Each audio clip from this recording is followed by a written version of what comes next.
Good morning. I think we might have to fix noise gate because it's not picking up all my words. I will get to that in a moment.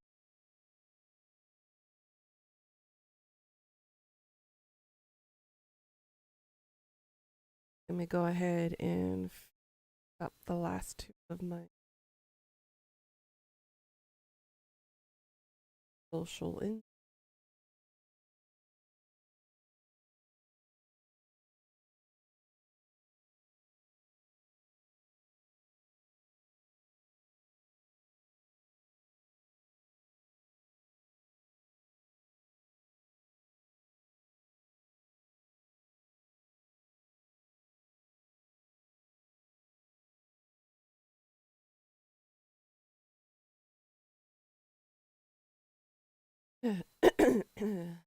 Go.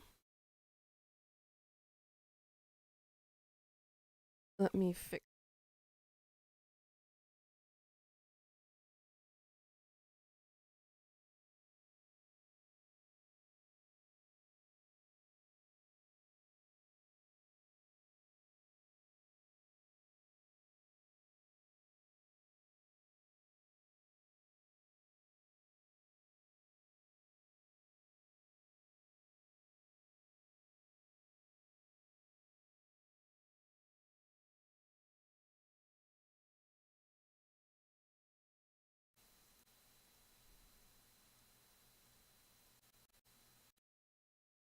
Hello. There we go. That's a little better. So it seems like I start my range at around minus 55 decibels. Seems to be the standard. About minus 50 decibels, actually.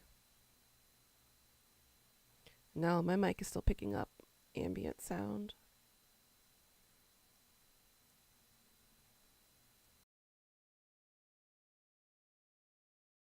Minus 44? Is that better? Yeah.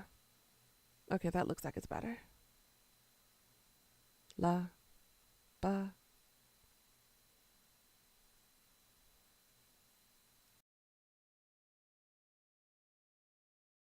Minus 39? No, it's still picking up audio.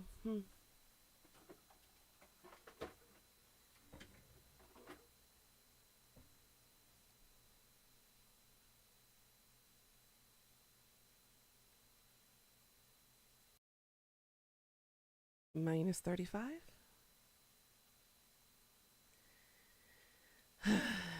I honestly hate having to manually do everything. Why isn't there a way to automatically do this shit? I'm not a sound technician.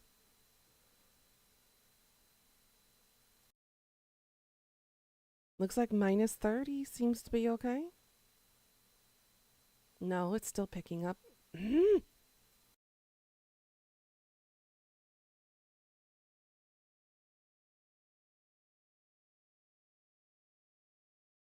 Boo. Hello. Hey, Necro. What's up? Okay. Minus 29 is my threshold. All right. So I've got minus 30 as the close threshold and minus 29 as my open. Are my sentences coming out clearly? Or is there any interference with my speaking? Because it seems like it's about okay now. It's fine? Okay, good. You're about to go downstairs and start dinner? What you gonna make for dinner? Chicken Alfredo no cheese bake. Oh my God. I kinda sorta overcooked my toast today because I wasn't paying attention. So they look a little overcooked. I don't know if they're gonna taste good or not, but I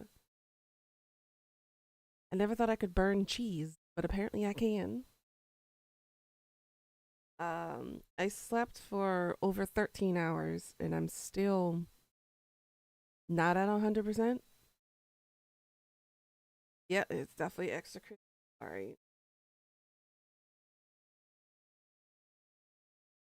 Because I have the mic thing set now differently, I can't hear my ASMR. But whisper. Nope. Okay. So we're going to have to play around with the audio specs eventually because apparently it won't pick up my whispers.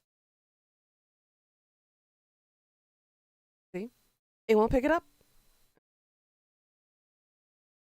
That out later. If I'm not close enough to the mic, it won't pick up any audio at all. So we're going to have to work on that. I'm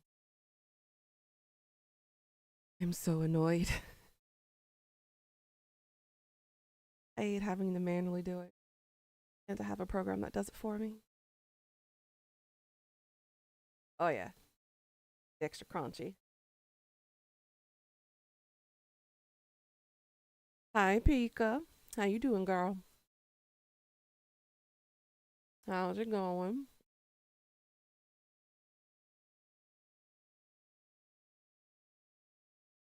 You're okay? Did you finish the Jurassic World movie?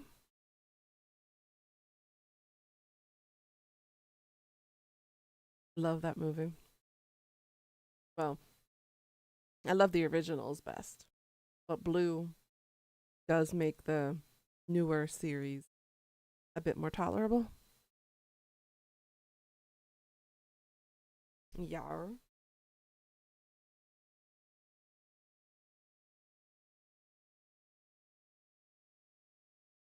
All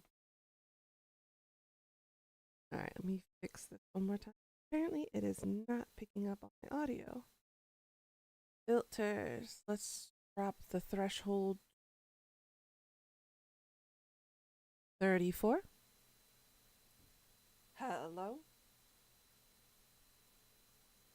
Okay. Make it 33. Hello. Hello. Hello. Okay. 32. Hello. Hello. Hello. Whisper.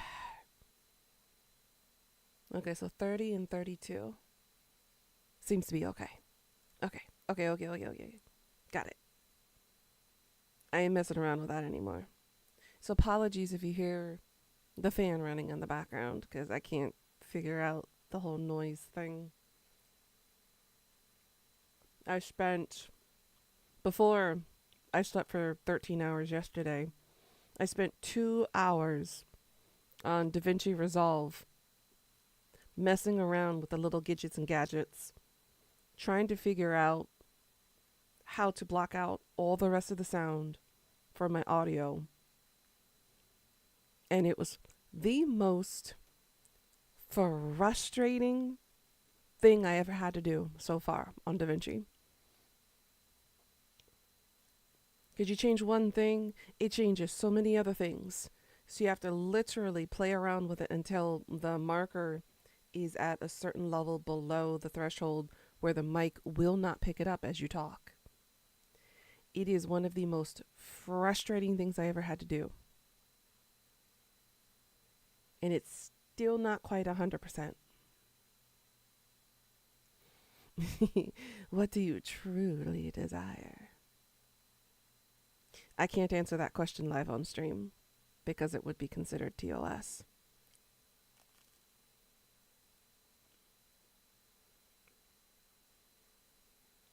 But it's okay. I'm pretty sure the implication is there. But man, if I had met somebody like that Lucifer, I don't know if I'd be able to control myself. You say making a deal with the devil's a bad idea? Not if you know how to word it correctly. Not if you understand the complete 100% value of your soul. Then you can really barter. But the thing is, my soul is too pure, which makes the value of it so much higher. So, if Lucifer was in fact to negotiate with me, I would give him a run for his money, pretty much.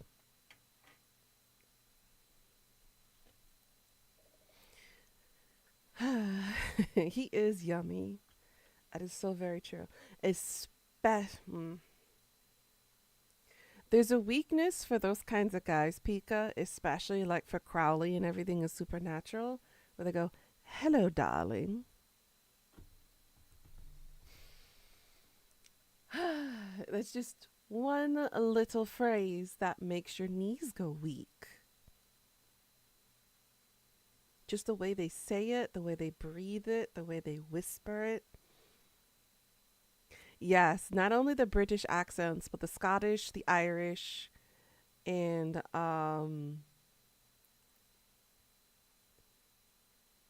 because I think Crowley in Supernatural originally was more Scottish than he was anything else. Was it definitely British? Because his mother had a very thick accent. But yeah, it's not just the British accents though. Some other accents are also really good when they call you like "hello, darling," or um, even when they just do basic terminology like "Mrs." or "Madam." You haven't watched Supernatural, girl? Even though it is 15 seasons long, it's so worth it. The first few episodes of the first season is a little bit slow, just a little, if you're unfamiliar with like the supernatural lore, but it does pick up. It's so good. Hi, Leah. How you doing, Queen? Hmm. The toast is a little crunchy, but I don't mind it. And the cheese is still good now that it's cooled down a little. Yeah. Basically, the starting point of Supernatural is you have two sides of a family. You have regular normal people and you have what's called the hunters. Now, you have two brothers, Sam Winchester and Dean Winchester. Their father is a hunter who goes after supernatural beings and basically hunts them down and kills them or tries to negotiate with them to not attack the innocent people. Basically, their father went missing. He's like one of the top hunters that they know of. And the younger brother, Sam, has a regular life. He wants to go to college, he's getting married, that kind of thing. And Dean unfortunately has to interrupt his little brother's normal life to try to go find their find their missing father who went on a hunt and never came back.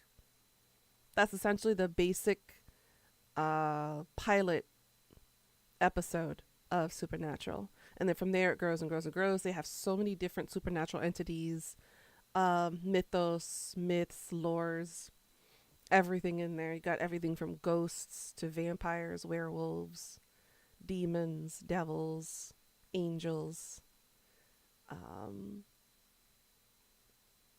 Wendigo, mummies. I mean, everything. It's really good. You like some American accents, especially the guys with yummy voices? You're not wrong. You will watch it eventually, so don't spoil too much. And that wasn't the spoiler, that was just the pilot episode to kind of lead you up to it. The first 3 episodes are a little slow. Most people can't get past the third episode because they assume that the rest of the 14 other seasons are going to be that slow.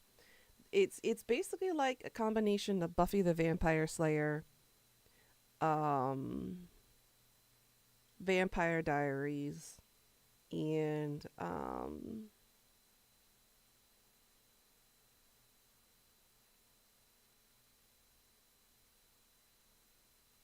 Penny Dreadful. If you haven't watched Penny Dreadful, please do so. The sexy scenes are yummy, especially with Dorian Gray. My God. But anyways, I digress. Enough of my obsessions. Never heard of it. Oh, girl. Penny Dreadful, I saw, I think it's only 2 seasons. And it's basically about, you know, the story of the League of Extraordinary Gentlemen, where somebody was Dorian Gray in that one? They take Dracula, Frankenstein, Dorian Gray, and a couple of other big fictional monsters, smack them together in a more gothic, adult, sexier version of the League of Extraordinary Gentlemen. Except this is from the bad guy's perspective. And it's so good. You have got to check it out.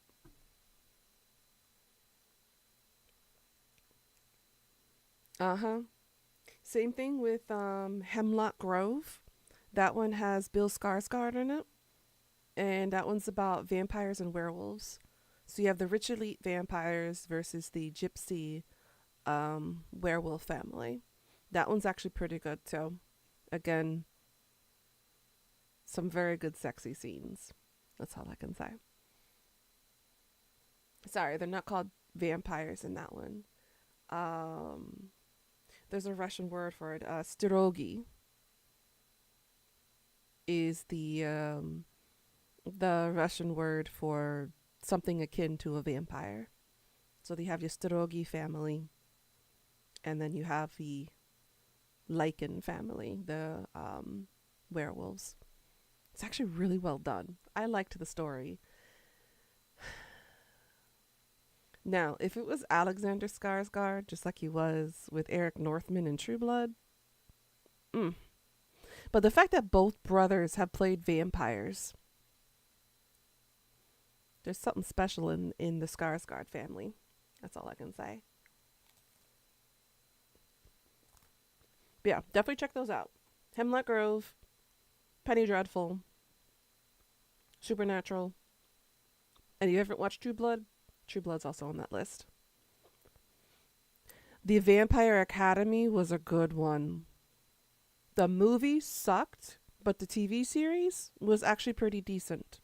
I did not like the person they casted as Dimitri because that wasn't exactly who I thought Dimitri was going to be. Dimitri and Adrian were like, I was like, it's not who I imagined him to look like. Peacock, an American TV distributor person thing. Peacock made a TV series about the Vampire Academy. It's very well, decently done compared to the movie. But yes, the vampires in Vampire Academy are also called Surogi, from Dimitri's perspective. I can stream it to you, girl. We can watch it together. It's a very short one. I think eight or 10 episodes long, and it covers the first Vampire Academy book. I don't know if there are any plans to continue with the series, so I don't know if they're going to continue with the rest. But the person they picked, Rose, and the person that they picked as the princess, really, really good casting, in my opinion. The movie, they kind of shot it. It was terribly done. And then a couple years later, when Rochelle Mead was like, okay, let's try to do a TV series about it, she agreed. They got the pilot.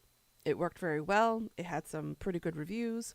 And then they went with it for the rest of the first season, and it turned out pretty good. This is the only thing I don't like is Dimitri and Adrian. Now, the person who they casted for, what's his name? The one that fell in love with the princess. I forgot his name completely, but he's cute. And he fits perfectly for that character.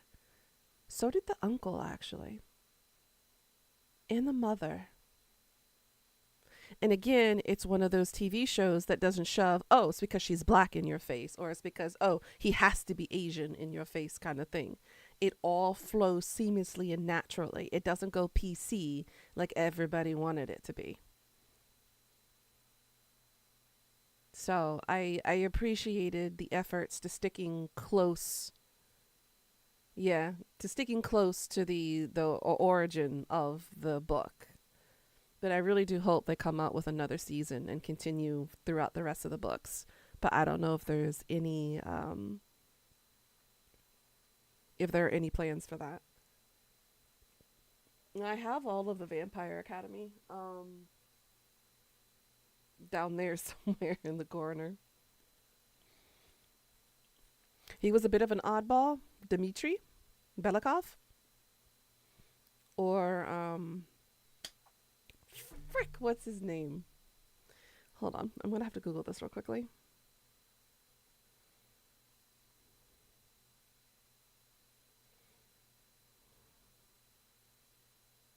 Ozera, Christian Ozera. He's the cutie.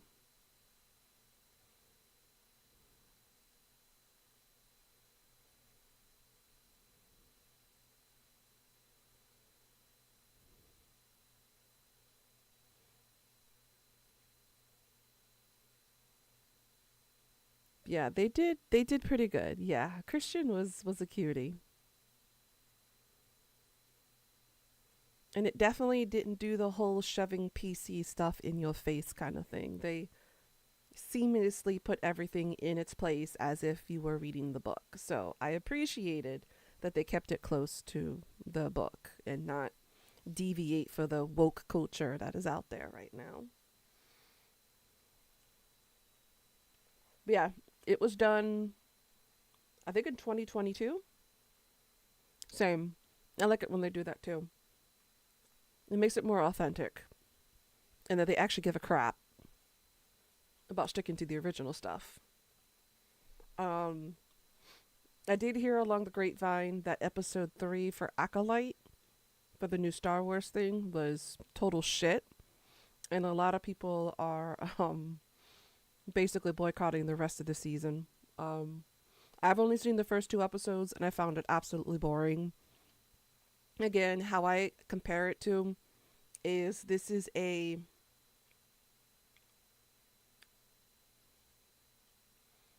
tween version of Star Wars. And what I mean by that, by tween, teenage dweebs, but of the Gen Z. Um, Instead of being it focused specifically on the actual story of the way the Jedi used to be 100 years before the the Imperial took over, and then you had the Sith Lords and everything come into the picture. They weren't really focusing on the actual story and the lore of what had happened and why the Jedi's kind of split off. Because you have the Greys, then you have the ones who stuck to the academies close by, and the ones who remained a teacher while the others, became rogue. And they're not explaining any of that. They're more focused on the drama between the characters and being PC woke about needing that. Yes, the Golden Compass series was good. Oh my gosh. I used to read that series religiously back in elementary school when I first learned about the Golden Compass series. I actually own the collector's edition of that, and it's so good. I loved it, especially with the usage of daemons and the character development. Now, to be fair, the first movie they did with the Golden Compass sucked. It really did suck. And I think what's the evil lady's name? Um, I think she was done by Michelle Pfeiffer, if I remember correctly. I can't remember. Let me look it up real quick.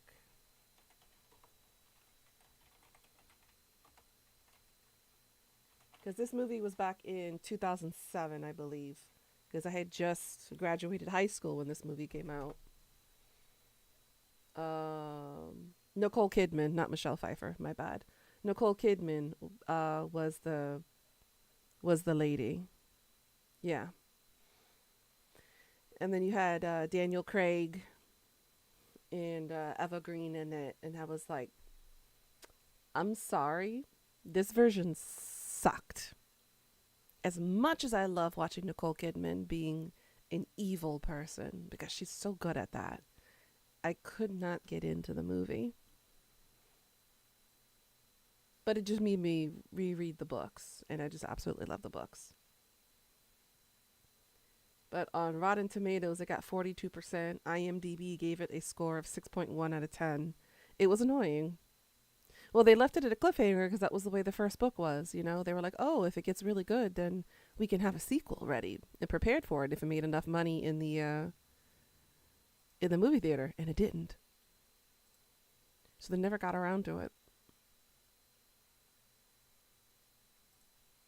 because it just sucked. It just dropped itself in the box office, and it didn't really do a good job after that. So they gave up trying to make the other ones.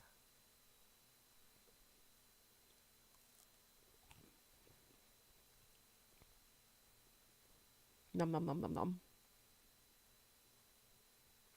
So crunchy.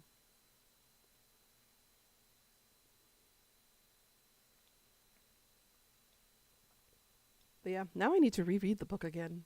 It's been quite a few years since I read it. Mm. I only got to watch the first couple of episodes of it. It looks really good, but I don't have a streaming service that can stream it, so I'm gonna have to find other ways to watch it somehow. Cause it's definitely not on the Korean Netflix. But oh well. All right. So let's do two very short Am I the Asshole stories while I'm eating, and then we'll hop right back into the game. All right. So this one, for some of us, is relatable. This one is from Thoughts in C. Am I the asshole for not playing a game I don't like? My 37 female boyfriend, 36 male, loves Magic the Gathering. When you get a newish laptop in the future so you can play it, hell yeah. I'm fine, but I'm down for that. Let's see. So my boyfriend absolutely loves Magic the Gathering. All of his friends play. His sister and her husband play. I personally know how to play and have enjoyed it when I was younger. But I've had some bad experiences with people taking it too seriously, and I have no interest in playing anymore. I have never played with my boyfriend for the entire time we've been together, a year and a half. It's a super nerdy game, not for everyone, but everyone needs their hobbies. I do love any other type of games, board games, card games, lawn games, you name it. The thing is, my boyfriend is always making plans, getting invited to, and playing Magic with his friends and family. I would say the frequency is sometimes weekly, sometimes bi weekly. He often invites me, knowing that I would have nothing to do but watch, and has even suggested I come along to play with the kids, i.e., babysit when they play. I have tried to be open and understanding and not take it personally, but at this point, I feel left out and excluded. They never offer to play something else so that I can participate. All they want to do is play Magic the Gathering. I just got invited to play Magic with my boyfriend, his sister, and her husband again this Saturday, and I refused and got mad, claiming that I was being excluded again. I've gifted all these people board games for Christmas and have never been invited to play those. My boyfriend is saying that this is all my fault, that I'm the one excluding myself by refusing to play the game they all want to play. And I feel bad. But also, I feel like my partner should be supporting me and working to create opportunities to include me or suggesting alternatives when he gets these invites. Sometimes. Like every once in a while. By no means do I think he needs to give this up. I just want to know if it's my fault if I'm in this position. Am I being too stubborn?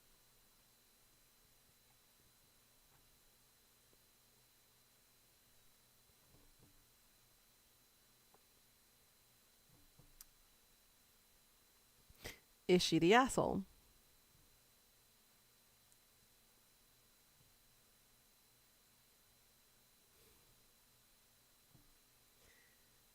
This seems like it's a place of entitlement.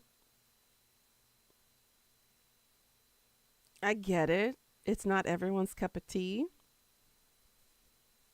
But there are, excuse me, alternate solutions that she can come up with if she doesn't want to play Magic the Gathering with her boyfriend and his friends.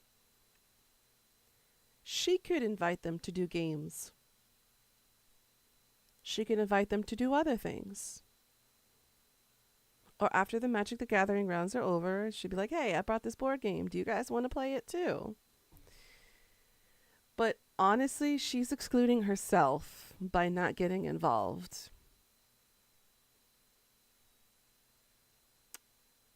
She's making this awkward. She should communicate this with her boyfriend.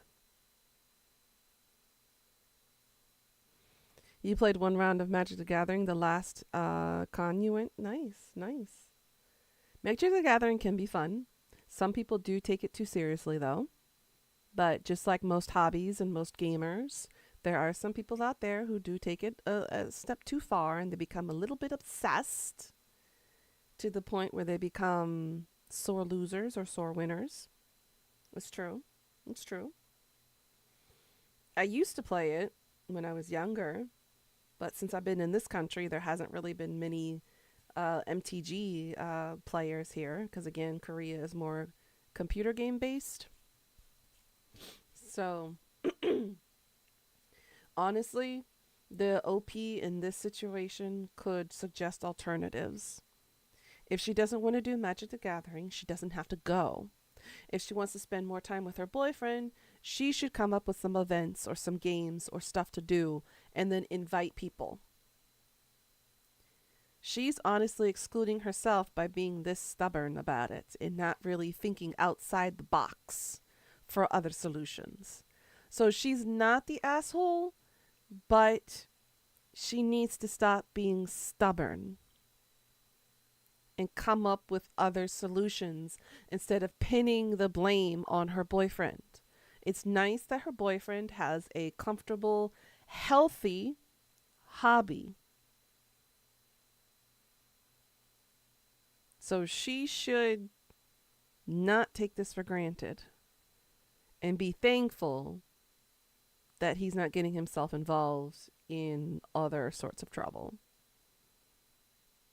So honestly, she can come up with other solutions. So, not the asshole, but she really needs to put in more effort into this relationship and not just expect her boyfriend to work around her all the time. All right, second one, and I feel this is relatable. This one is from Chipmunk C, like SEA. Am I the asshole for refusing to change the name of my book character after my sister stole her name? Play with the Unhinged deck.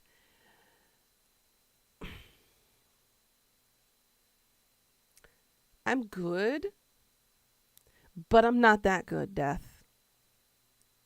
It's been probably 16 years since I put my hands on a deck. That sounds really wrong. And I haven't really played the game since then.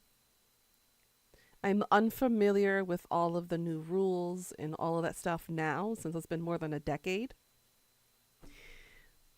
But I know of Unhinged and I ain't touching that one. I am not that good or anywhere near that level to be able to play the Unhinged deck. But you know what I mean, Pika. I haven't played Magic the Gathering seriously in about 16 years. Um, it's been too long. Alrighty. So this one's a very short one. It's just a paragraph long. Yes, deck. You could play Chaos Confetti. I don't think I've ever tried that one. I was a basic bitch when it came to MTG. I was just basic. I basically got stuck with a deck that a friend gave me and tried to adapt to it and change it as much as I could a little bit, but I stuck with the basic bitch deck back then. I didn't really expand and go with the crazy decks. I was basic bitch. Didn't go any farther. Let's see. Hello, everyone. I am posting this because I genuinely can't tell if I'm on the wrong about this or not. I have been working on writing a book for almost 5 years now. Relatable. And one of my main characters has a pretty uncommon name that I really like for her. She was the first character I made for this book. In 2021, I lived with my sister for a few months, and she loved hearing me talk about my book and hear about my characters. Back then, she had 3 daughters. Flash forwards to this year, and my sister is pregnant with my first nephew. I've been so excited for his arrival. She kept his name secret up until he was born just a few days ago, and she named him the same name as my book character. I thought all was well and fine until she came to me asking me to change the name of the character since she doesn't want him to be associated with the book with his whole life. I thought she was joking at first when she asked me this, and I said no, and she got really mad at me saying I was going to ruin the name for my entire family when I published the book. I don't know how to respond to this, so I haven't texted her back. Am I the asshole for refusing to change my character's name for my nephew?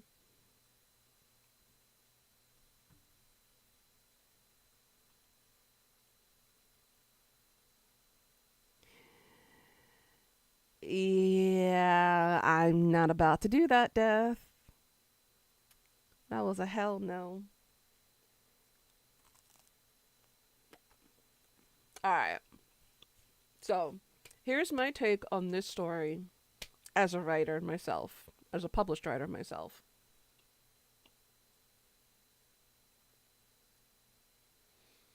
She doesn't have to change the character's name. The sister made a conscientious effort of taking that name and using it for her own child. By law, the name associated with that character is OP's. OP does not have to change the name. That's copyright, trademark, protected, claimed, whatever. Even before she published it, it's still hers. She doesn't have to legally do anything to change anything. So no, she is not the asshole. But the sister is for trying to make her change the name. What do you think was going to happen? By the way, the name is Ashulan. Ashlaun. According to the edit for the OP. So again, not the asshole. But the sister is for being an entitled bitch.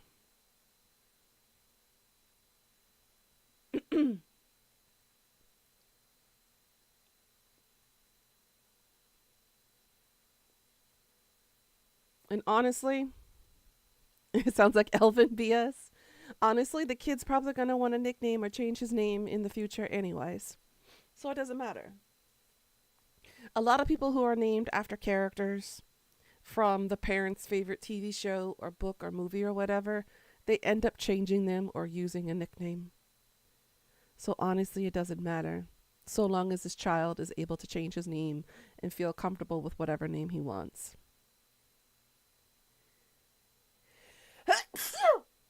There's that sneeze. Ooh. Excuse me. I wonder whatever happened to ESPN? That's a very good question. Thank you for the blesses. Ooh.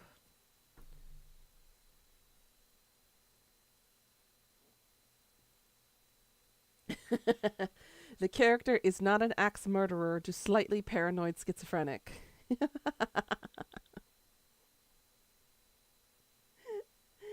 Hey, but this is free promotion for your book, you know. The kids will probably hate their name, probably.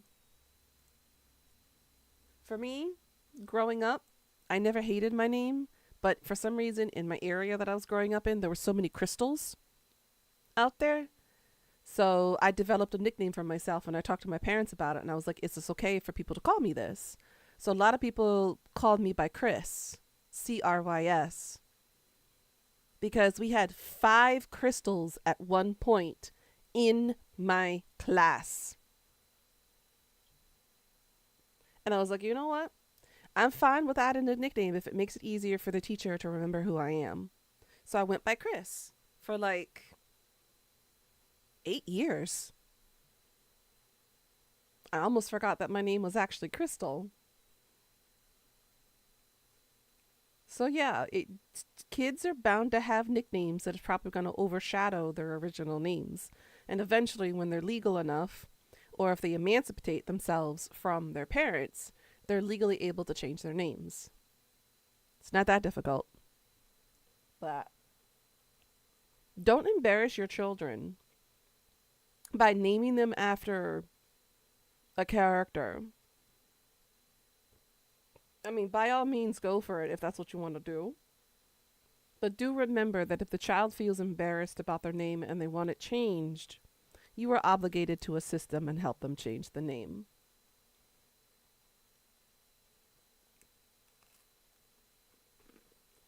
For me, my parents didn't know my gender. So, my parents kept their first pregnancy a secret. So, if that was a boy, my name would have been Christopher. If that was a girl, Crystal. So, when I came out, voila, girl, my name is Crystal.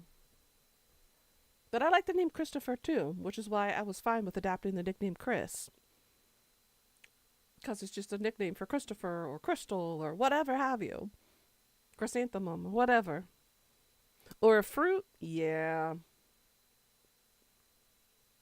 Speaking of, there are names across the world where it's illegal to name your child after something. In the UK, you can't name your child after royalty, so no king, no queen, no prince. You know, like the artist formerly known as Prince, now known as Prince. In Germany, you can't call your son Hitler or Adolf, even though there are still some last names that do carry the Hitler name. I forgot the one specifically in America. But yeah, there are certain names that are in fact illegal and you cannot name your child thus. I know in Italy, some places in Italy, they are very strict about certain names being used. And especially if there's variance depending on the region and the dialect in some countries as well. So it's interesting to see various different names from various countries. I remember my sister had a friend named Antenna. Yeah, like the TV antenna or like a stereo or radio antenna. Yeah, spelled exactly the same. I have a feeling that their parents didn't really love the child and named their child Antenna.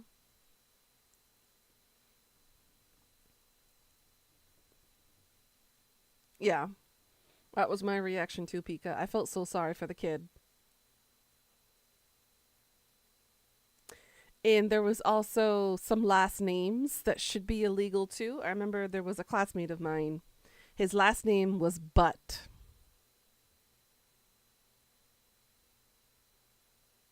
And I'm like,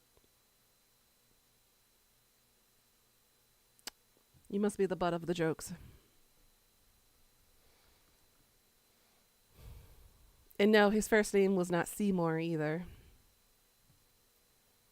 If you were born a guy, your mom was going to call you James. James is a really common name. I know, what, 12 Jameses in my lifetime so far who I've been friends with. And I know many more as authors and actors. Yeah, James is really, really common.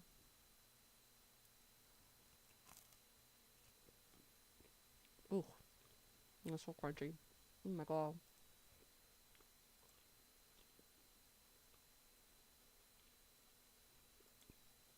After your great grandfather? Mm-hmm. I remember during the process of me wanting to get pregnant until I couldn't, I had a list of baby names that I wanted.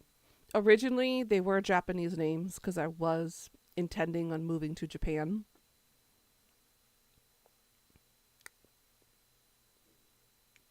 And then I had English names. And then in Korea, I had Korean names.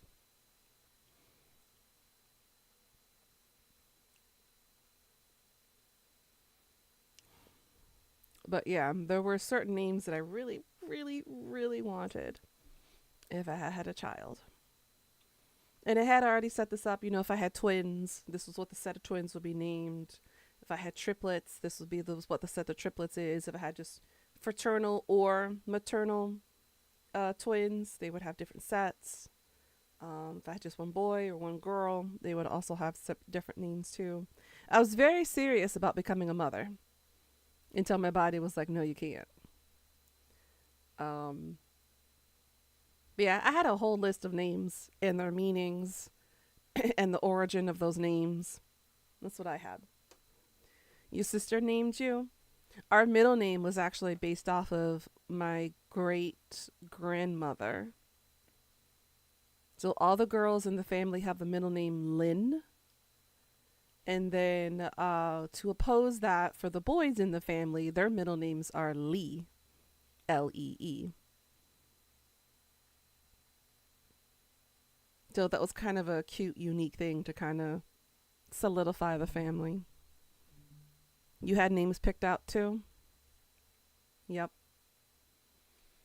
But it's just a passing dream now at this point. A dream that'll never happen. I've kind of sort of made my peace with it, but I'm still very, very hurt that my whole world came crashing down because I wanted kids so, so badly. I wanted children of my own flesh and blood running around. The Mother Nature was like, nah, can't have it. You can't do it. And part of my problem is I shouldn't have waited so long. Kira for a girl and Caleb for a boy. Ixnay on the name Caleb now. I've known too many people with X's named Caleb. Caleb's don't make very good husbands or boyfriends, from what I've noticed. And I did date a guy named Chris once. Don't know what I saw in the bastard. He's the one that disappeared for 2 years in prison.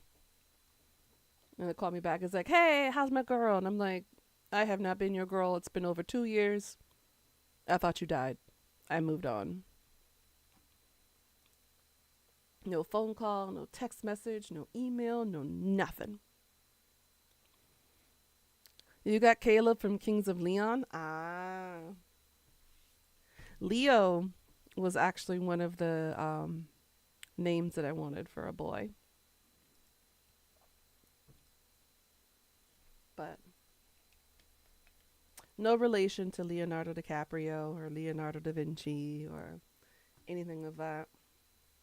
I just always liked the name Leo. It's easy, it's simple, you can write it very easily in multiple languages, especially in Korean and Japanese. Because the R would turn into an L, or the L would turn into an R if it was in Korean. So it'll be Leo. It's kind of a combination of L and R when you're pronouncing the name. because the Korean language doesn't have an L, a hard L. Which is why when you pronounce my name in Korean, Kurisuta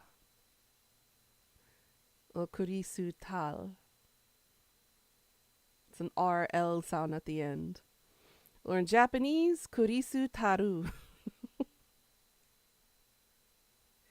I have too many syllables in my name, so it gets fucked up in the Asian language. So Kurisutal in Korean, Kurisutaru in Japanese. Because the name has to end in a vowel. It can't end in a hard consonant. So anything that ends with an L, an S, a D, a B, any of the hard consonants, you're going to have an additional syllable added to it with a vowel at the end.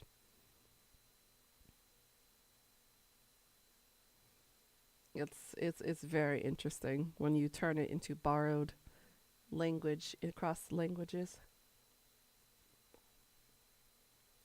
You wonder what yours will be? I'm not going to dox you using your real name or anything, so I won't say it.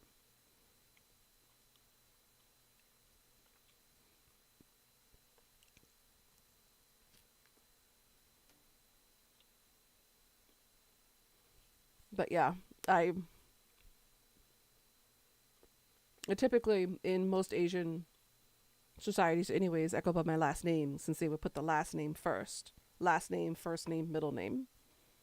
So I would always go by my married name, Chung. So in Chinese, it's Chung. In Korean, it's Chung. In Japanese, Cheong. Your name sounds like it does in English. Yeah, it'll be Lia or Ria. The L will become an R in Japanese and Korean. Ria. Like Raya, but Ria. And then Isaac would be Isaac. In Japanese, Isaac. Then your name would just be, hold on, M. Is it a hard M when you say Emma? Or is it just like Emma? Because I think in Korean, the E would sound more like an I, a soft I, so it'd be more like Emma. In Japanese, Ima.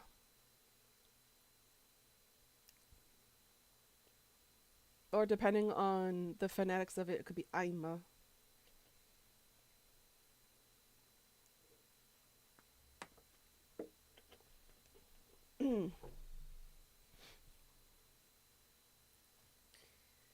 Oh, it's getting hot.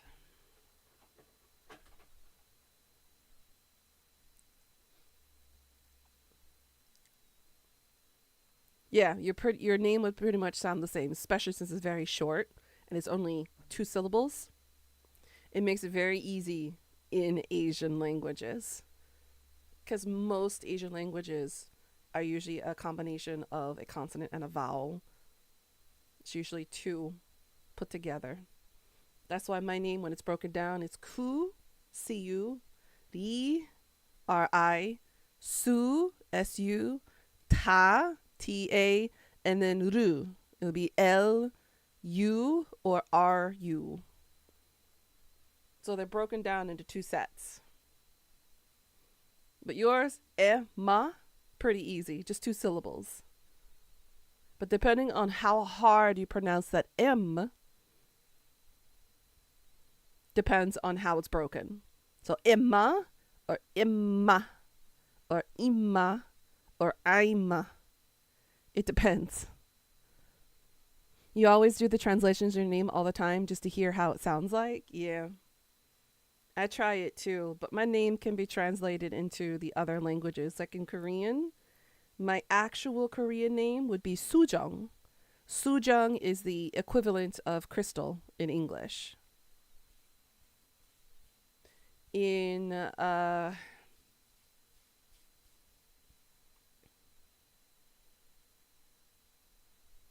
shit, what was mine in Japanese? Was it Mizu?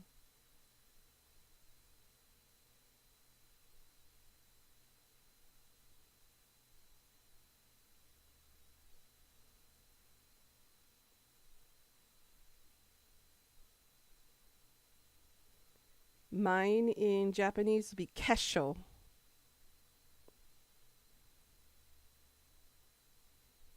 using Chinese characters, using kanji basically. So it depends, especially in Japanese, whether your name is being derived from old Chinese text or it's being turned into katakana, which is using borrowed languages and putting it in to be able to phonetically sound Japanese. So again, it depends. My name originally, again, I can't say my Chinese name in Korea because apparently the word in Korea is a very bad word that I can't say in this country because it's very derogatory. So my Chinese name is derived from certain old Chinese characters, and that gets translated into Japanese and Korean to make it sound differently. Yeah, I know. It sucks that I can't say my Chinese name here because it literally means the slang term for female body part,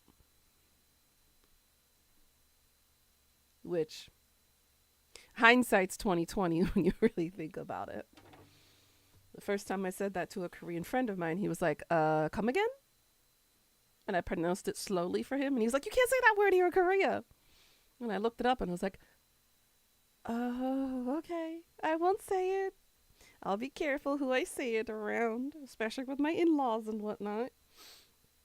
I won't let them know the original Chinese name I had for me. My grandfather gave me the name, by the way. It wasn't like done on purpose or anything, but the pronunciation of it is similar to a Korean word here. And I'm like, that is so not fair. And my sisters, they have a variant of it that sounds similar to that too, because my grandfather named all three of us in a similar light. So, and I have my name engraved in a jade Buddha that I carry around with me a lot, that my grandfather gave me when I was a baby.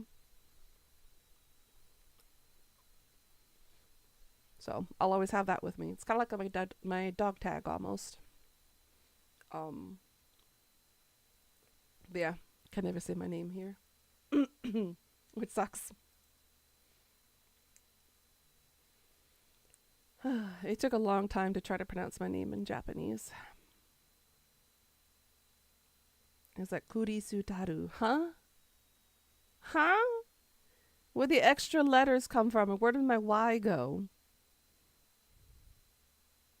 Where did my L? My Y and my L just completely disappeared out of my name. But I get it though.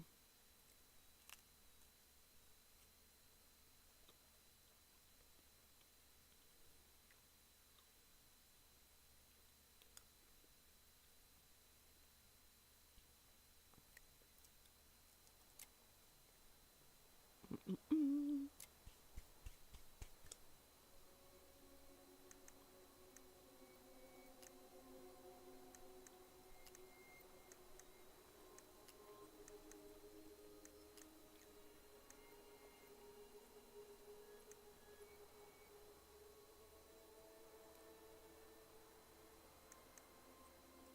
I think we can set that to medium because it was struggling yesterday a little bit.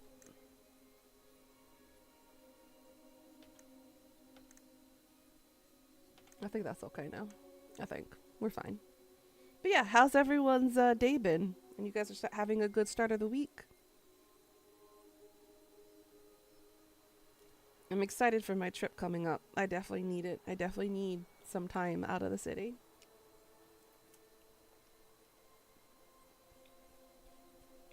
Melting? I know that feeling. I woke up just covered in sweat. I was disgusting. Even had my fan running on all night and it just wasn't helping. The humidity is what's the problem. It's just stagnant. It's just sitting there. And I'm like, I feel so disgusting.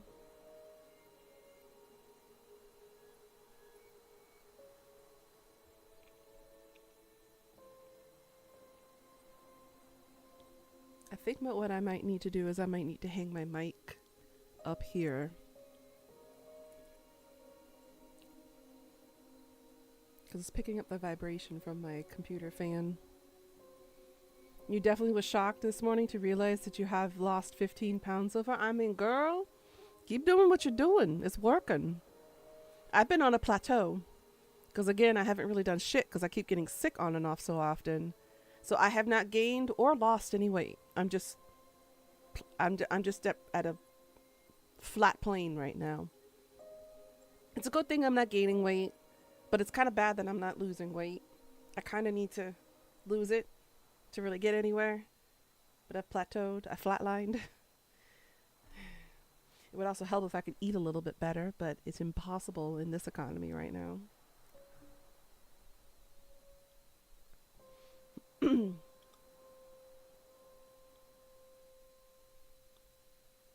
You've been eating multi every day.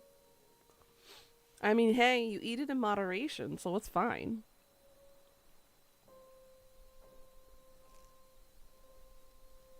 Plus, chocolate's not necessarily a bad thing, especially for us women going through menopause. Which, by the way, fucking hate it right now. I hate the changes. I hate these headaches. I hate feeling like I have to set aside my life to deal with the side effects. I literally have so much to do. I've got streaming to do. I have cutting and editing videos to do. I have my audiobooks. I have to write the sequel.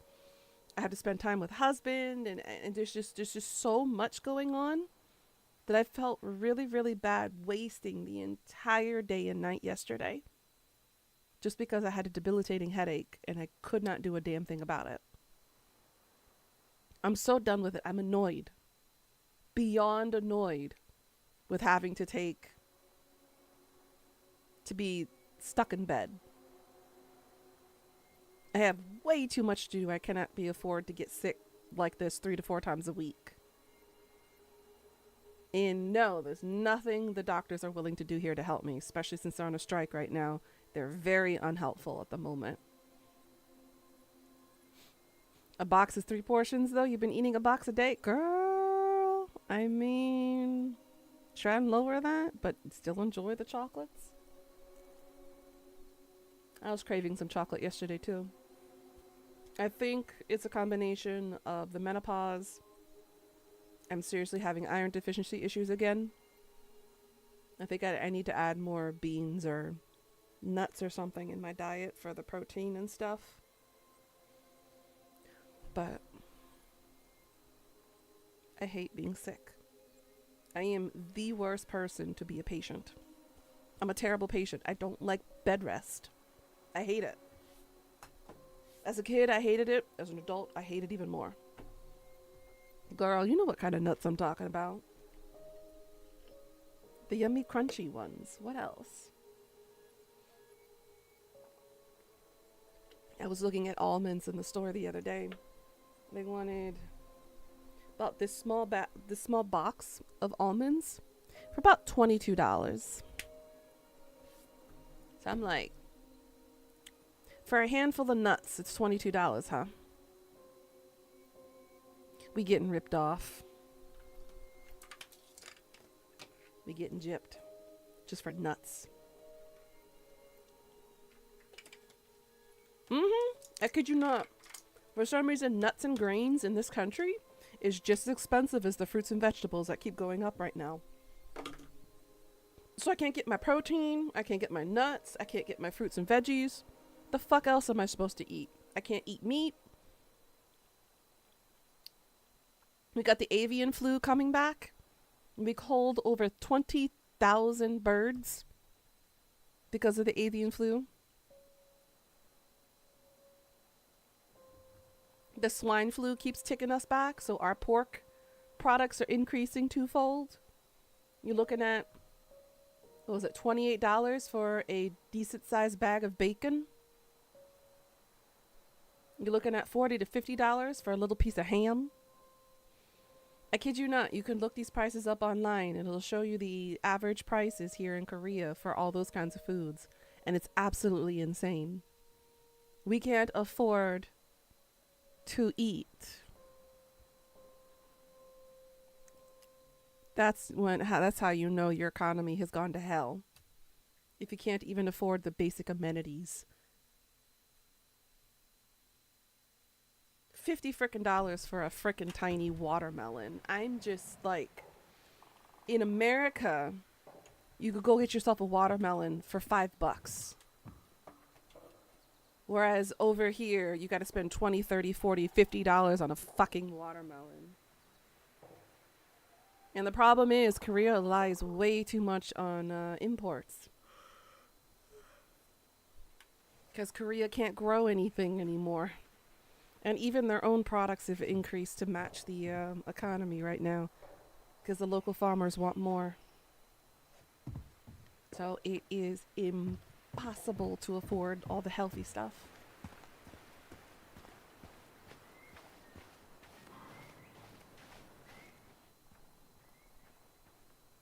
Alright, we got a memory here. Oh. I think it's because it didn't autosave. We gotta go back a little bit.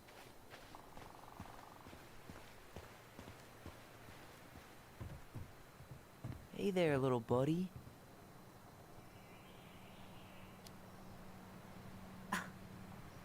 Are you cooing at a spider? It had better be a tiny one. Don't listen to the mean lady. You're an 8-legged beauty. Ugh.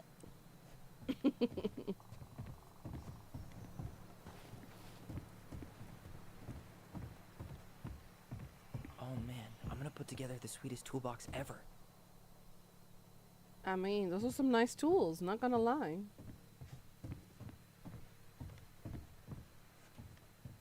Preda-Rep. What's that? Wolf pee. Ew, what? Do not spill it on your shoes. I sense a story. Well, if by story you mean using it at fireweed to get rid of some rats, and then spilling it on my only pair of shoes, then yes. Hey, it was not funny. Sure That is thing, funny. B-boy. Allison, do you know who this is? What did you find? Do you know who that is? Don't use wolf Yeah, urine. That's Carol, Eddie's mom. I've seen other pictures of her, but never this one. Man, look at Brown. And Marianne. She looks really happy. Can I? Careful, the glass is broken. Are you okay? It stings. Let's go see Mom. But she'll get mad. We weren't even supposed to be here.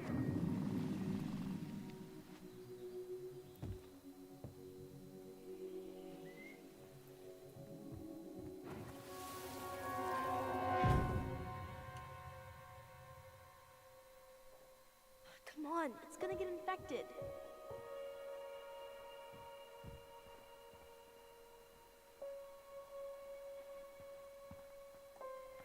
I don't want to. She said not to disturb her and Eddie. Where are you going? Things were different when she was around. We were family, Eddie.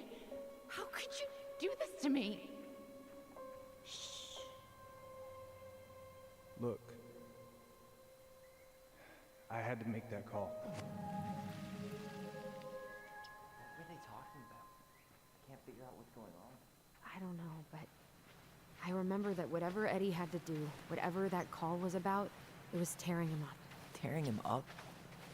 He was being a total cop, and Marianne got pissed and threw him out. Here, I'm gonna show you what I remember. There, by the house. I had to make that call. I was just following the law. Oh, yeah? And this little visit right here? What would the law say about this, huh? Look, I didn't have to come out here, but I did. You're a goddamn hypocrite. Get out of here. Marianne. I said get out! Out! What? She didn't throw the picture at him.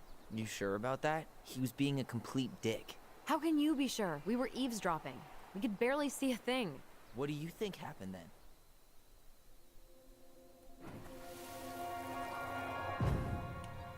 Look.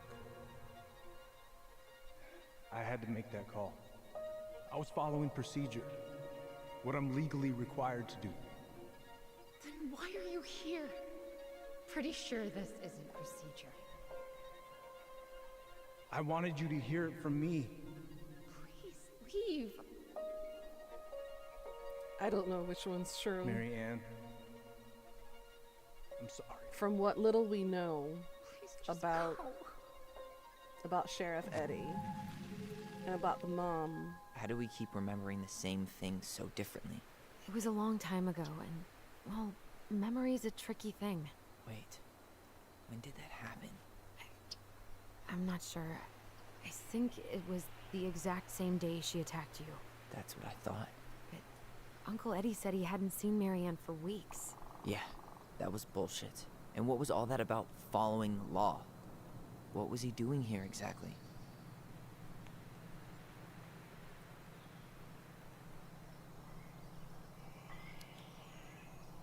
I don't know. I have no idea. We shouldn't jump to any conclusions. Look, I know he took care of you, but that doesn't make him incapable of lying. I can't see him being that cold with Marianne, even if he was being a cop. I mean, I can, but who knows? I guess memory's a tricky thing, huh? So we have Tyler's memory when Marianne was angry or when she was sad. Out. Which one do you think is the more truthful one? Because remember, both of these siblings, even though they saw the same thing, their memory recalls it very differently. And we have one who was framed for the murder of the mother, and then we have one who actually murdered the mother, but allowed the brother to take the blame.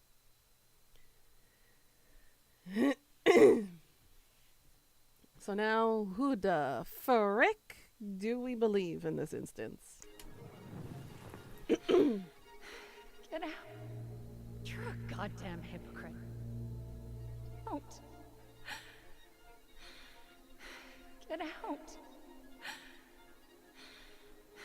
Get out. Get out of here.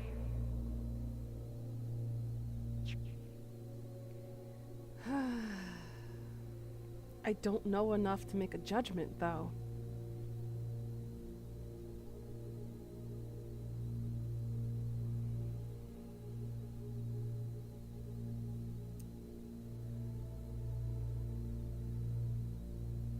And whose memory is more correct? You're a god.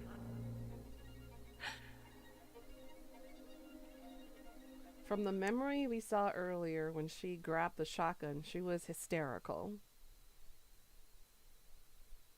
But from what we know about the vision that these two had beforehand, we saw that the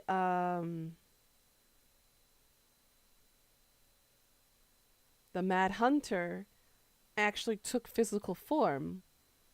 Now they're questioning whether what they both saw was real or not. And they're thinking that potentially the darkness from the Mad Hunter actually took over the mother. So was the mother really sane enough that day before she attacked her child? Or was she actually being controlled by the darkness?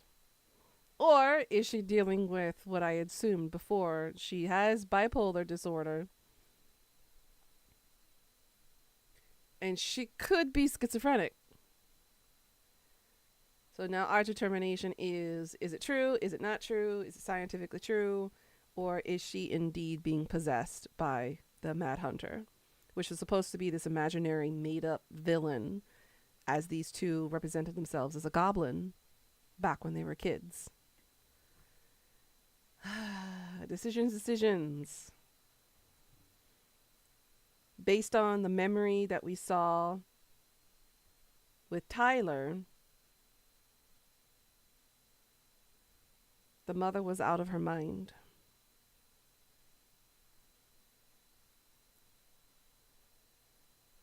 And the police officer did tell us that he did not see her for weeks before the incident happened. And this was happening on the day that she was murdered. So we already know that the sheriff lied, saying he hadn't seen her in weeks. Yes, Marianne did make up the Mad Hunter. She provided the story as the princess for the kids to have an adversary so that way they can come up with their adventures and stuff.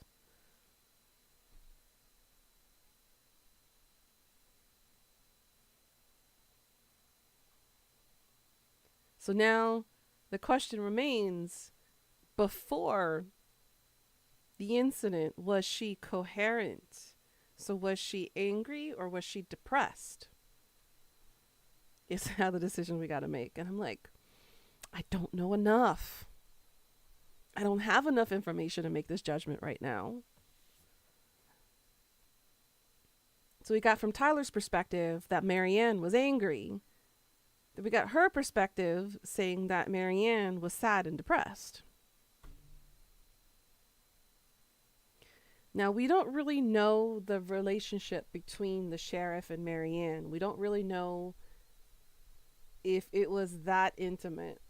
We know that they went on fishing expeditions together and they do a lot of family-oriented stuff together, but we don't know the direct relationship between Marianne and the sheriff. Whether it was more than that, whether they were romantically involved, or whether it was more like a surrogacy issue, or anything of that nature, we don't really know. So again, I'm struggling making a judgment based on this, because I don't have enough information to determine whether she was in fact sad or angry at meeting him the night before the incident happened. So I'm like, So we have Tyler's memory when she was angry, and we have Alice's memory when she was sad.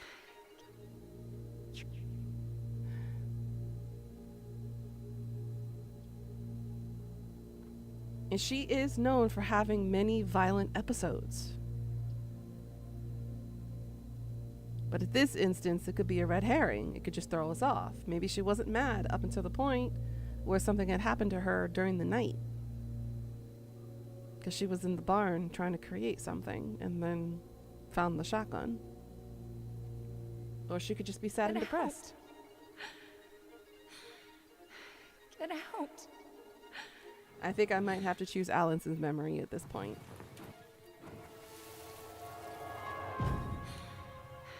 Get out. I know you were just doing your job, but I need you to go before you get in trouble. Please, just get out of here.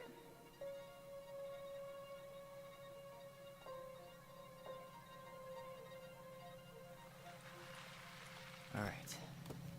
Say Brown really felt bad about whatever he came out to tell her. It was still the day she attacked us. He still lied. Yep. Now what? We go and get a straight answer from him. Right now? Yes. I'll go get my car keys. But what will these mountains of trash do without us? Fuck the trash.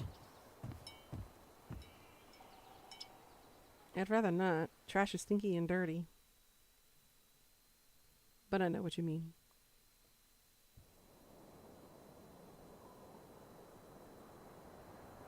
So we already had Tessa try to lie to us, saying that she didn't Man, try to offer can't us a believe conversion Brown lied. therapy camp. I mean, I may not be the guy's biggest fan, but he's always talking about the truth and the law and shit. Do you have to be so happy about it? What? I know you've been waiting for something like this. Something that proves Eddie's an asshole. But gloating about it is really not cool. It's Tina. I gotta take this. Yeah, just a sec. I'm parking the car.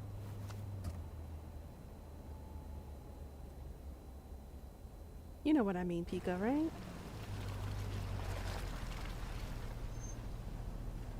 Guess I'll just go stretch my legs then. No, just give me a sec.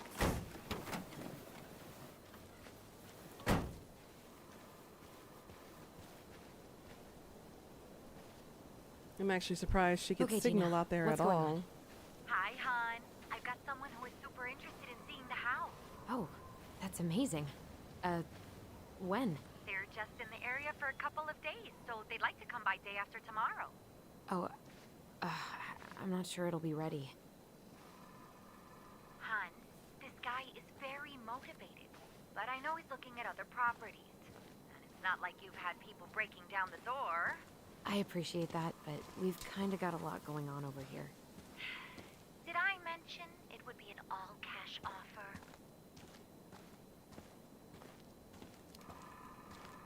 It's not the right time. A cash offer, Allison. I'm sorry, but it'll be a total mess. I don't want to waste anyone's time. Okay, well, you tell me when you're ready. Huh. Well, I think I just made Tina's shit list.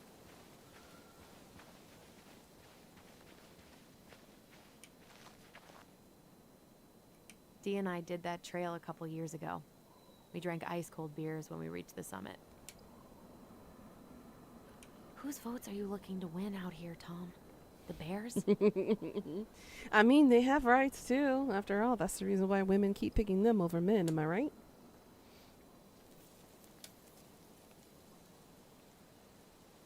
That was just a snide joke remark, guys. Don't take it too seriously.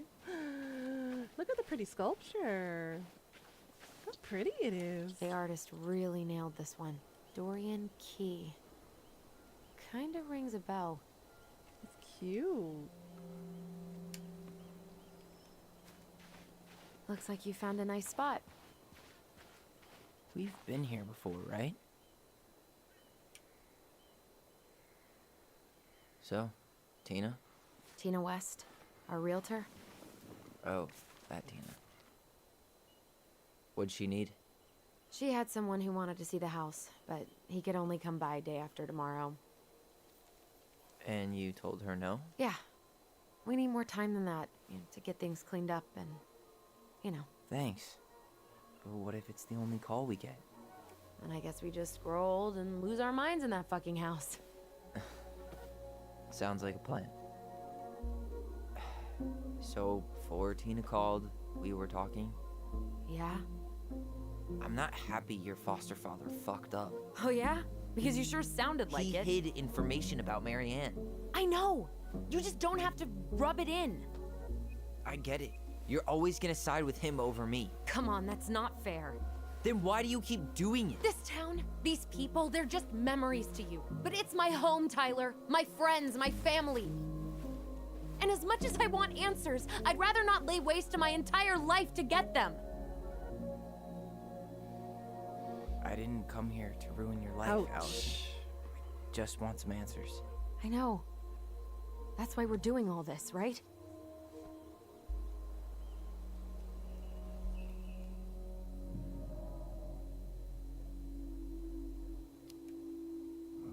Our hometown looks pretty picturesque from here, doesn't it? You're way more attached to this place than you let on.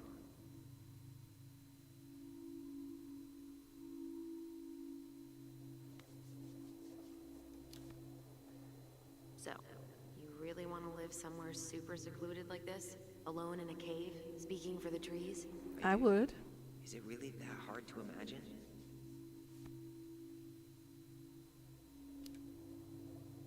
Oh yeah? Who do you think's gonna come visit you out there, in the middle of nowhere? Well, I was hoping you would.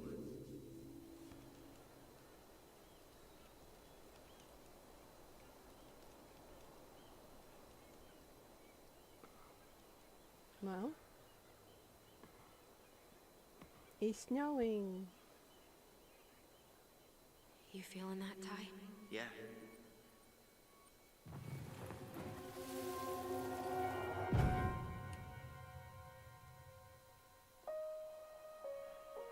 Found you! North Star! Okay, now you're the star and I'm the compass.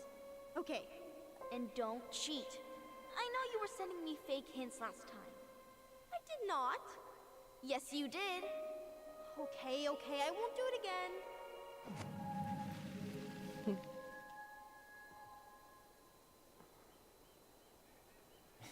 You were always accusing me of cheating. Because you totally did. It was a cool game. Guessing where you were just by feeling what you felt.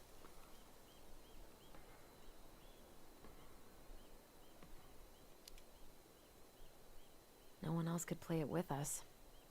That was the beauty of it. For real?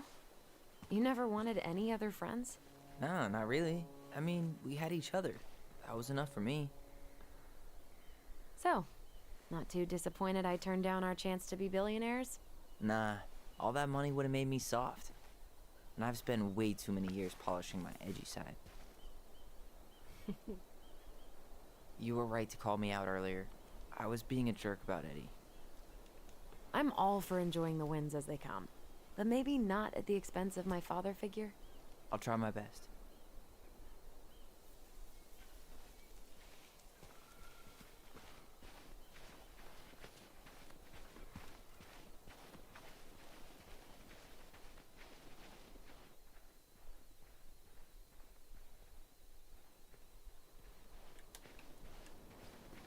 I can't run.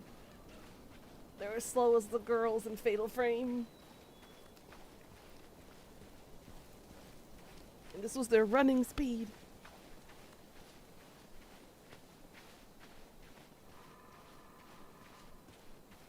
Hey, look what I found. Okay. What'd you find?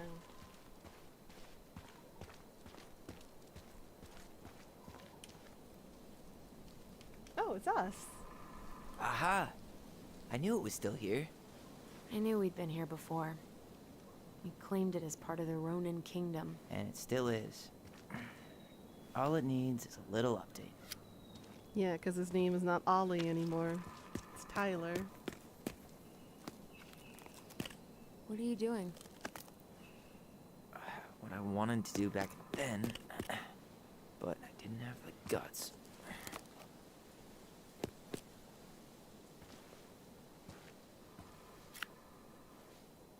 There, looking better already. You're right. Way better.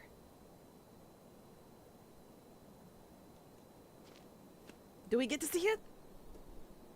There you go.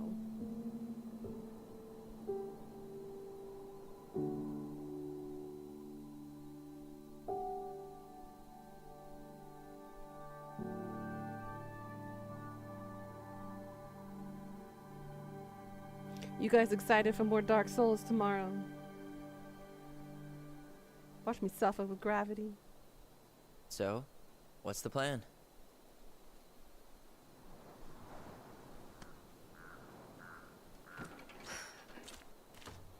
We go inside and calmly ask Eddie why he was there that day. Alright. Let's try to let him get his side of the story out. I suffer. Okay. Guess we still got a couple of DLC bosses to go through. Oh, yeah. It's gonna hurt. I understand, Mr. Barrow. I'll be sure to let him know. Yes, I have it all written down. Have a good day, Mr. Barrow. Morning, Missy. How do you get stuck working reception? Rose called in sick this morning. I'm covering for her while I try to get my paperwork done. What are you doing here? Just checking in with Uncle Eddie. I'm guessing from the identical features that this is Tyler? Tyler, Denise, Denise, Tyler. Wilson, could you tell Officer Vincenzi that I'll be... Oh, good morning, Allison. Hi, Uncle. I'm gonna take Dr. Torres' statement. No need for Vincenzi to come back to the station. Vincenzi, huh? He doesn't seem like he's in the best of moods. Yeah, I don't know what's going on, but he's been a little off all day. Good luck. Oh boy. Great. He has an excuse to brush us off. I'm sure he... He speaks. How's Delos treating you so far? It's been Excuse good to me. see Allison. She's been talking nonstop about you lately. I know she's happy to have you here. Thank Hey, you, been meaning to say, Velveteen. Allison showed us How you doing today, hun? that article you wrote for the Juno Thank you Daily for the last year. blessings. You were spot on. The state needs to be giving way more money to youth centers. Fireweed was lucky to have you. Thanks. I spent a lot of time fighting for more outdoor activities. Made some enemies in the administration over that one. But the first time those kids summited Mount Roberts, man, they were so proud. It felt great. I know exactly what you mean. I volunteer sometimes with the JCE. You know, give lectures about police work, lead group talks when I can. Wait, really? That's awesome. Yeah, and I don't mean to preach, but the kids in those groups, be it Fireweed or the JCE, they need people who really understand them. People who know where they're coming from and will fight for what they need. Anyways, sorry for the rant. Oh, hello, kids. Hello, middle-aged adult. Everything all right? Your uncle said you two were going to be knee-deep in trash for a few days. A few days? That's optimistic. It feels like every time we clear out a drawer, 2 more just appear out of thin air. Ah, yes. So this is You got my Officer Greggs. sympathies. When we emptied Linda's parents' house, oof, I thought we'd have to rent a backhoe. How is Linda? I feel like I haven't seen her in months. Good. Yeah, she started working over at the high school as the librarian. Pay's not great, but she gets to see the kids every day, so. I bet Brendan's thrilled. Oh, yeah. Happy as any teenager who's got to spend extra time with his mom. Well, I'll let you work. No worries. You're not a bother. Can we talk to Dr. him? Torres, you said your daughter was Tyler during the Ronan. incident? Good to see you again. I'll You've need her gotten information tall. too, then. That usually happens between ages 11 and 21. Yeah, well, welcome home. Henderson. Different last name? Thanks. It's been a while. So, what brings you two around? Does she live with you most of the time? No, her father has. We're here to see Chief Brown.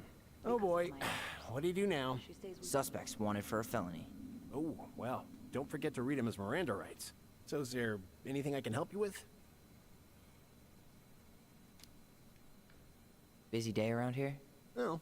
The fire alarm went off 3 times in the span of an hour this morning. I thought the chief was gonna rip that alarm right off the wall. So that's why he's a little bit cranky right now. Incident report states you called yesterday at 6:13 a.m. because someone I'll make it up to vandalized you, your I home. promise. Officer Vincenzi was dispatched to your home at 6:29 a.m. But you couldn't. Why'd you come back up here to the front? I had to be in surgery at 9. I was already running behind. Of course. Says here you work at Cottonwood Hospital. That's right. That sure is a commute. It certainly is. What's your usual work? I guess we let this play out. I'm a surgical resident at one of the only hospitals in Southeast Alaska. I'm basically always on call. Ah, yeah, of course. Well, listen, we really appreciate you coming in after a 24-hour shift. Did you need something, Allison? Yeah. Tyler? Can you come here? I'm right here, girl.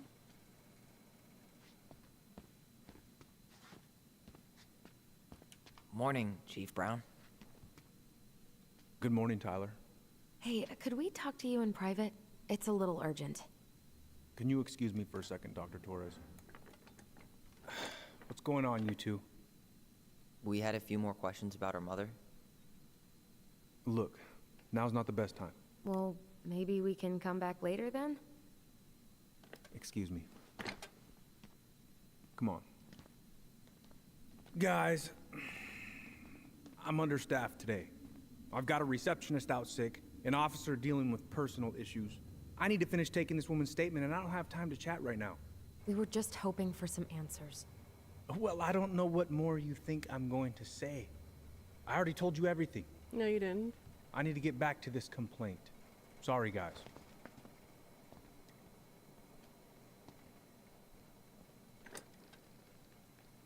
Oh, I hate when he's stubborn like that. So what now? Of course, Miss Torres. Where were we? Well, he's obviously not going to give us the truth. So I say we go get it ourselves.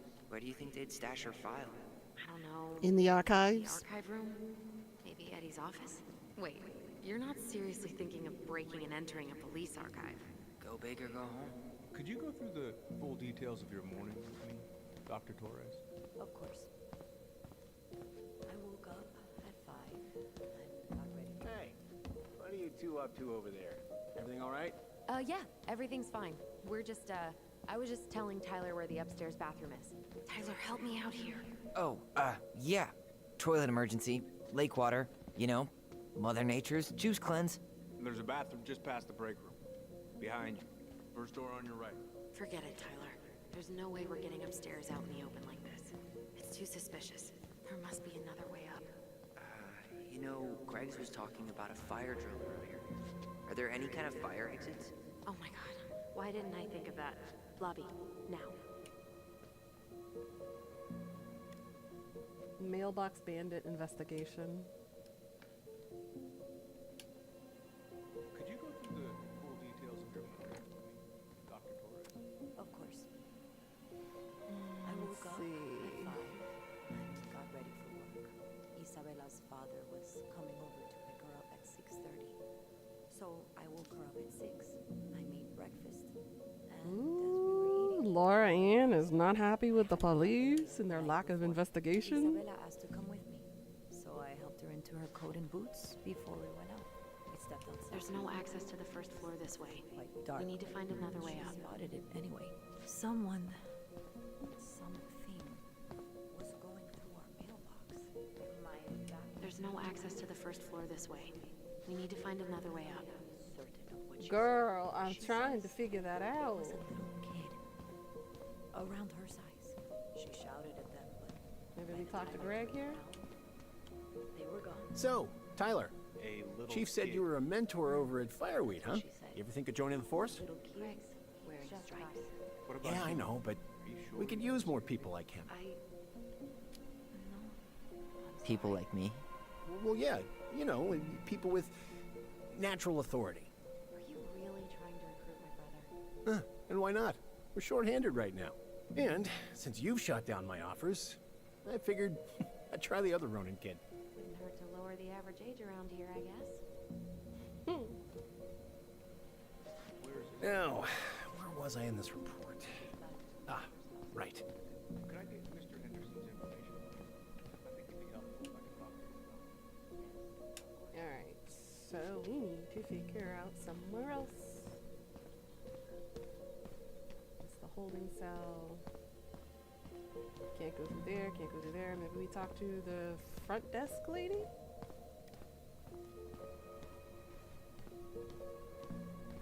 Ah, All right.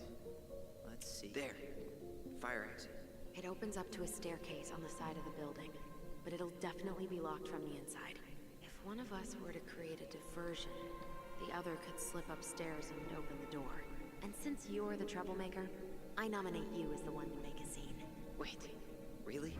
Got a better idea?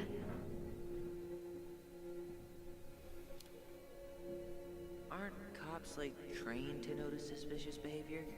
I'm not exactly an amazing actor. Figure out something simple and commit. I have faith in you.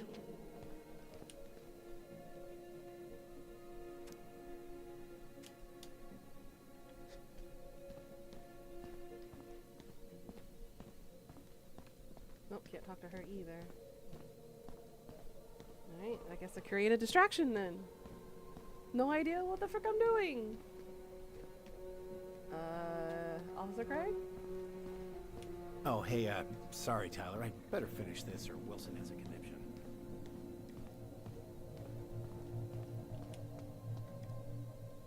That pile of paperwork? What about it? I could tip it over? Kinda messy, but I mean, sure.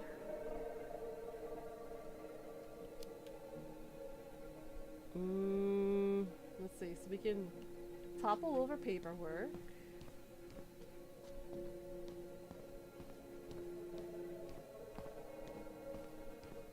Is that the only thing really right now?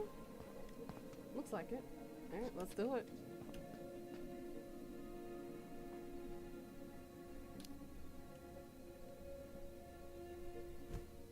Jesus, Tyler, what happened? Sorry, I wasn't looking where I was going. Just leave that there.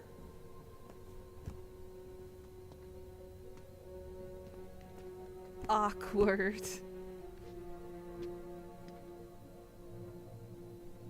Alright, I'm in position. What now? Turn right when you exit the station and follow the side of the building. The staircase will be right there. Ah, shut down the lights was the other option. I think the books was fine head enough.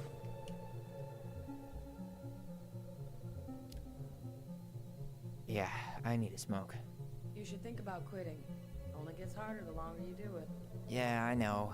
While you're at it, get your sister to stop too.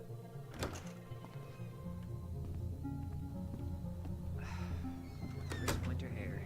Okay, I'm by the door. Come on.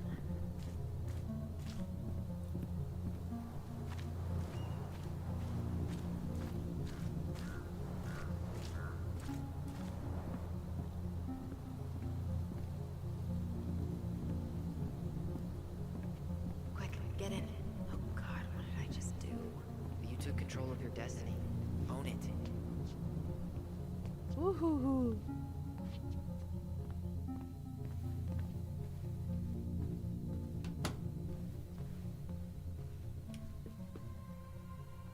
Looks like this is where Brown keeps all his personal mail. Looks like he's working with the Office of Child Services on the case. None of our business. If Eddie catches us in here. There's no turning back now.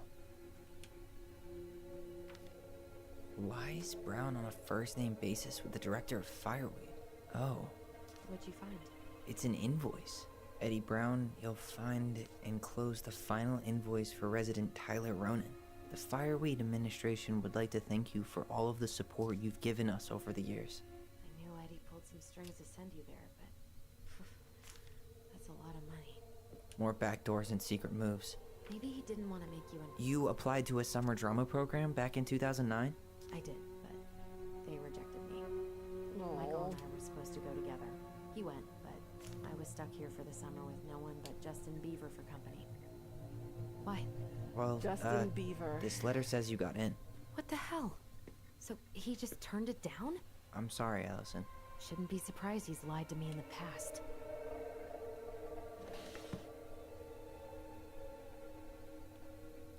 Huh. Hey, you.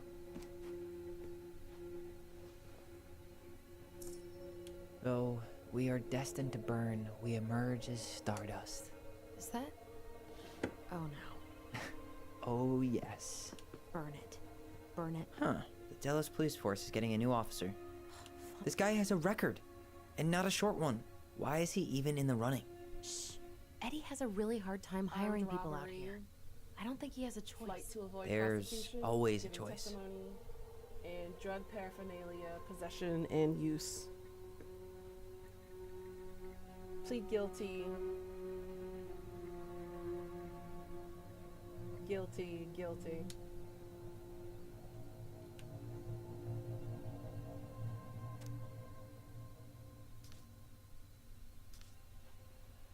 Military. You finding anything? No.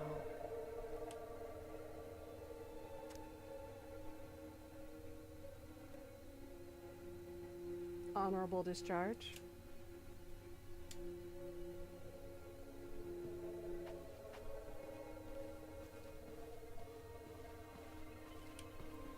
The police chief of Delos Crossing hosts charity events? Huh? Oh, yeah. The community social.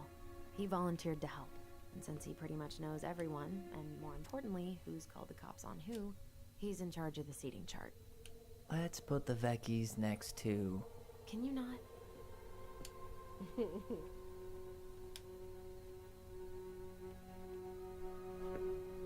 There ain't not much in this office. Brown really wants everyone to know what a fine, upstanding citizen he is, doesn't he? He's a genuinely good person. And saying that here makes me feel even worse. Is he really, though? How old is Brown? 38. Oh, wow. Graduated really young. Youngest officer to ever join the DCPD.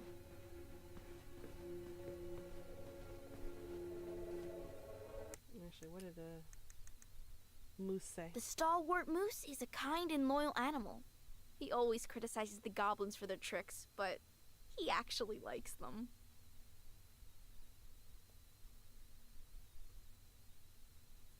Okay, so we know the pelican is Tessa. We know that the moose is the sheriff. We don't quite know who's the frog yet. The frog or the... I forgot what the other animal was.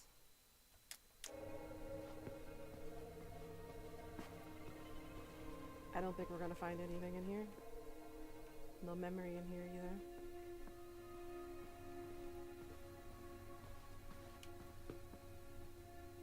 Looks like this is where Brown keeps all his personal mail.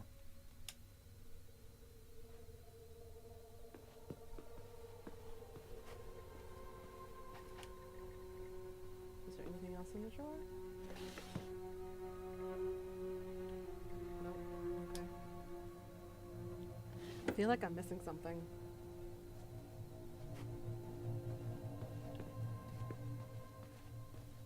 Girl, can you not get stuck on me? Thank you. It doesn't look like there's anything in here.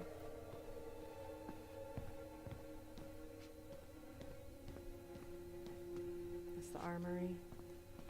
The muskrat, thank you, yes. So we don't know who the frog or the muskrat is. They could be just incidental. I can't believe I'm gonna say this, but maybe there's something in Eddie's office. Girl, I have checked everything that's highlightable. Unless you have something else to say, I don't see anything. Brown really wants everyone to know what a fine, upstanding citizen he is, doesn't he? He's a genuinely good person. computer. Seriously? You're gonna try to hack into his computer? Whoa. Brown looked at our file this morning. Wait, what? What does that mean? I don't know. But there's a reference number. R68653. You know what? I'm writing this number down because it feels like it's something important.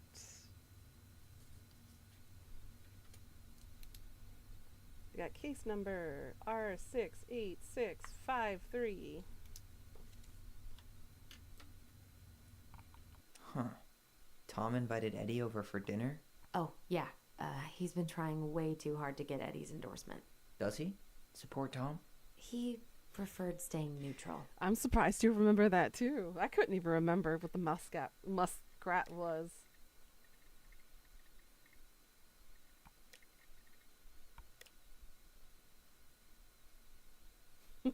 He replied, "You've hit reply all, Sherlock. Not your mama." One of his emails mentioned the archives. That's gotta be where our file is.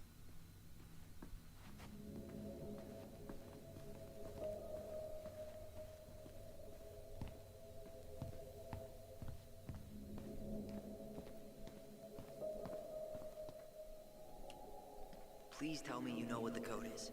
To the highly confidential police archive? Then, how am I supposed to open the door? I spent hours playing next to this room. I'd see people go inside all the time. Okay, well, from the looks of the degradation of the numbers, 0146. Seriously? Go on, try. Da-dum-dee-doo.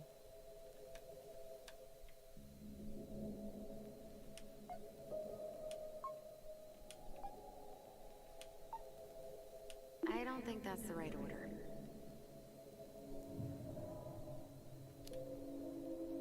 How did that tune go again? Dum da dee doo. I'm sorry. Dum I don't think I got that. da-dee-doo. Dum da dee. Oh, shut up. You never told me you had perfect pitch. Shut up. Dum-da-dee-doo. Be right back? Okay.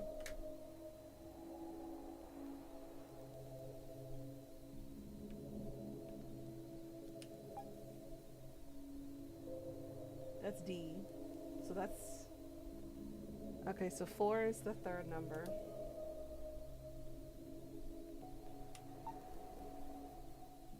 Six is the first number.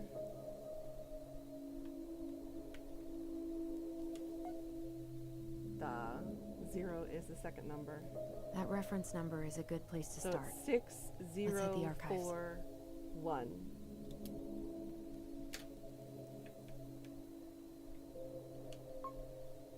Gee, only 24 different possibilities. Okay, 6,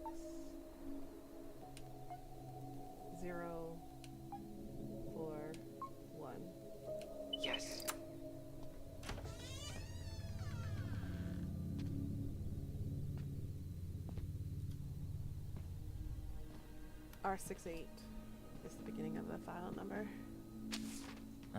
Looks like they're finally going digital. Oh, that's right. I remember Eddie complaining about this. They're gonna have to resort everything.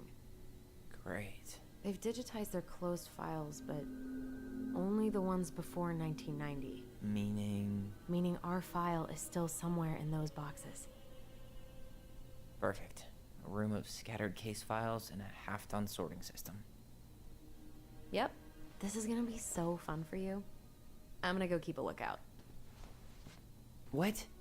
Why do I have to be the one stuck with box duty? Because if anyone sees me, I'll have a better excuse for being there. Reach out if you need anything. R68653. Look it up. Look it up, she says. Okay. Nope.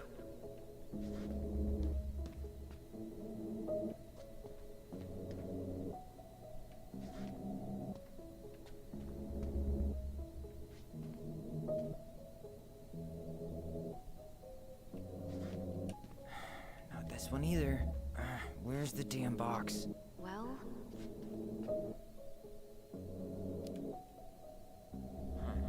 What was that reference number again? 05 R68 653.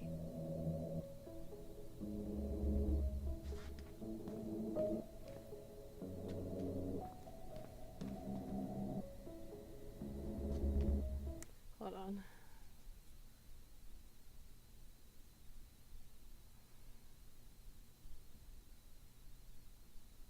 That would have been 53.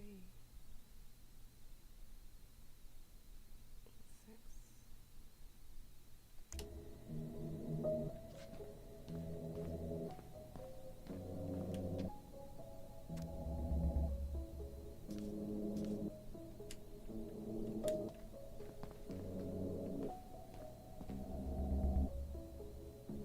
No, that's not it.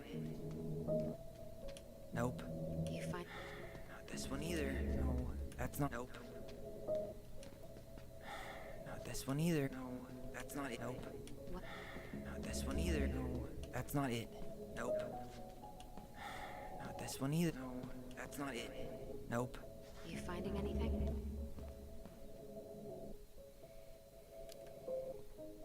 Just give me a minute. It's not this one either. No. Nope. No. Nope. Not this one either. No, that's not it.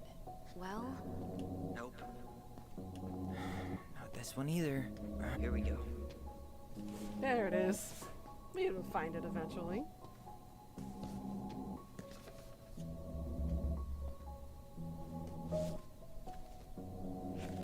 Looks like a step-by-step record of the investigation. Alright, case note. Notified my partner, Officer Christian Holt, of accident at 12 Canary Road, Dallas Crossing, Alaska. White female identified as Marianne Ronan.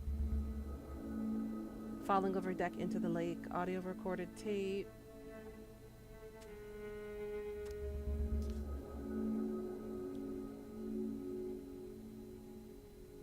Holt and I arrived at the scene, briefed by Patrol Officer Jay Chan of incident. Brown located witnesses, minor's name redacted, and Ronan, minor's name redacted. Children of Marianne Ronan couldn't get a statement from them as they were dire stress and shock. The children were taken care under the Patrol Officer Jay Chan. Rolled prints of victim, crime lab, scene, completed photographs and scene recovered unlicensed Rassler shotgun. Bullets recovered from location in the barn. well, So far, I'm not seeing anything we didn't know already. It does reference some other files and audio recordings, though. you might be able to look those up on the computer. Even if our file hasn't been digitized yet, they may already have it in the appendix. Coroner took possession of the body, cleared scene.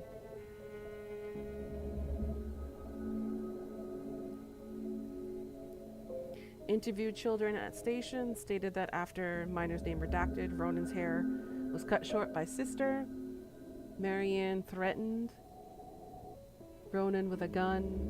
When Ronan fled from her, she pursued child to the docks. Ronan stabbed Marianne Ronan, who was still threatening the child before falling over into the water. Witnesses state they called 911 shortly after. Who's the witness?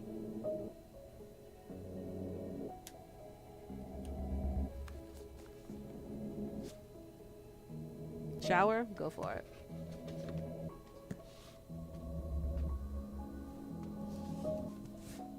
Yes, putting things back where you found them. Good idea. Alright, I'm in. You can search by keywords. What should I look for? I don't know. Mary Ann Ronan, March 1st, 2005.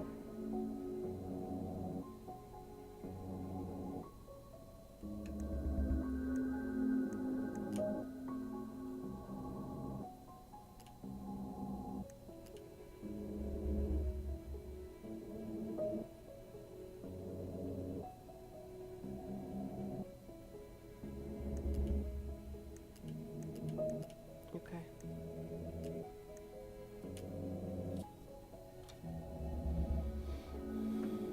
So I need 05R61889 and 05R62766. References 05 R62 766. No, that's not it.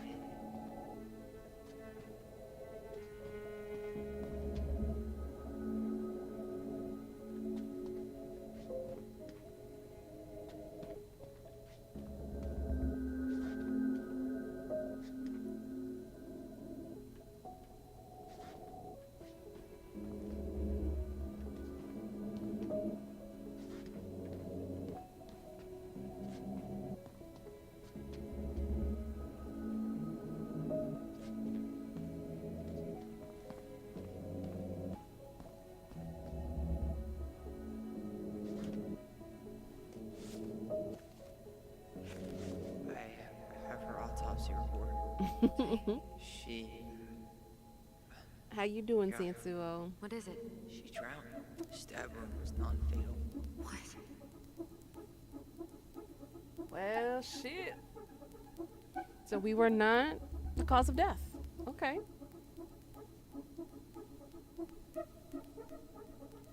So her autopsy report, she died at 9:30. 42 female. Dead on arrival, post-drowning. 1 stab wound, left loin, 2 degrees to assault. See scissors by daughter. Nil unknown PMH. OE bloody froth seen in mouth and nose. I want it that way.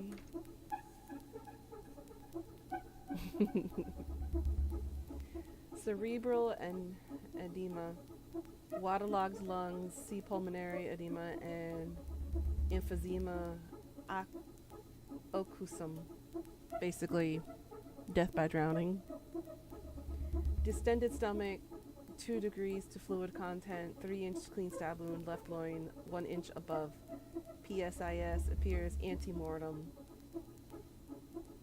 On CT, fluid in paranasal sinuses and trachea, bilateral pleural effusions, bloodwork evidence of freshwater inhalation, diffuse hemolysis, low, high, other conditions contributing but not related to the immediate cause of death. It's considered a homicide. With scissors, victim then fell over dock into freezing lake water. Was operation performed for any condition above? Yeah, no, was not. Welcome back, welcome back, Pika. And hi, Sansuo. How you doing? Let's see. Technician S. Sylvia. Witnesses to autopsy. DCPD Detective Eddie Brown. So Eddie was at the autopsy. 15-centimeter stab wound, non-fatal. 2100, death by drowning.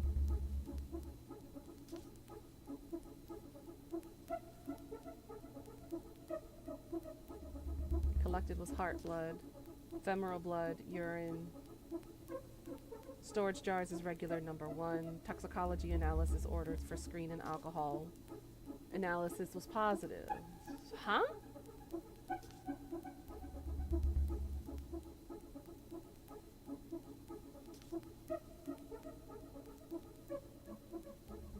She had alcohol in her system before she died. You had an interesting day? Interesting good or interesting bad? And welcome back, Leah, with food. And you're in bed now? Are you a burrito? Alright, so we've just found out something new. She had alcohol in her system when she died. She tested positive.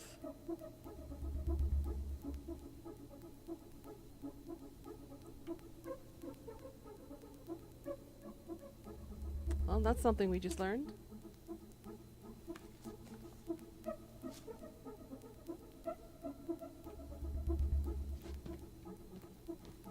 Alright, so the other report was an R05R61889.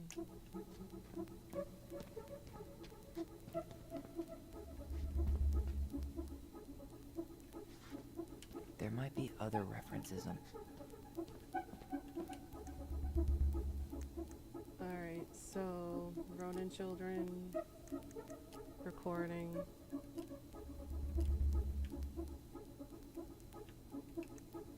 Delos Crossing Police Department. Hello? Hello? Hello, I can hear you. It's my mom. She fell in the water and she's not coming up. Okay, where are you now? Home. We're home. Are you alone? Where's your dad? It's just me and my sister. All right, honey, can you give me your address? 12 Cannery Road.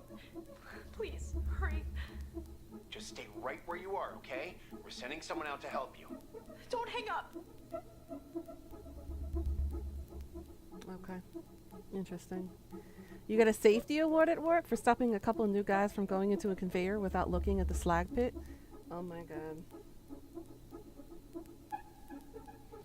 That's beyond a rookie thing going on there. Are they not teaching these people coming out of college or out of trade school Safety 101?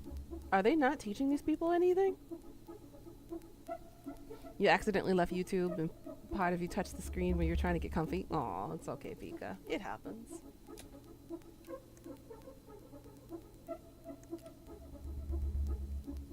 Here.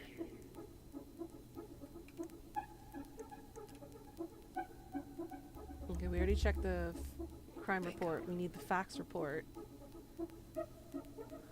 0501 COM EBR. 0501 COM EBR. Damn Bobs. I know the feeling, girl. It's all new construction. The belts weren't ever going to be live. It was a slag pit. They assumed that being 20 feet above the pit, they would be fine. Procedure is to do a shutdown, though. If you are new, you wouldn't know. I thought procedure to do a shutdown was standard, though. Okay. Unless my knowledge is a bit check out 0501 COM dated than this. I'm confused. I thought that was standard.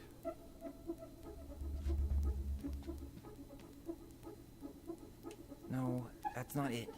Well, Girl, be patient. 0501 COM EBR.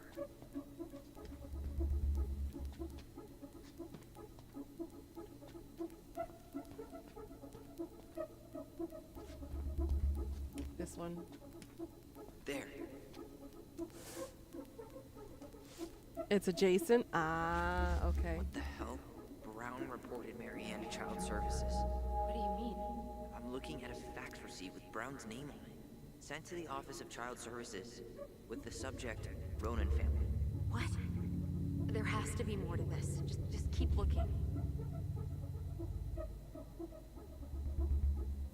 So that's the reason why he went over to Marianne's house on the day.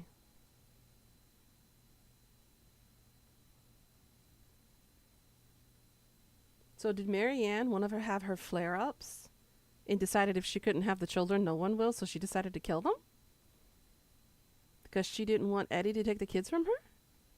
I don't know. There's so much going on here right now. I have more questions than I do answers. Shit. Eddie's coming up the stairs. What do I do? Stole him. No shit, Sherlock.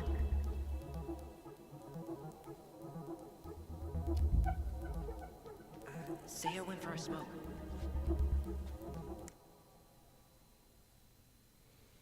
The shower was refreshing. That's good. It should be refreshing. Got something. This is Officer Eddie Brown. Hello, Officer Brown. This is Simone Prue from the Office of Child Services. Hello, Mrs. Prue. I'm calling about the Ronan family. I just wanted to let you know that we will be moving forward with the case. I see. Is there anyone additional we should interview while we're in the area? Yeah, Samuel Kansky is a close friend of the family. Uh-huh. K-A-N-S... K-Y. Great. Your caseworker, Sandy Black, will be arriving on March 5th.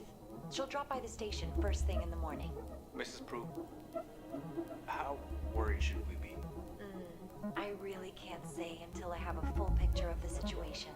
Of course. Well, have a good afternoon, Mrs. Prue. You too, sir. I just listened to Brown chatting with OCS. He really did it. He reported her. What if he was just a go-between? He might not have had a choice. We need to keep digging.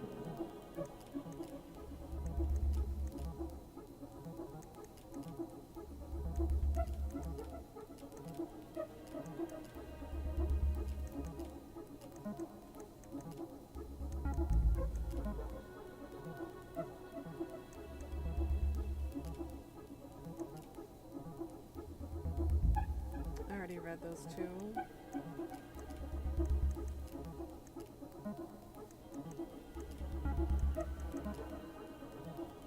I already listened to the recording from Child Services. I need something about... There it is.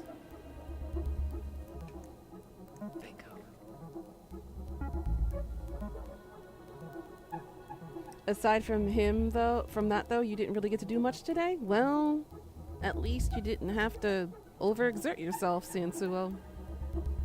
I would take that as a break. 2005 21546. 201546. Reference is 2005 201546.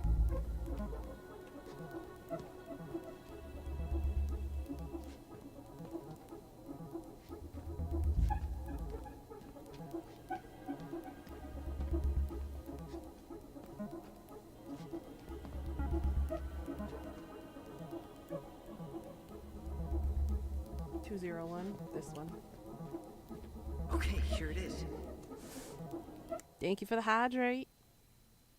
Wired up 600 volt, 30 amp disconnect for HVAC. Muscled up massive cable with an engineer's undersized, stuff like that. Not bad. Not bad. That's decent.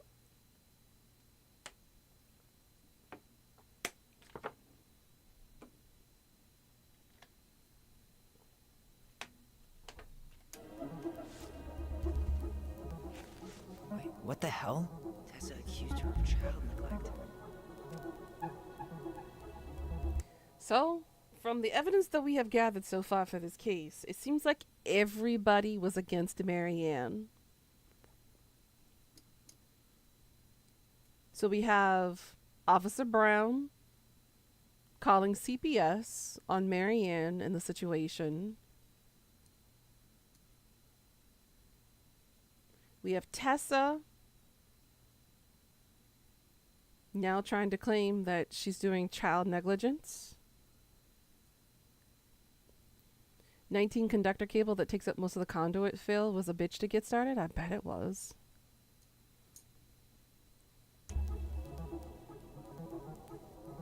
And now we have a theft report.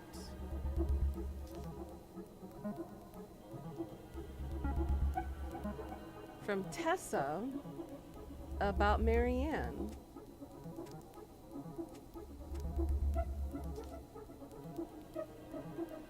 Marianne Ronan entered Veni Vidi Vici, owned by Thomas and Tessa. Mrs. Vici stated she observed Ronan browse the aisles for 10 minutes while chatting distractedly with her. Mrs. Vici stated that she was behind the cash register and did not have direct eye contact on Ronan at all times. Ronan asked Vici if she had any of the organic mosquito incense in stock. Ronan left without purchasing anything else. She walked back through the aisle where Ronan had been and discovered a missing box of detergent. So she's blaming Marianne for theft. You've been moist all day. It's fucking hot outside. Yeah, it is. Moist. You're making me moister than an oyster. Don't get me to say that again. I'm gonna head desk myself and knock myself unconscious. Thank you. Good night, guys.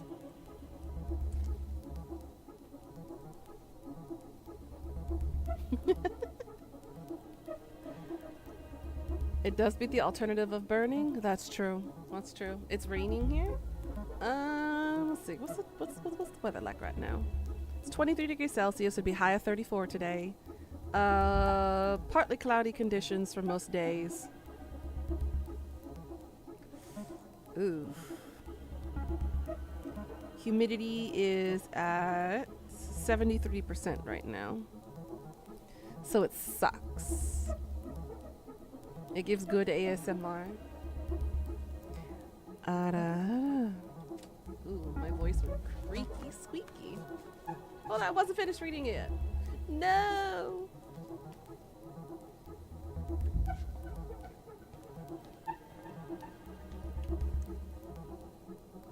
Alright, so we need...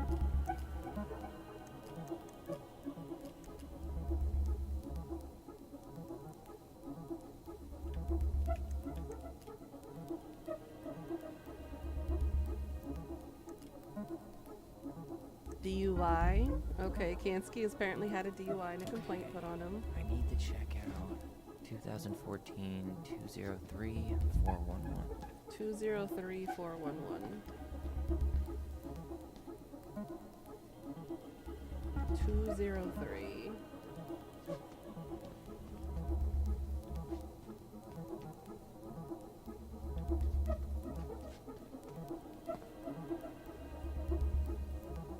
Nope.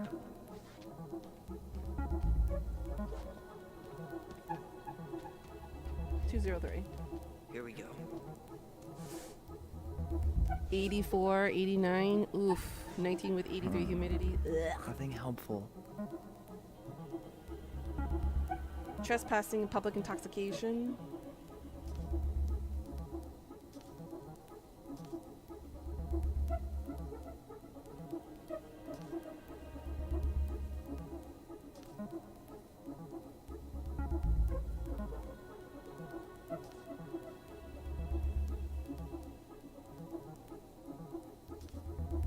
Oh.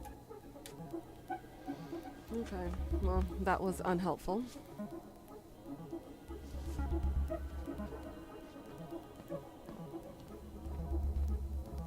Tessa's name came up. Search for her?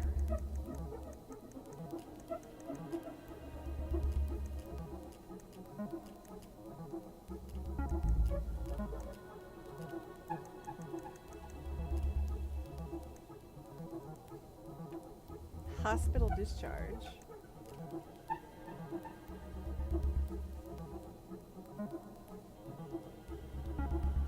Miscellaneous. Reference is 05 R68 MISC.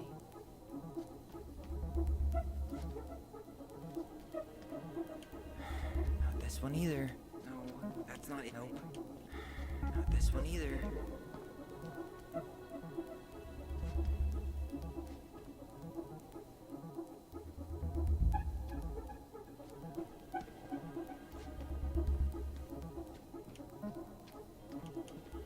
Oh my god. No, that's not it. Well, Boy, There. that's the one I was trying to grab. Damn it. It's always hotter than Satan's taint at work. Doesn't matter how hot the temp is. Why It's is 20 that degrees here? hotter. Understandable. Let's see. Diagnosis. He had a concussion. Pressure in the head, headache, loss of consciousness, nausea, dazed, hospital release. I, Tessa Vecchi, hereby release the clinic from liability, blah, blah, blah.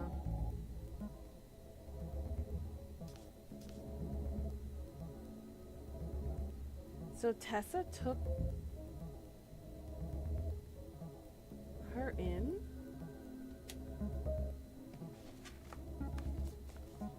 Don't get me started on the family jewels in this weather. Believe me, honey, we know. I need to get moving. Vagina sweat too. Boobs sweat as well. We get it. We sweat in cracks and crevices that we didn't think could develop sweat. So we understand when you get swamp ass or swampy balls. We get it.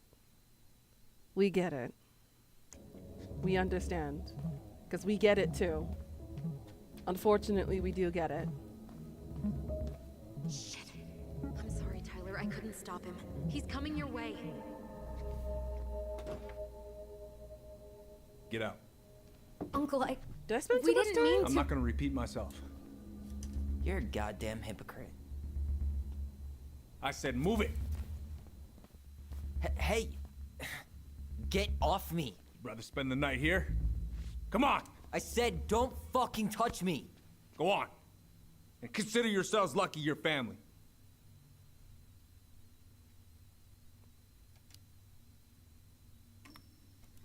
You're right. Family. And for Allison's sake, we should talk. About what? We saw our file. We know about social services. Why?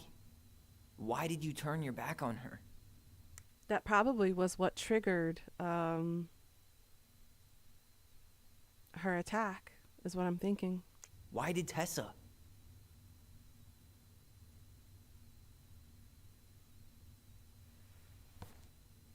Okay. Yeah, you're right. We need to talk.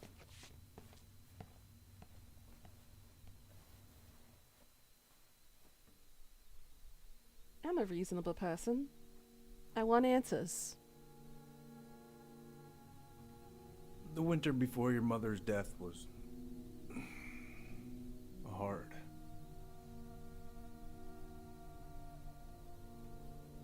Delos Crossing was snowed in for months. We figured as much. Most roads were closed and plane supplies were scarce.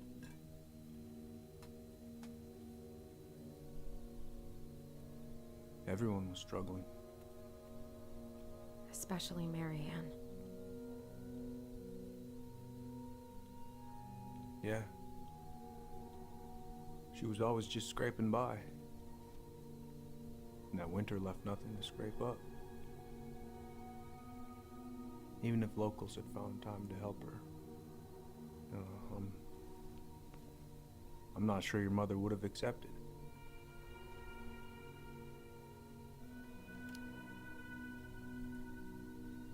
You're saying Tessa reported our mother because she was having supply issues?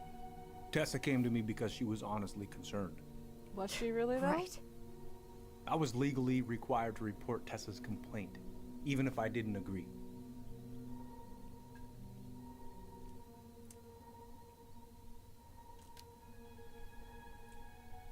That snake? Pretending to care? To be her friend? Just to stab her in the back when she was down? Tessa helped out your family for years. I'm convinced her concern was real.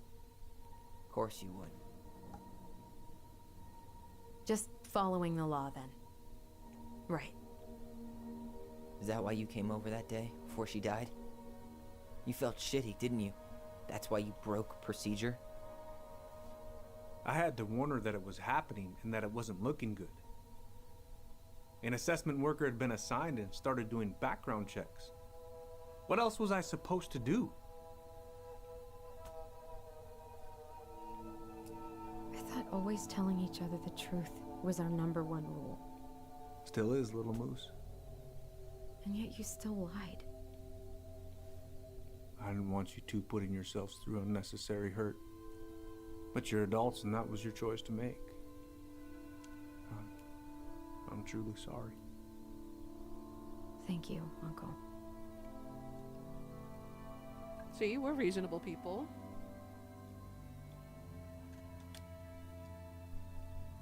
Just like that, huh? Must be nice to have a daughter who lets you off the hook that easy. Eddie, you keep trying to point your finger at Tessa, but you have to take responsibility for your part in our mother's death. I've asked myself over and over for the past 10 years what I could have done different. I know I made a big mistake with you two here. And you've got every right to be angry. Being a father? Well, it's a pretty tough job. It ain't supposed to be easy, because if that was the case, then everybody would be a father now, wouldn't it? It's supposed to be hard. The things you want to keep in your life are supposed to be difficult to keep. I've tried my best. And I'd like to try my best with you too, Tyler, if you want it.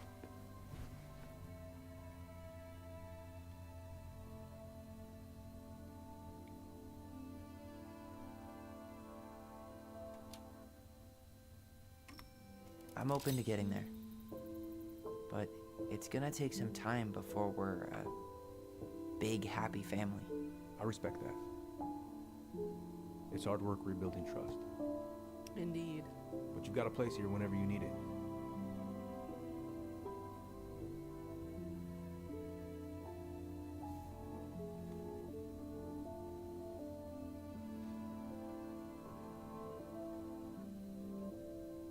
Group hug? No. Absolutely not. Remember, I'm doing this for Allison. I ain't doing this for anybody else. No rest for the wicked, huh? Well, that went better than I was afraid it would.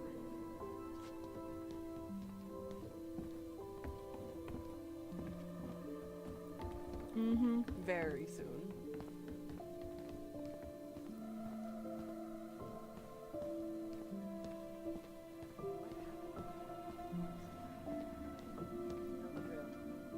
Chin up. Yeah.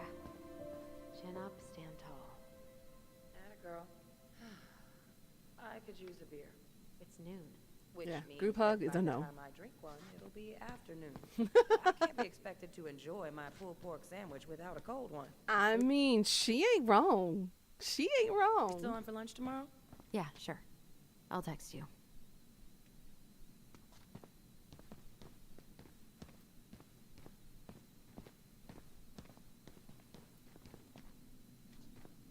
Are you just gonna sit there? Okay, apparently we're not done talking to people here yet. You kids be careful out there, yeah? You two on your way out? Yeah, we've got stuff to do. You ready, Allison? Yep. Let's roll on. Well, don't be a stranger, Tyler. Sure. See you around. See you later.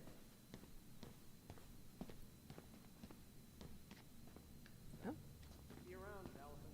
Oh, yeah. Allison, What? you feel like shit. How can you tell?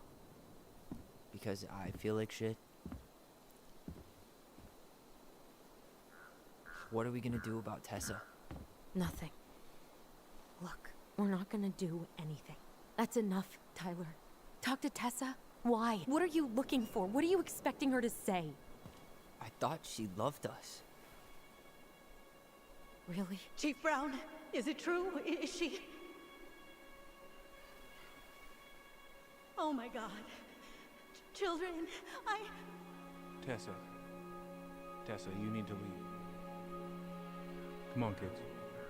Everything is going to be all right, okay? You're going to be okay, I promise. Go home. You can't be here right now.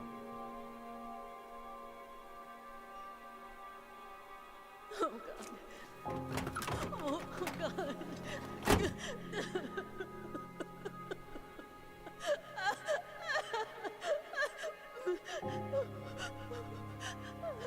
I don't know. When it comes to religion versus family, I think Tessa would drop family in an instant and stick to her religion.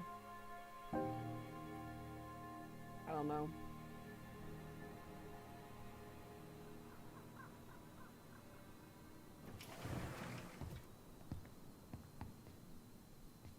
Where is everybody? Tessa's gotta be around somewhere. I think I'm hearing something. Well, at least we know the entire world didn't vanish. Damn. The apocalypse would be a fun place But if our Given who is here, we can't count out the rapture quite yet. if the enemies are all gone. I need to take a breather. I'm gonna do a bit of shopping. You look for Tessa, okay? On it. Alrighty. Take a leak just as I was finishing up. What do I see? A big old bull staring me down. So what do? I grab my odd six from the trunk and set my sights. And you shot it? Yes. Oh man, I haven't had this You cereal want in her hat? forever. I know her Crystal. hat's cute. Caesar's closed up that way, yeah?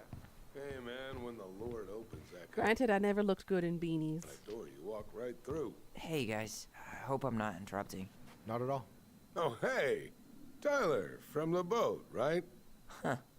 We keep bumping into each other, don't we? What were you guys talking about? I don't think you'd be interested.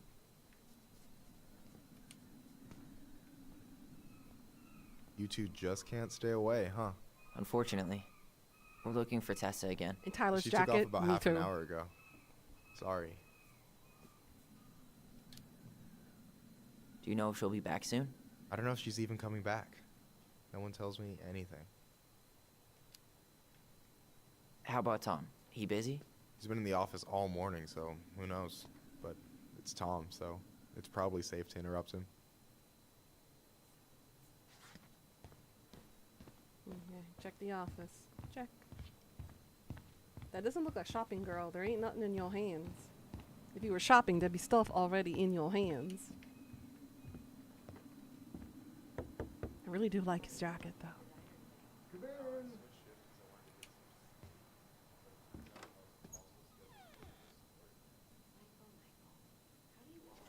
Hold on, let's listen to their conversation. You're gonna work yourself to death, you know? Yeah, well, I can't really turn the money down. That security deposit is gonna be a bitch. I have no idea how I'm gonna get my half together. Selling blood's a thing, right? You worried about the house? A little. And I had to turn down an appointment with the only interested buyer we've gotten. Well, girl, you're lucky I'm picking up the extra shifts then. So far, I think their relationship is genuine. It's interesting. Hello, Tyler. Can I help you? Si, senor. If I can actually talk to you. There we go. Hey, I hope this isn't a bad time, but is Tessa around today? She had to step out for a family matter. This wouldn't be something I could help with, would it? Yeah, maybe, actually. We were over at the police station and we took a look at Marianne's case file. Okay. Why did Tessa come to the police station that night? She was looking for you two. To make sure you were okay. When she heard what happened, she was a mess. How exactly did she hear about it so fast? Can't remember who called, but you know how it is. No news travels faster than a secret. Everyone knew 5 minutes after Brown was on his way out. Tessa reported Marianne to social services. Did you know? Vaguely. But I didn't get involved. I didn't think I really had anything to add. You never thought to mention it? Well, now, I'm not sure how a thing like that would have come up. And I didn't want to rub salt in any wounds. Huh. How about when we were in the store yesterday asking about it point blank? That was between you and Tessa. I try to stay out of other people's affairs. As a politician, I find that hard to find. Okay. Thank you. Look, I'm sorry if you felt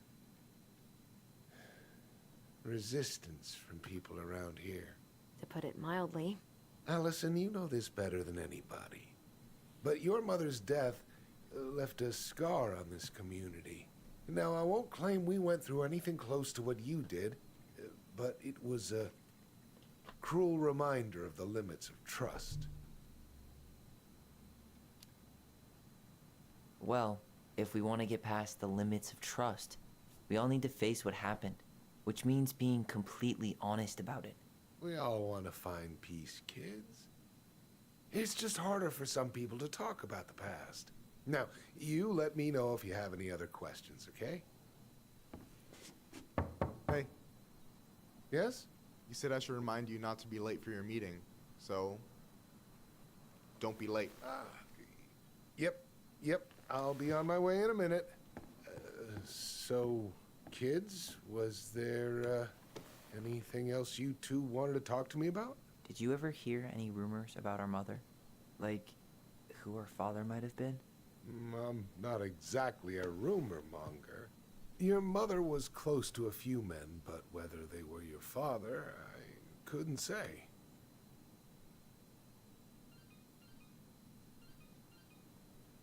But look, oh, gosh. I'm sorry. I really have to go. Michael, could you finish up the storage room and then just close up? Sure thing, boss man. See you later.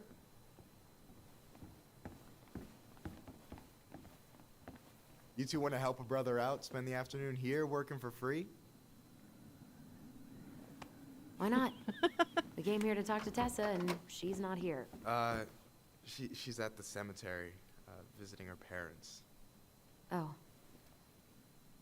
Hey, tell you what. Why don't you guys help me close the store, and then we can drive over together. I've been meaning to pay my uncle a visit. Can't we just wait for her to come back here? I'm not really excited about going there. Allison, we don't have to visit her grave. I'm gonna start working in the storage room. Tyler, join me when you're done. Sure thing. Just give me a sec. Nothing better to do, right? Alright, girl. Where'd that question about our father come from?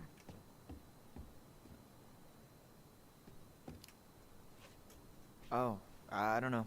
It was a weird thing to ask, I guess. Hey, so you look less than thrilled with the plan. Yeah, like I said, I am not stoked to be going to the cemetery.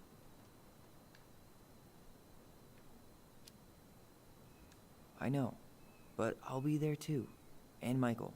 I'm not sure I want to drag him into this. Hey, he offered. He wants to be there for you. For me, huh?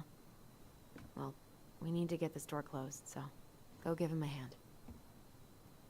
You sure you're gonna be okay? Yes, so stop hovering.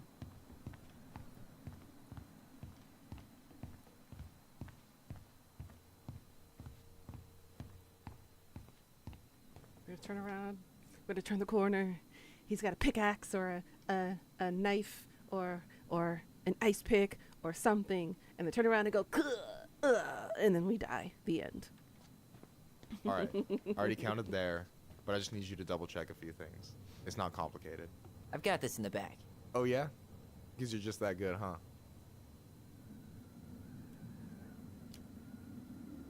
I'm clowning. I don't even know where to begin. What do I do? Yeah, let's start with an easy one, alright? Go to the back of the room and tell me how many cans of Molto Bene brand tomato sauce we have left. Aye aye. Molto bene.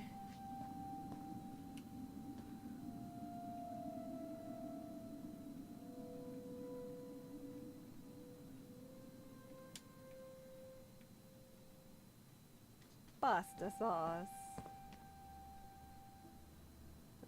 Looks like peanut butter. Maybe? I could be wrong.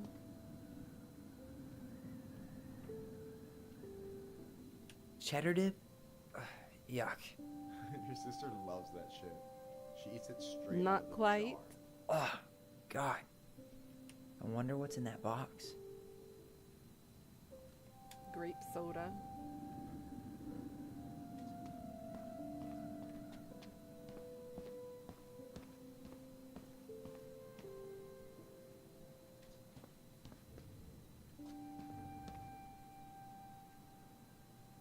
Wood varnish. That's probably in these boxes back here then. This one, I think. I wonder what's in that box. No, that's not it. Bleach. Okay, so it's not this shelf.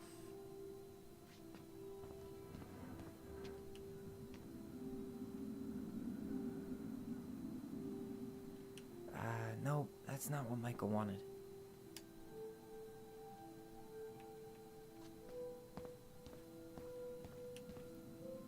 Huh. Yikes, that's unsettling. Little dolls of him. Is that the mangy muskrat? There's the muskrat. So is Michael the muskrat?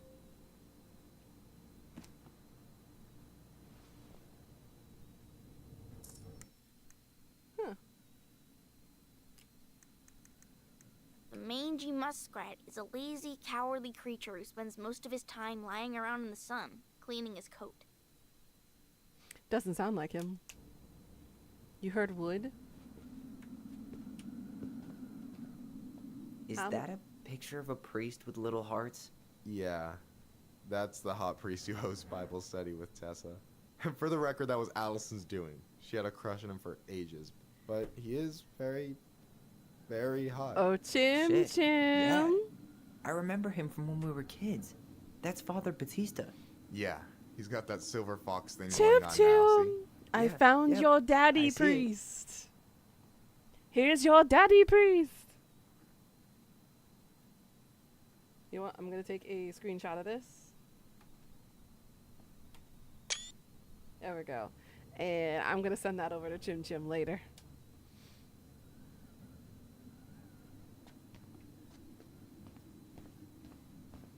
Oh, I drank this at a party once. It did not end well. Oh, any good stories? I mean, probably. But nothing I remember really makes sense, so... There it is. Hold on. Let me count this. Let's see. 3, 6, 9, 12, 13, 14. There's 14 cans of Malta Bene tomato sauce.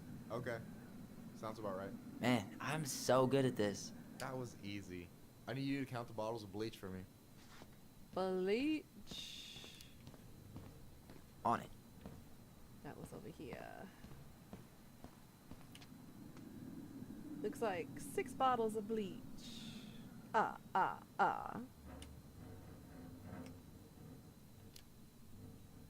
6? All right. Not bad, Tyler. Not bad. Careful. They might give me your job. Oh, you can have it. What's next? Come here and help me with this.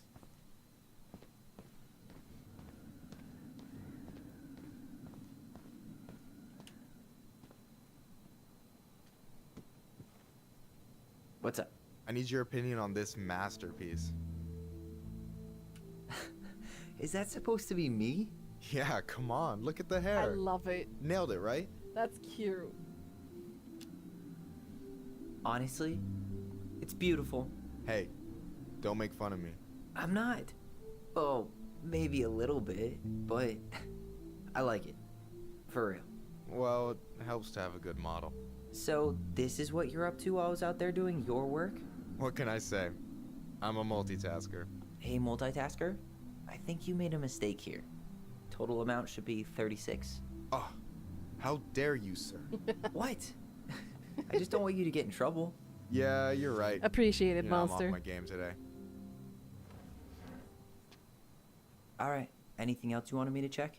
Yep, one last thing, and then we should be free from this purgatory. Hit me. Can you count how many plushies we have in that box over there? Okay.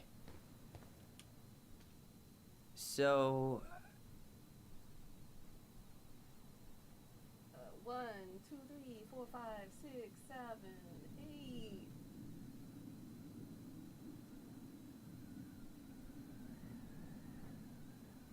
I'm counting 8. Is anybody counting anybody else? That's you, the multitasker? Did you find the don't nod references yet? No, I don't really notice or care. Let's see.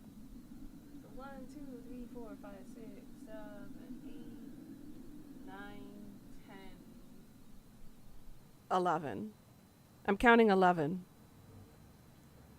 They're horrible plushies, I know. I think it's 11. you've got about 11 left in that box. Did I get it wrong? Michael? Ouch, what the fuck? Hey, sorry. It was just too tempting. Oh no.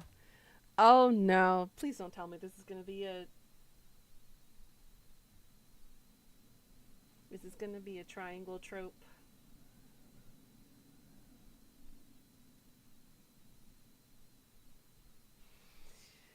Uh-oh.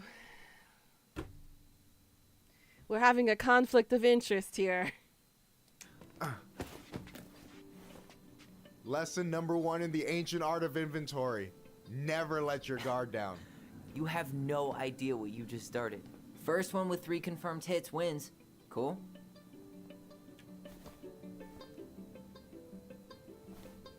Oh, damn it.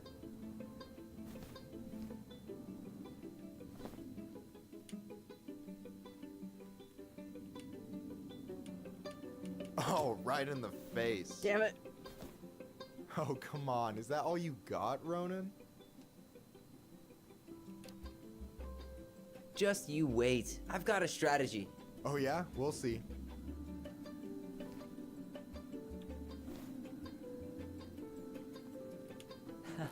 Gotcha.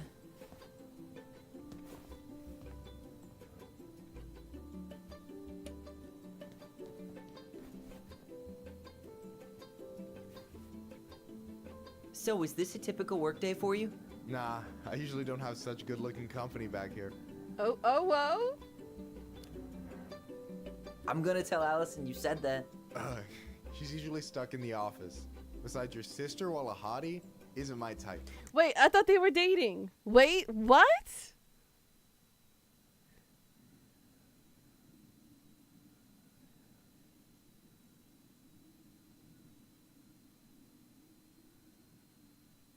Did my gaydar just not work today?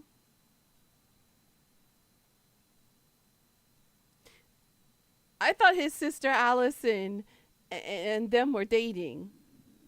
That's what it felt like because they said they were moving in together.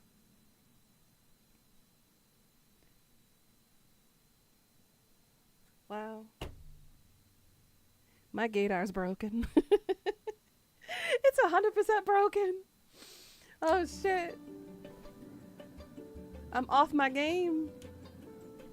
Oops. Boom. One more hit and you're out. Prepare to feel my wrath. God, you're corny.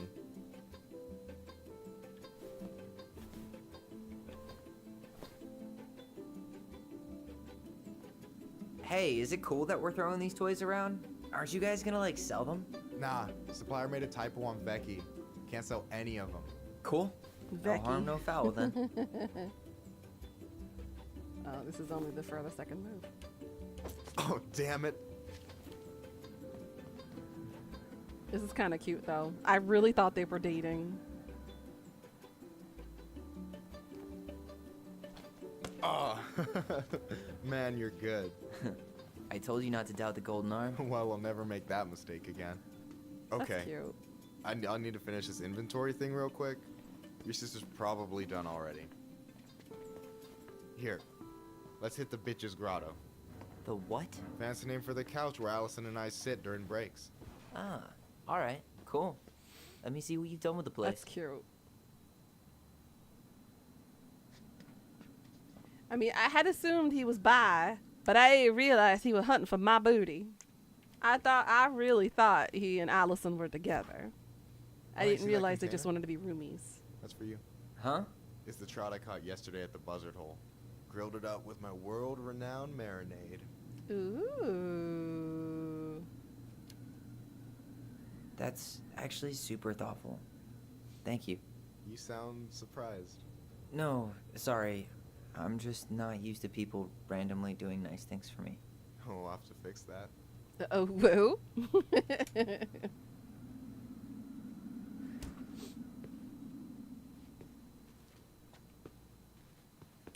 Let's sit and chill.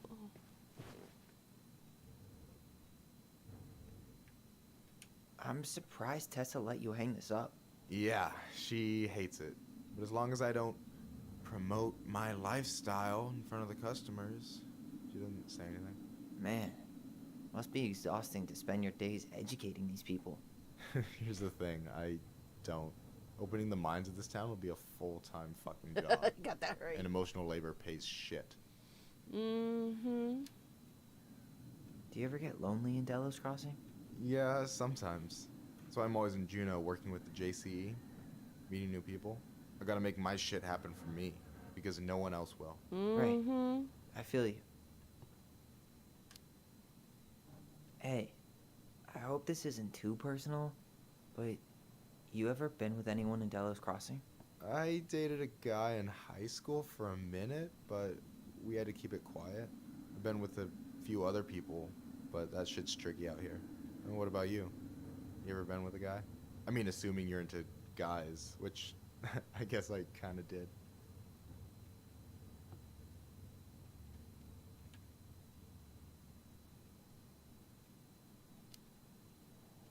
I've never really been with anybody. Guess I was too busy processing trauma or whatever. But if I met a guy I was into, who knows? Hint, hint, nudge, nudge, wink, wink. Anyway. And I'm done.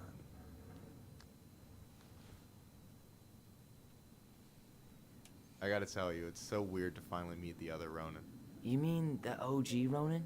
I was born first, you know. Is that so? Thought Allison said she was. Well, our mother never actually told us, but it was me. So, why is it so weird to meet me? Because I just heard Allison tell your story so many times. She told me everything about you. Fireweed, your transition. I hope that's okay, by the way. Yeah, it's fine. She asked me first. Yeah, figures. That lady is thorough and she loves you like crazy. I know.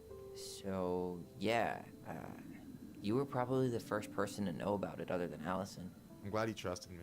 And it's great to finally get to know you in the flesh. You're pretty alright.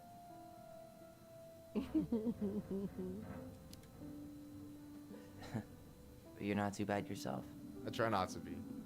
Especially around guys I'm trying to impress. I So like I wasn't him. blowing He's pretty smoke blunt. when I said you should move to Juneau with us. I know. I've got a community there. Could be yours too. Fitting in. There's a concept. You have no idea how life-saving a chosen family can be. It pulled me out of the dark more times than I can count. I hear you. Hey, can I ask you a question? Of course. Shoot. Why do you care so much if I move to Juneau?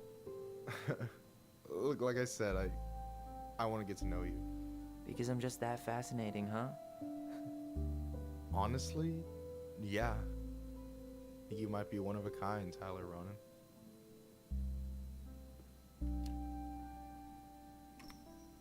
Well, golly gee, Michael. I think you're swell too. You're the cat's pajamas. Shut up. I've got way better compliments than that. Oh my But goodness. I can't open with my best, right? It's cool. So, I'll get more of those if I get to know you better. For sure. If that's something you'd be interested in. Oh, look at I might you. be. Yeah. Oh, hey. I've been standing at that counter for an hour waiting for you two dum-dums to come back. Are you guys ready to go? Mm-hmm. I think we've done about as much damage as we can back here. Yeah. Let's go. Move aside, Allison. I am taking your bestie. I honestly thought those two were together. I seriously did. I did not. I don't know. I think I need to readjust my gaydar. I've been away from people too long. Didn't even notice. Here we are. They are adorable dorks. I love it. Lakeview Cemetery. Oh boy. Thanks for letting me hitch a ride over. No problem. You sure we can't drive you back? Nah, you're like stretching my legs. It isn't far. And anyway, can't put the wind in a bottle. All right. Did you just reference yourself as a genie? You're a genie in a Tessa bottle? should be at her parents' grave, not far from the entrance. Look for a big crooked tree. You can't miss it. I'm gonna go check in with my uncle. Good luck. For real.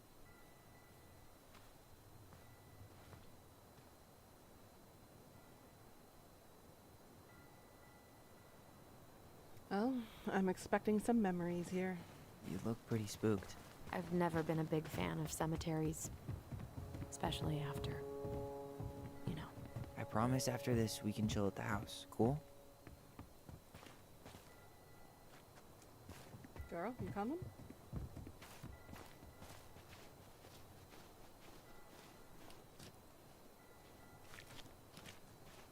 So, did you ever come back? Shh, keep it down. Better? Much. Why do people always feel like they have to whisper in cemeteries? I don't know. Probably just a mirror neuron thing. A what? Monkey see, monkey do. Yeah. Anyway, have you been back here at all? Since the funeral? No. I've never had a reason to. Thankfully.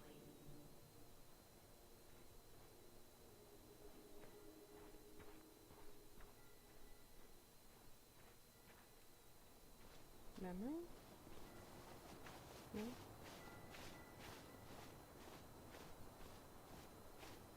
There's a statue of a deer. It's pretty. Alright, so they Well, said it was here's the an entrance. crooked tree, but no Tessa. Let's check around for her parents' grave. Just to make sure this is the right spot. You think it's possible? Wait, is this the one we called Big Crookedy? The exact one. Why didn't we call it Gnarls Branching? Total missed opportunity. Because we weren't hip to basketball back then? Or CeeLo Green? Damn. I remember it going all the way up to the clouds. Everything does when you're 4 feet tall. For some people, you can relate. Am I right? Guess again. Phillips?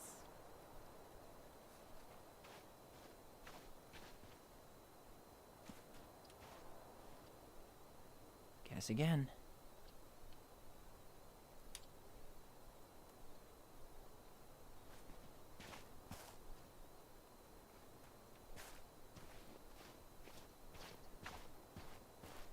De Leon. That's the one. Don't tell me we missed her.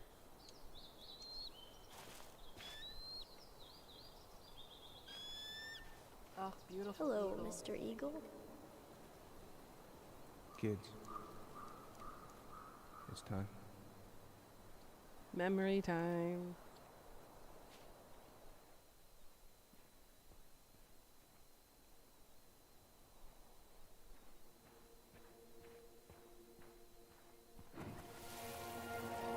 We really have to go, Eddie? You can hold my hand if you want. I can walk fine on my own. It'll be quick, okay? Then we'll get something to eat. The day of the funeral. I barely remember it. That's probably for the best. I don't think either of us are exactly eager to relive what went on behind that gate. So,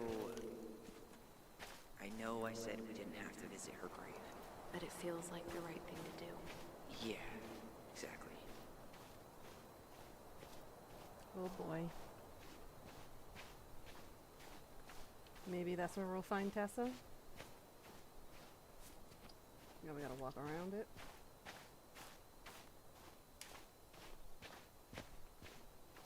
Or is it this gate they're referring to? This gate.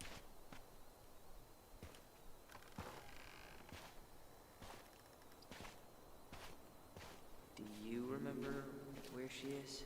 No. For what it's worth, I remember staring at the water during the funeral. Allison, please. I'm not going.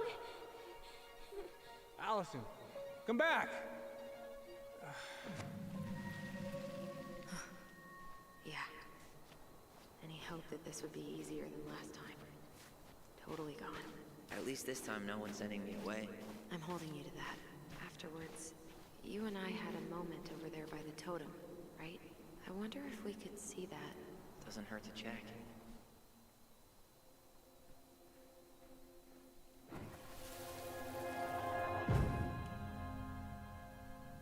I won't let them take you away. I'm gonna tell them the truth. You swore, Allison. I'm gonna be okay. Please, don't worry about me.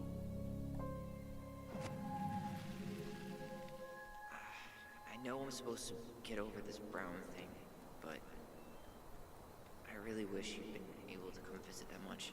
Yeah, me too, but look, I didn't make any promises that day. You did. Watch. Oops. I walked right into the memory.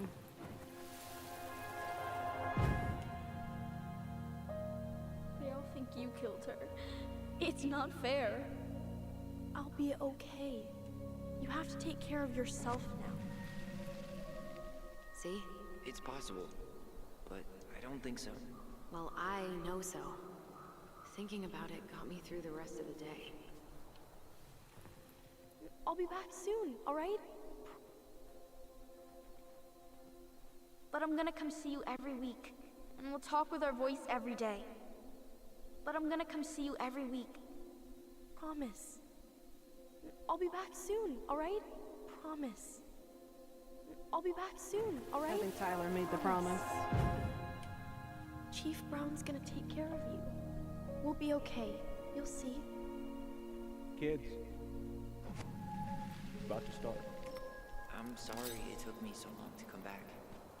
I got so caught up in everything that... You really don't have to explain. I understand what you were going through now.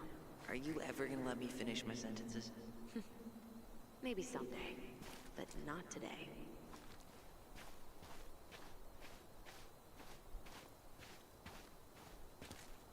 You think Snowball still lives in there? Snowy owls only tend to live about 10 years. Oh, rest in peace, Snowball. This spot's familiar.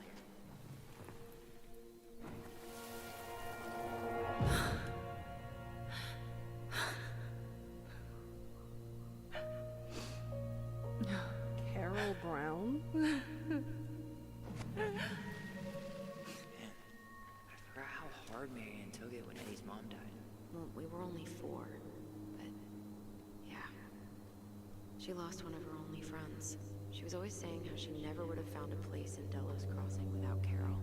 You think her death kicked off Marianne's, you know? It definitely didn't help, but no. It was years later.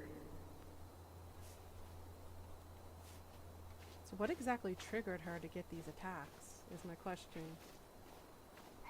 Oh, there she is.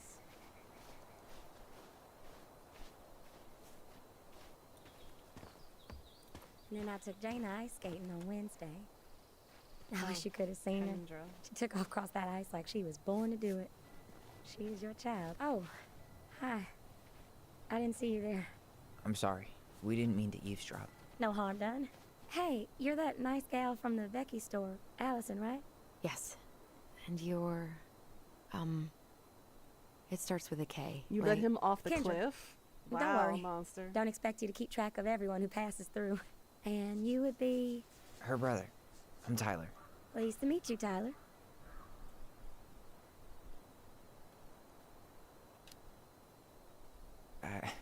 I hope this isn't rude, but where's that accent from? Georgia. Born and raised. Landed in Delos about 2 years ago. From Georgia to the middle of nowhere, Alaska. There's gotta be a story there. Well, I wasn't planning to stay for more than a few months. We came up for the fishing season, just like we'd done twice before. My husband, Meech, he always tried to convince me to stay on longer, but I wasn't having it. But then... well, we lost him. Well, I agree with her. Stay in Alaska. Georgia right now is shit. I'm so sorry. Way too many families around here have lost someone that way. Yeah, something's gotta change. Anyway, now it's just me and my daughter, Jaina. And I just can't bring myself to pack us up and leave him here all alone. Stay here, girl. Sorry. We have to get going. Don't apologize. It was nice talking to you. See you around, Kendra. You two have a good day. Stay in Alaska. Don't go to Georgia. All your rights will be taken away the moment that you step through that state line. Yeah. Ty. What? This is it. Right. Yeah.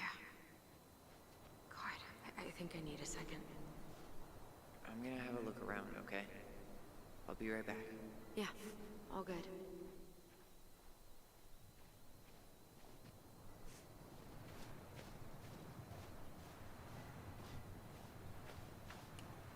This might take a while.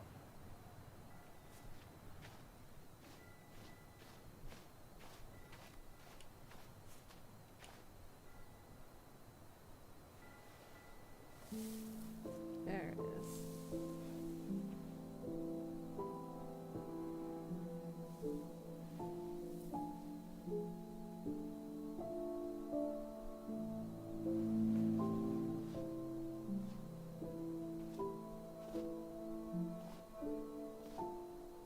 Allison.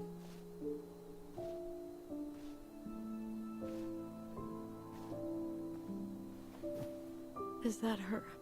What the hell was going on with you? What broke? Why didn't you say anything? We were your goblins. You didn't have to do it all alone.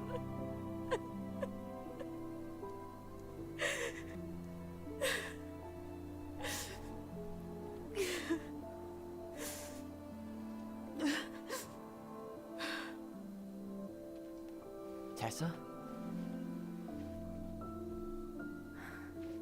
Kids, I wasn't expecting to see. What are you doing here? What are you doing here? Feeling a little guilty, maybe?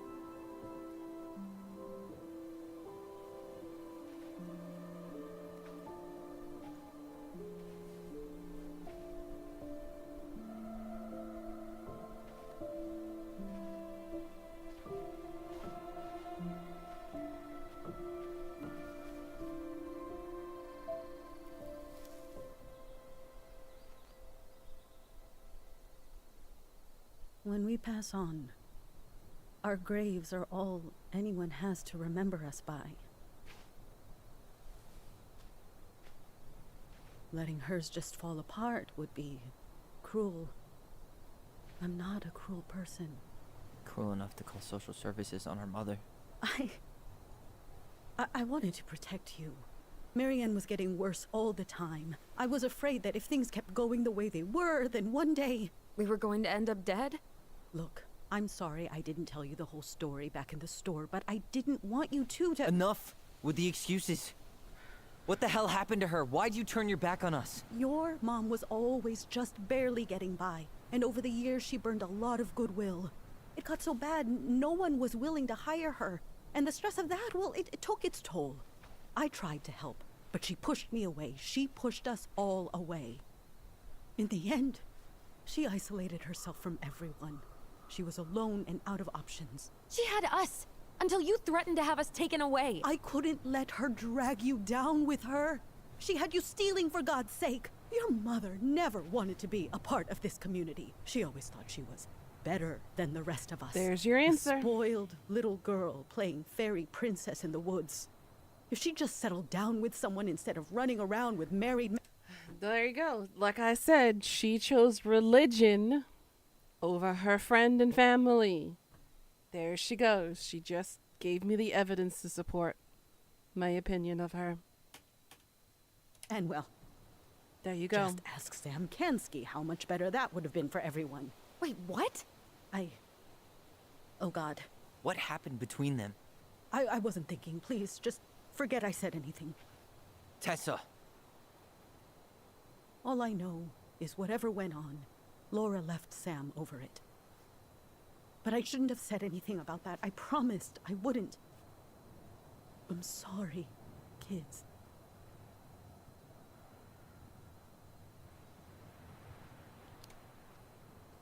I get that Marianne wouldn't let you help her. But there had to be a better way to deal with it. Especially if she was having some kind of crisis. Yes, you're right. There were other things I could have done. Better things. I know I've made mistakes. All I can do now is say that I'm sorry. If I could give you back your mother, I would. I don't deserve your forgiveness, especially yours, Tyler. But if there's a place for me in your lives, I'd like to be there. I have to know something first. Are you good with who I am? I've been thinking about that since you came home. I believe that my life is better for having lived it by God's word. But I also believe we don't always understand what he's saying to us. I prayed for guidance, and seeing you standing here in front of me, such a strong and thoughtful... So in other words, without the word of God, she wouldn't care about Tyler. Now, how impersonal have you made that? So you only cared about something because your God told you that it was okay, instead of actually liking and loving the person as a person, because you are a person. I hate that so much. Young man, I think I have his answer. I hate it. That means a lot to me. Thank you. Tessa, I know the last couple of days have been heated. I'm up for a fresh start if you are, but it's not really up to me. Tyler?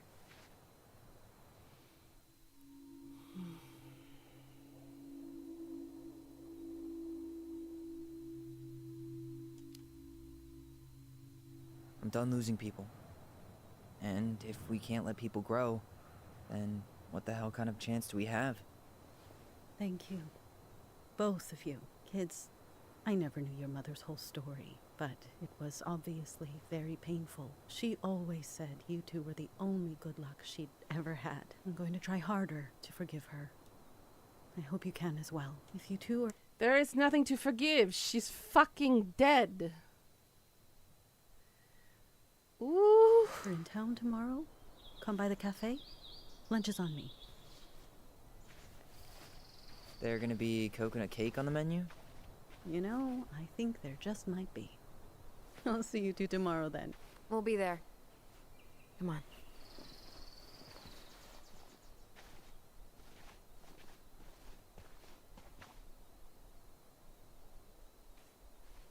All my answers are for something, huh? Allison right now. Yeah, it was. I had pretty much given up on her, but I guess sometimes people change. I know. I feel like a total ass right now.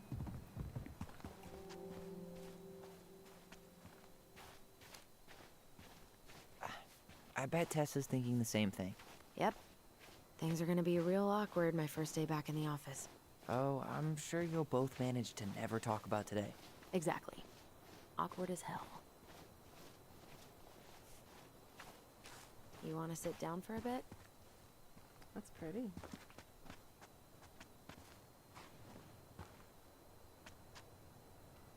What is that, some type of peacock? Looks like a peacock. Not a bad view, right? Yeah. I get now why they put cemeteries in nice spots. Takes a little bit of the sting off. Listen, I know this has been hard. I'm really grateful you saw it through with me. Fireweed was great, but there was no one really there for me like that, you know? You're the only one. Hey, brothers and sisters, right? But it's been way more brothers than sisters lately, which is why I'm trying to say thank you. You really don't have to. You saved my life, Allison. Only for you to end up locked up in fireweed for the rest of your childhood. Wait, are you still blaming yourself for that? Don't. It was my choice. It's just... I stole your life, Tyler. And then I totally wasted it. That's not true. You're on your way to Denali. Michael's gonna be a famous chef, and what am I doing? Nothing. You were just dealing with what happened the way that you needed to, alright? As soon as we figure this shit out, we're gonna sell the house, and you're gonna go to Juneau. You're gonna kick ass. You make it sound so easy. No. We never had a shot at easy. But we always pull through, right? Yeah. You're right. Hey. Wherever Ranger Tyler ends up next, he better come down from the hills to visit us city folk every now and then. You hear? For sure. And anyway, that's not gonna be for a while. We've got time. Oh yeah, of course. We do. Again, I'm doing this for Allison. So I guess we know the story now, huh? Marianne was done with Delos. Delos was done with her. Maybe she was too proud, but she worked so hard for so long. And when she reached the end of her rope, no one was there to help her. And they can't blame themselves either because they were kids. Not even Tessa. Or Eddie. And when she heard social services was coming, she Gave up. But killed her kids? Really? I don't know. It still feels like there's something missing, right?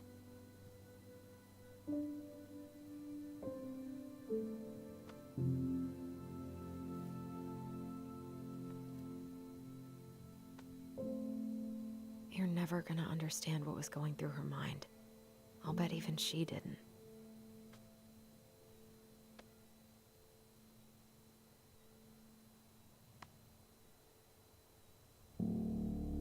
It's probably always gonna feel that way.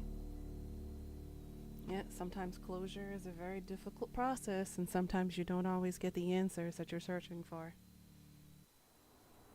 I think out of the grieving process, closure is one of the hardest things to obtain. I'm gonna fall asleep the second I hit the couch. You'd better rally. We still have to do some cleaning before bed. Do we have to? Hey, whoever packs the most gets the big couch tonight. Shit. Allison. I'll get the fire extinguisher. Is it Sam?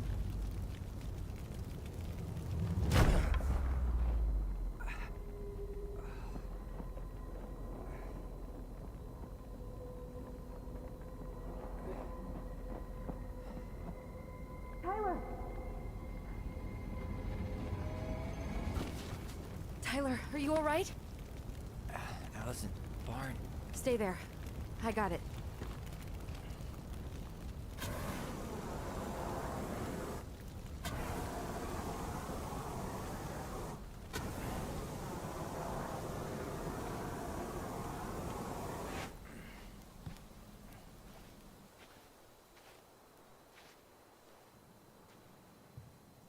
Oh, I missed out on the encounter with Michael? There was a guy. He smashed me in the face with the door. What guy? What did he look like? I'm not sure. I couldn't see straight, and he was all in black. Why would someone try to burn down our barn? I don't know. But I'm going to find out. Huh. At least you were spared.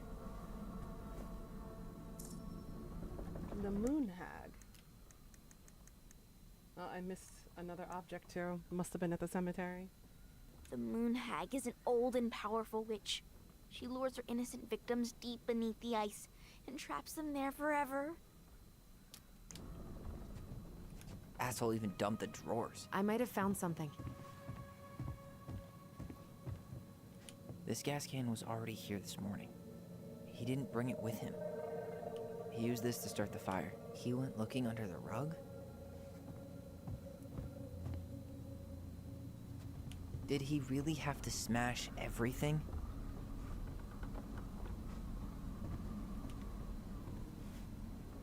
Is that a box under the barn? Yeah, what the hell? I think this is where the fire started. So he was trying to burn whatever's inside? We should check it out. I'm gonna need to remove a few more planks to get to it. Where could we possibly find a tool to do that?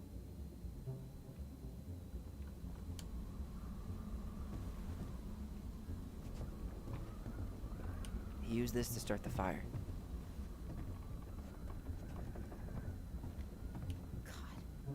He really turned this place upside down. I guess we know how he made the hole.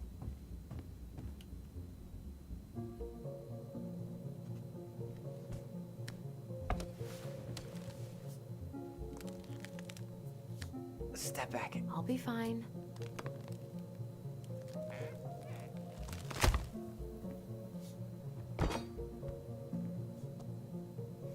Game logic.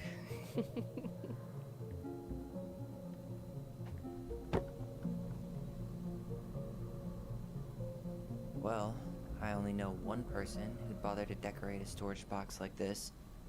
Marianne. Let's open it. What's that there? Some kind of carving. 3 digits. Any ideas? Marianne was never really a numbers kind of person. Alrighty.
I do not know which story I should be reading. Wait. Look.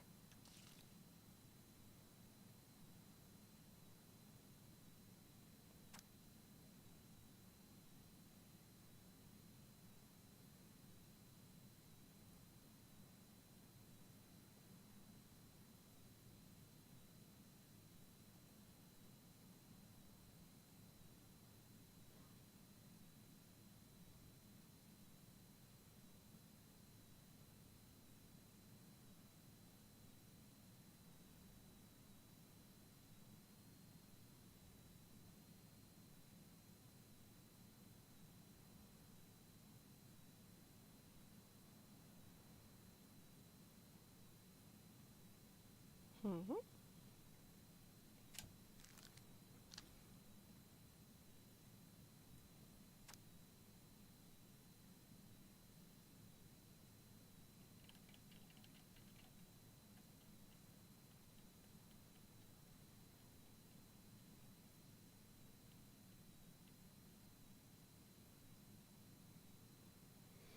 I have no idea what I'm looking at.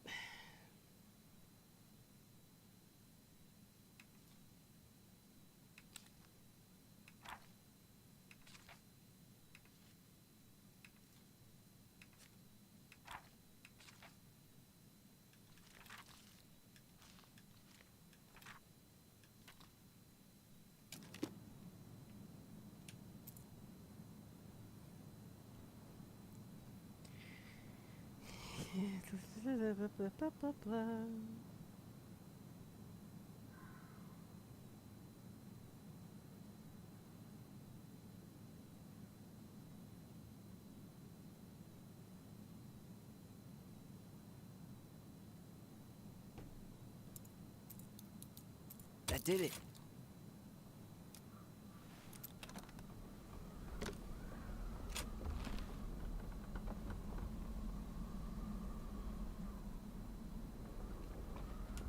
Fuck. That's rough.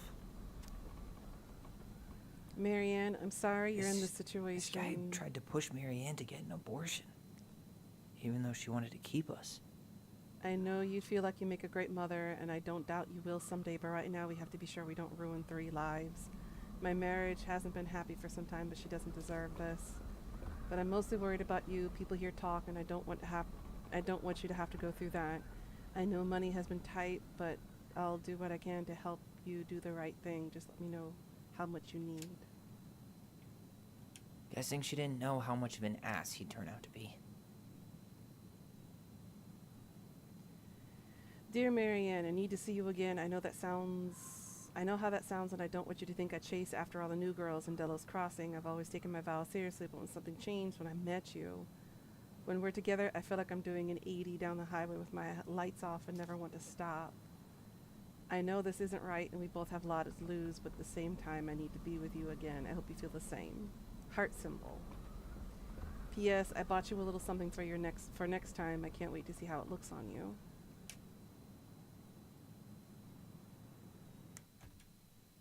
My first suspect is Sam. My second suspect is the sheriff.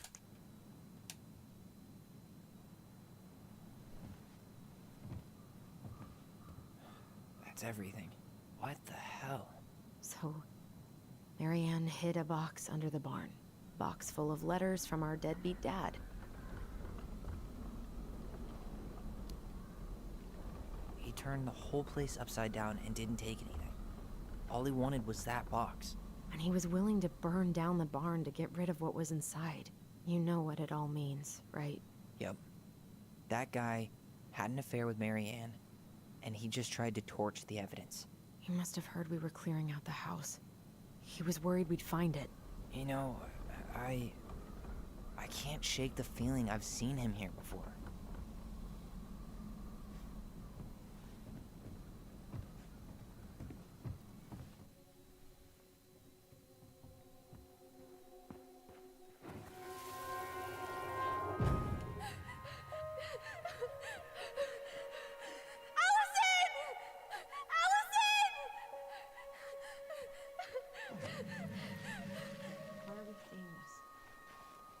I don't know about you, but I haven't forgotten anything about that night.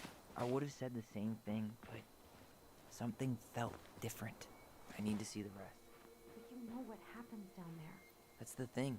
I'm not sure I do. All right.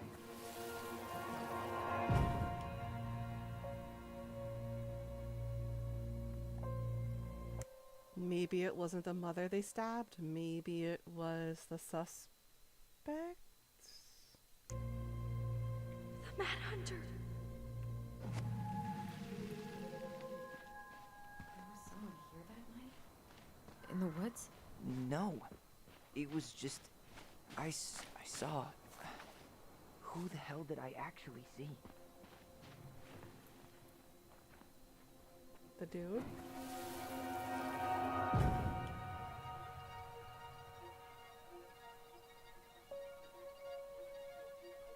Mad Hunter. What? No. That was the Mad Hunter. What? What are you talking about? That night, I thought I saw the Mad Hunter in the woods, but I guess it was just some asshole. Some asshole who just fucking stood there and watched while our mother chased me with a shotgun. Do you think it was the same guy? Maybe. I mean, it had to be him, right? They were wearing the same fishing gear. Yeah, unless everyone who wants to mess with us is coordinating outfits. And wait, he was here once before, wasn't he? A few days before Marianne died? Maybe? Hold on. Do you feel that?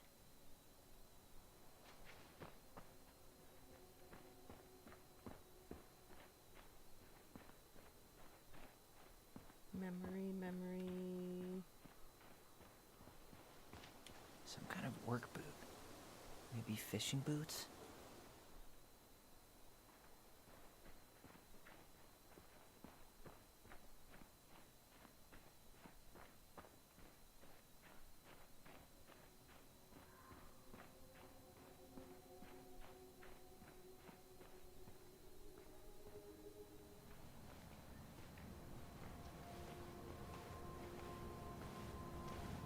Tyler, not there.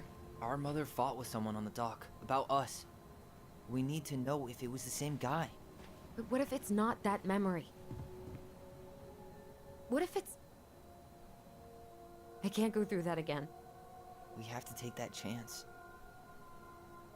But do we really? I mean, someone just tried to burn our barn down. Yeah, and that means we've got to be close to something. I'm not going on that dock.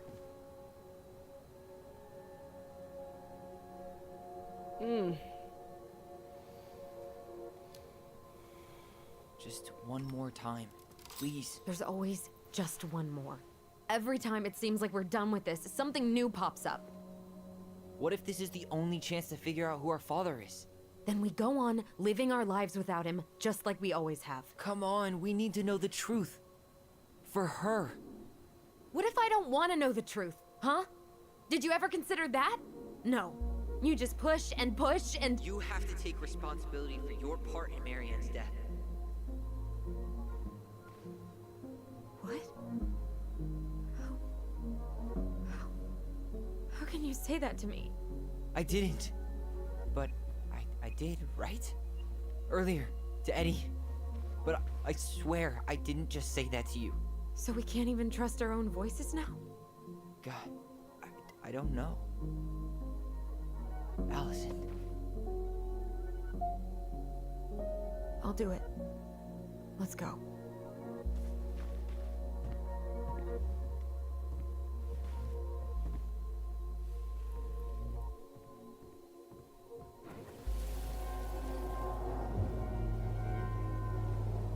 We can do it.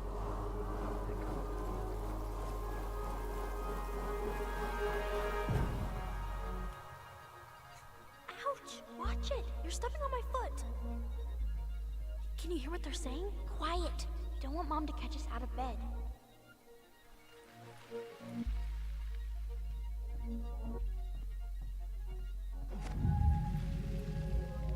I told you that would happen. We almost had it, though.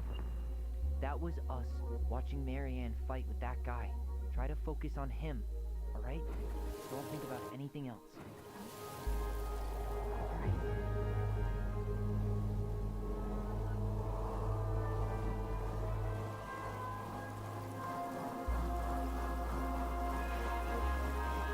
So you're here to make sure I've been keeping my mouth shut? I don't owe you anything. You've been a little all over the place lately. All over the place? I've just been trying to survive. If you want to make sure I don't get desperate, you could help us out. Lend me some money. What happened? Why did it stop? I can't, Tyler. But we were so damn close.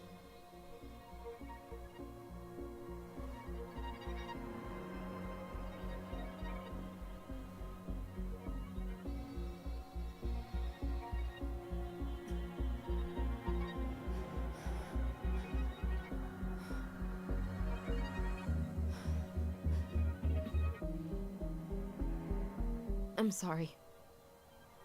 But I'm done. That's it? You're just giving up, just like that. You can't do this. We owe her. Marianne is gone, Tyler. And nothing we do is gonna change that. Don't go, please. You can't keep running from this alley, or it's only gonna get worse.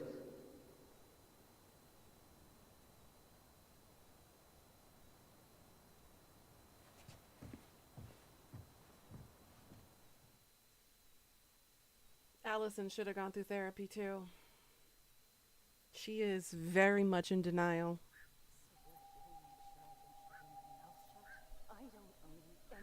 Ouch! Watch it! You're stepping on my foot! Can you hear what they're saying? Quiet! We don't want Mom to catch us out of bed. There's no money. I've never asked you for anything, but right now they need you. It's not gonna happen. I've got everything I need to nail your ass in that barn. And just what do you think happens after that? What do you mean? Well, if those kids have a father, you really think there's a court out there that'll let you keep them? No! You have no claim to my children. Get the hell off my property, now! If you ever come back here, I'm going to kill you! Allison.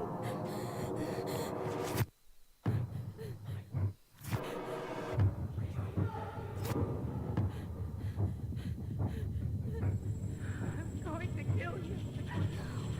No. No, no. I'm going to kill you. Hey, Krim.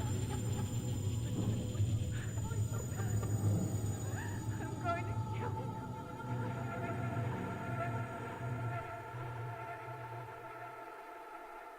So maybe Allison has her own psychosis.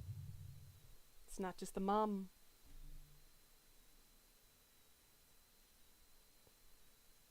Well, that's the end of chapter 2. We got one more chapter and it's game over.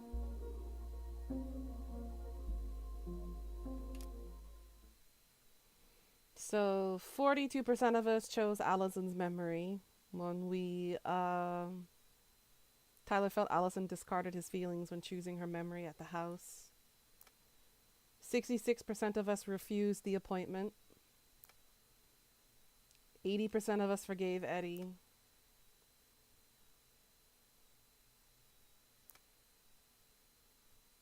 80% accepted Michael's compliment. 20% turned him down.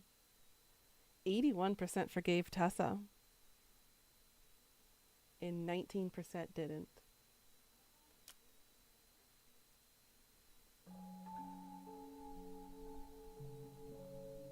It did. That's what I was thinking. That's why I was like, the voice sounds awfully familiar, like one of the characters we have met. It does sound like the mayor. It really does. Something else. Look at this. What do you think? Should we give it a shot? I think the crafty goblins have one more hatch to sneak through. What, the attic? Let's go.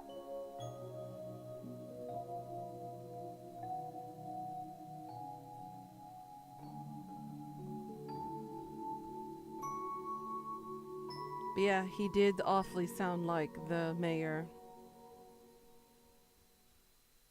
Vecchi.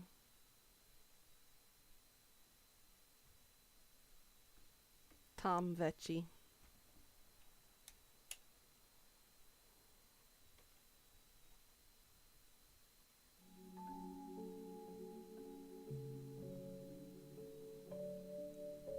Once upon a time, in a deep and ancient forest, crafty goblins faced the truth about the darkness in the big wooden house. It had come for the wise princess, driving her mad and causing her to attack them. When they started asking questions about the princess in the darkness, the goblins realized that no one else in the forest wanted to know the truth. So they dug and searched and asked hurtful questions, learning more about the wise princess than they had ever hoped to. But the search took its toll. The darkness was proving too much for Sister Goblin, and yet Brother Goblin kept diving deeper and deeper until Sister Goblin finally said, enough. And that was how the goblins found themselves separated again, hurt and confused, with so many unanswered questions and too many open wounds.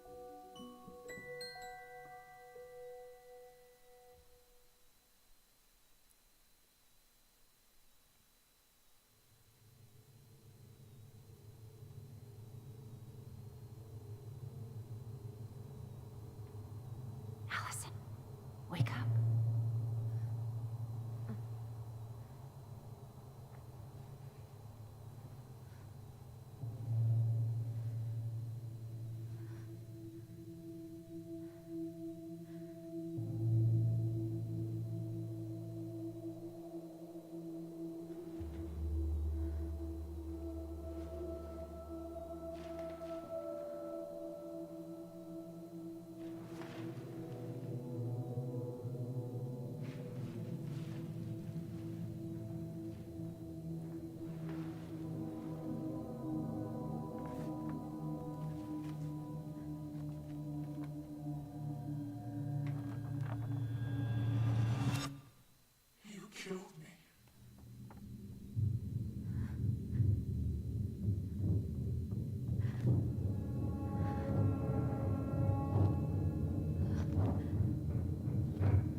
Allison should have gone to therapy.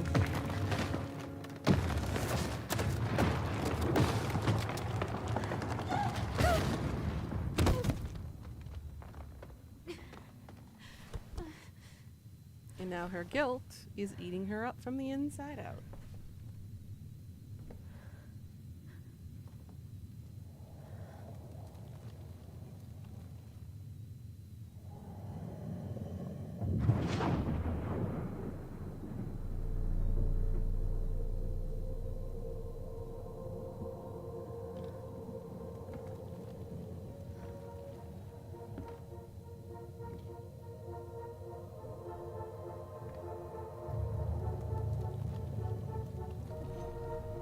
She could only go forward and find a new place for herself in this world, where she was no longer truly a princess in a tiara and a beautiful gown, but a wan woman alone in a deep and ancient wood.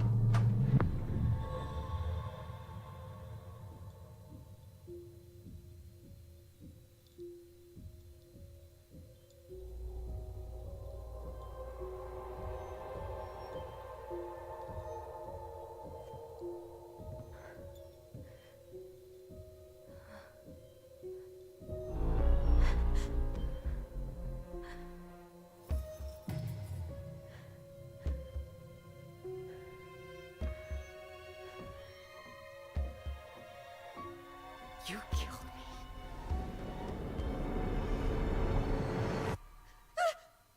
You killed me!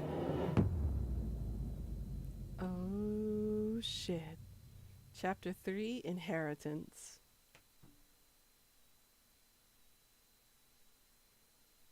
No, that's not necessarily a good thing.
Yes, he is.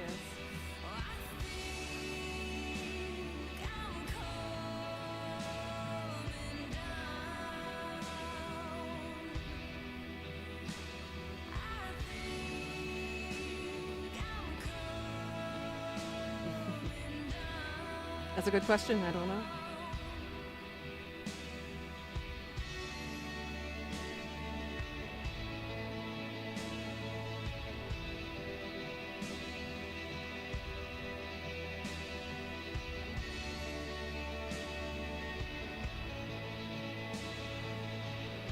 Am I human? Probably not.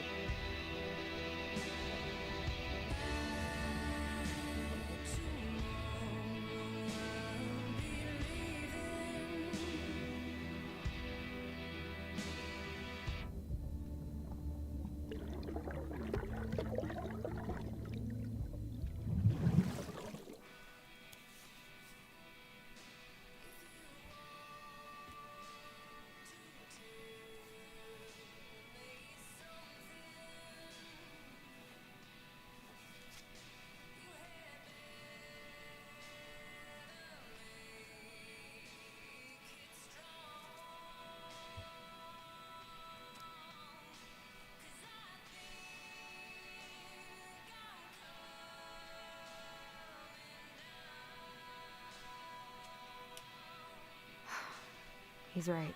Time to get my shit together. Took you long enough. I guess I'll have to start fresh with these in Juneau.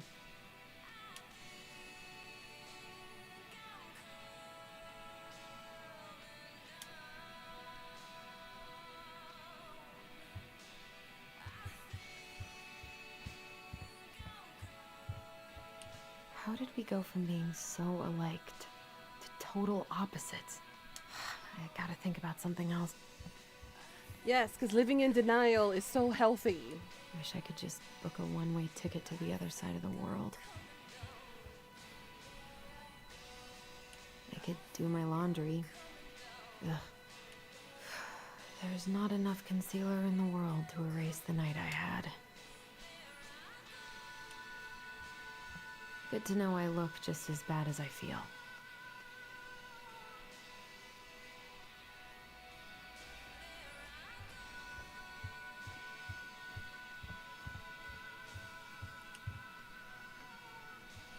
You're a chocolate milk burrito. Ooh, woo, you're that juicy and wet, Pika?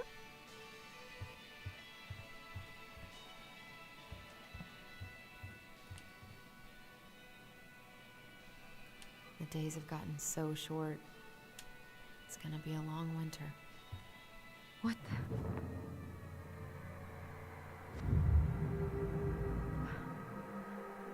I should probably eat something. God, I feel so weak. He doesn't like this kind of attention, but he really does so much for the community. I need to get a lot of paperwork together. Maybe that'll help me focus and clear my head. I wish Eddie's mom could have taught me how to do this. I can't really eat anything right now. I want some waffles. Moist. Here's the file. Just need my ID and pay stubs. Okay. We were family, Allison.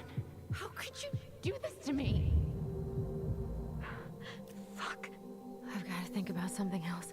Focus. ID and pay stubs.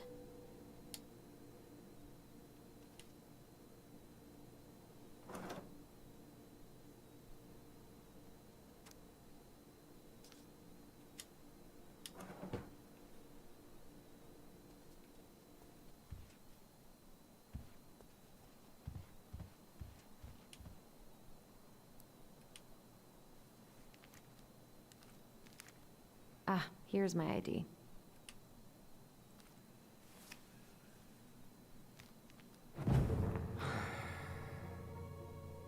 This place was never much more than a bachelor pad, huh? There was so much I planned to do. All those sacrifices I made.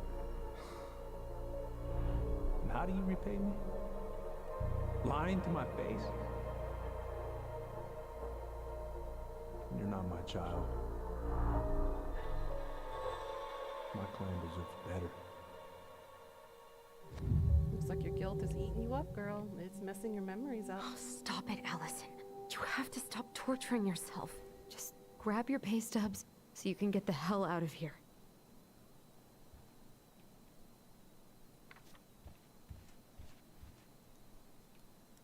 God, the world feels so fucking small right now.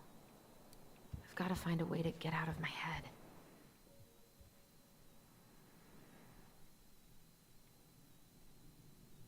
There's a memory somewhere? Allison, please. It's a damn shame. Come on, Allison. Don't start.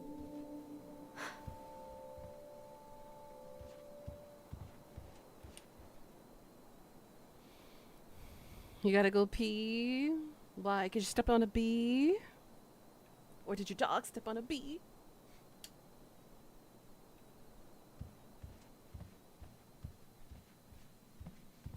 I wish you could just change your mood as easily as a record. Pay stubs, pay tubs. Where would pay stubs be?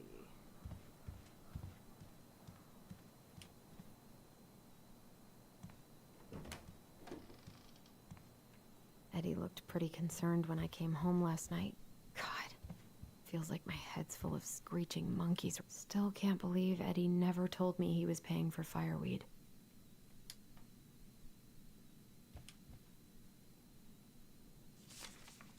glad he never pushed me to change my last name. The adoption paperwork?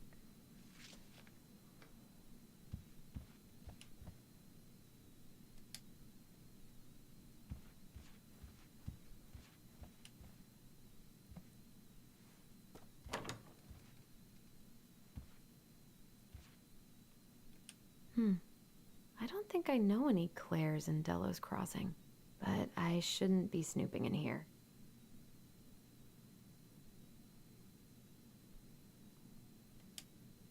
Claire. Okay. I'll remember that name.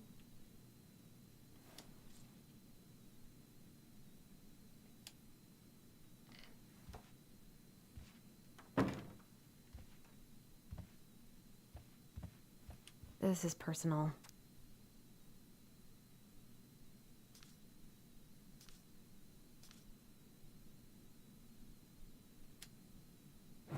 Marianne, what's going on with you lately? If you need help... It's nothing. This is nothing. Haven't heard him play in a while. It just sits there collecting dust. Okay, nothing in his room. Stop sulking. Oh my god. Okay, focus. I'm still missing some things. The paperwork's not down there. I told him I wanted to stop messing with those memories, but he wouldn't listen. Brother, sister, we look out for each other. That's what you said. But you don't mean what you say, do you? They're just words. You left me, Allison, all alone and scared.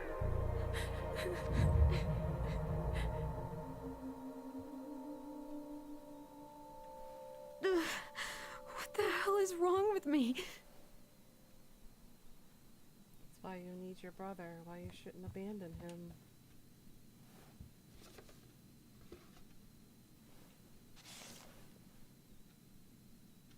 God, where is it? Hey, Quinn. I see you, Quinny. How you doing, sweetie?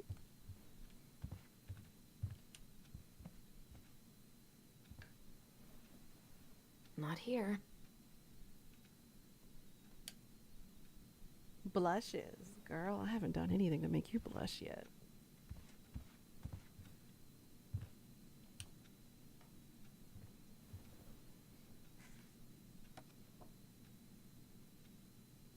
Here they are. Okay, I think I've got everything I need for the application. Now would be a good time to stop smoking and where's that coming from? Where did I leave my phone last night?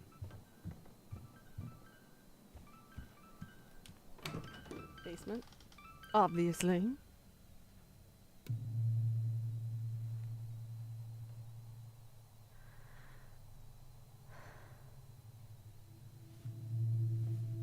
How you doing, Quinn?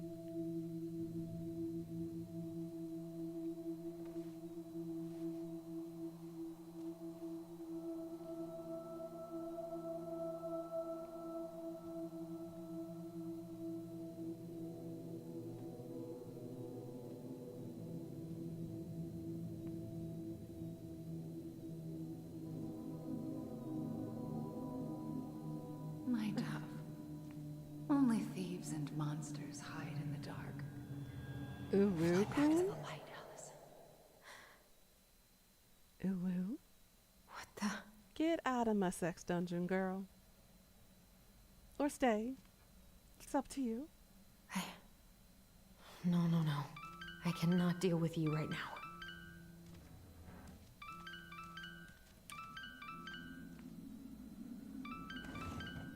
Not here. I'm doing good, girl. What's it doing here?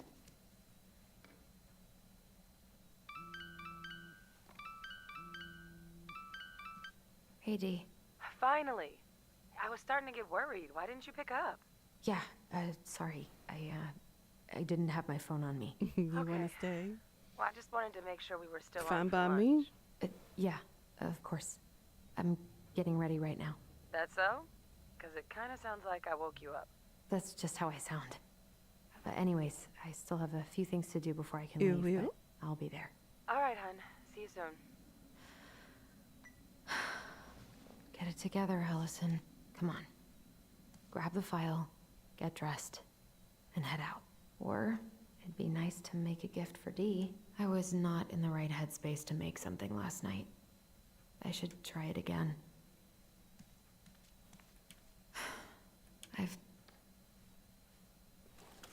Ew.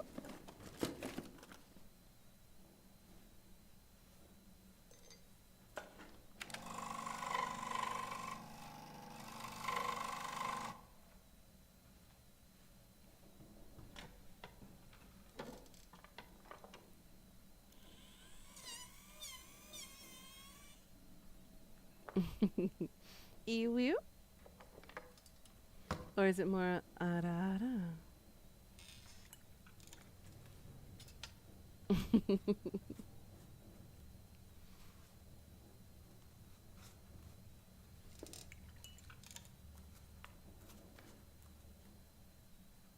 There we go. That's cute.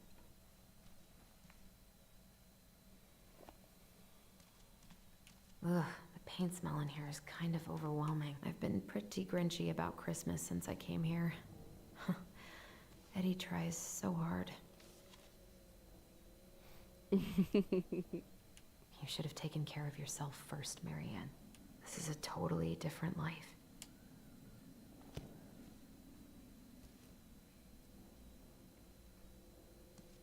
Eddie can't cope with getting rid of any of Carol's stuff.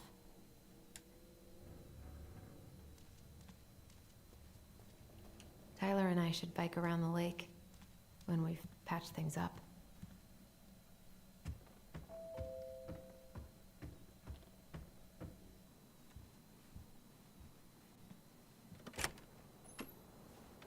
Morning.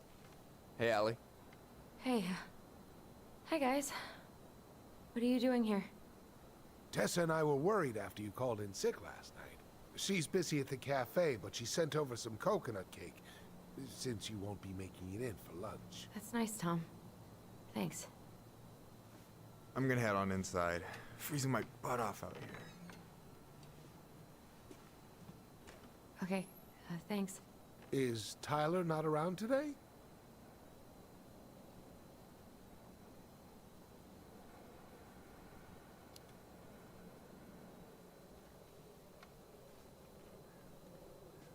We had a fight. I think we just needed to get out of each other's hair for a little bit. I'm sorry to hear that. You were so happy he was coming home. Oh, it's okay. We'll get over it. I really hope so. So, Tessa told me a little bit about what happened at the cemetery. Yeah, I'm sorry it got so intense. It's just, we really needed to understand why Marianne did what she did. Especially Tyler. Oh, of course, of course. She gets that. You two didn't say anything she wasn't already thinking. She spent years blaming herself. Well, she wasn't the only one involved. There was a lot of blame to go around. I'm glad you're able to see that. It seems like your brother, well, he's not nearly so forgiving, is he? He has been pretty harsh. Especially on Eddie. But we both got tired of people lying to us for our own good. Yes, of course. Totally reasonable.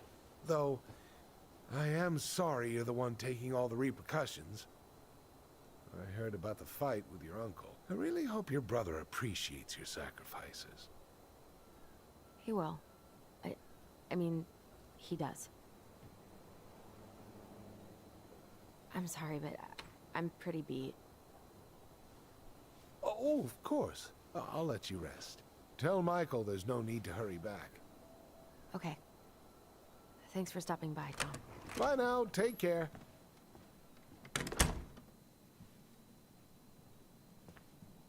Sorry for abandoning you out there. Pro tip, avoid catching a ride with Tom at all cost. Did he talk about the new spicy chocolate bars? Yep. And exactly what they do to his digestion.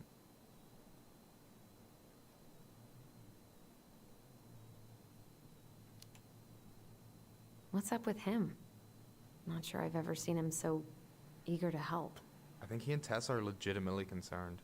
Plus, door-to-door is part of campaigning, right? Yeah, I guess.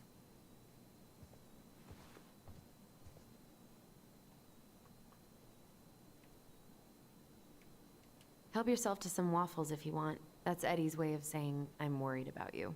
Oh, that's cute.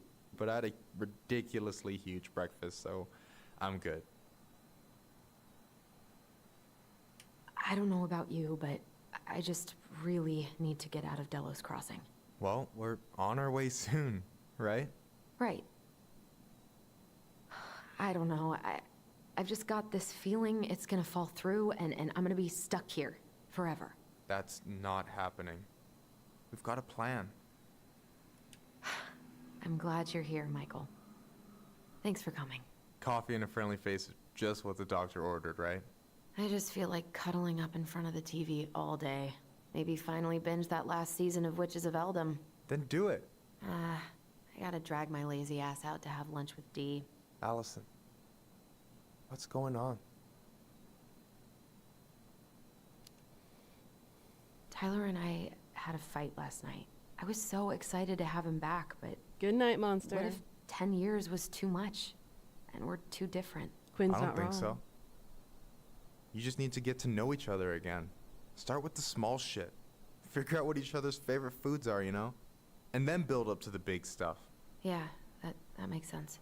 The last few days have been a lot. And it's totally okay to be overwhelmed. You're gonna figure it all out. Families are fucked up. They're basically fuck-up factories. You're right. I just need to relax.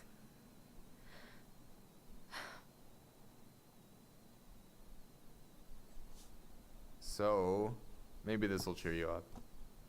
I think I found the perfect place. Check it out. It's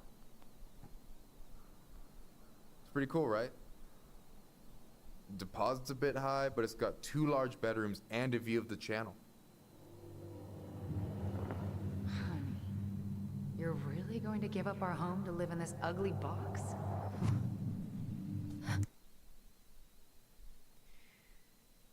I've watched the entire first season, Quinn.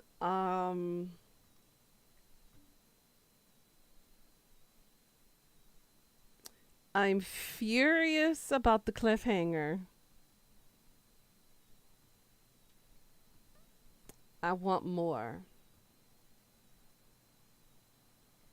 And I damn wish I was in her position.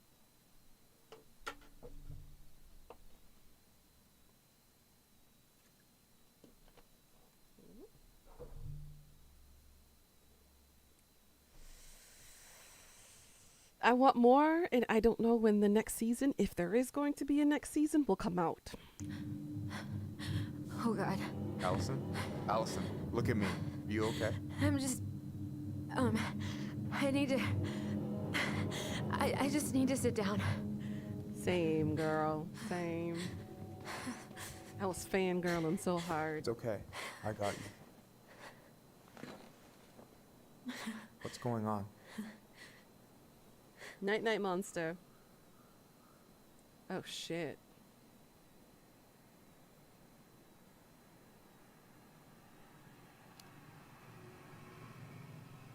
God, everything? My anxiety's through the roof. I can't eat anything without getting sick, and I've been seeing things. Memories. Of Marianne, and me, and Tyler when we were kids, and Eddie, and... It used to just be stuff I'm pretty sure really happened, but... Now I see them everywhere. Shouting every shitty thought I've ever had about myself. I don't know how much more of it I can take. That's intense. I'm sorry, has...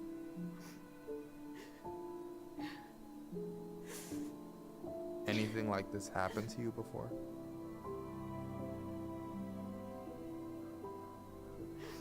Right after Marianne died, I had a lot of panic attacks, but nothing exactly like this.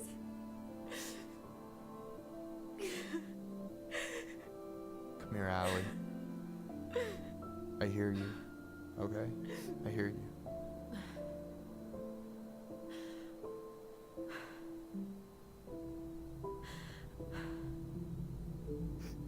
You must think I'm completely nuts. No. I think you went through some really bad shit. You never saw anyone about it, right? Yeah, I've looked into therapists a few times, but they're all so far away and so expensive. Well, you know what I went through in 2011. I don't know if I'd still be here if I hadn't gotten help. 2011 was a hell of You a got year. that money coming in from the house. That's all I can say. For our apartment in Juneau. I don't want to bail on you. Look, I know you hate letting people down, but you gotta put your own oxygen mask on first. I get that, and so does Tyler. Thanks. I'll try. I really need to work on the house today, but Tyler's crashing out there. Not sure if I'm ready to face him. 2011, I graduated If you university. want, I could go out there, see how he's feeling, That's a and if big he's ready to failure. talk. What do you think?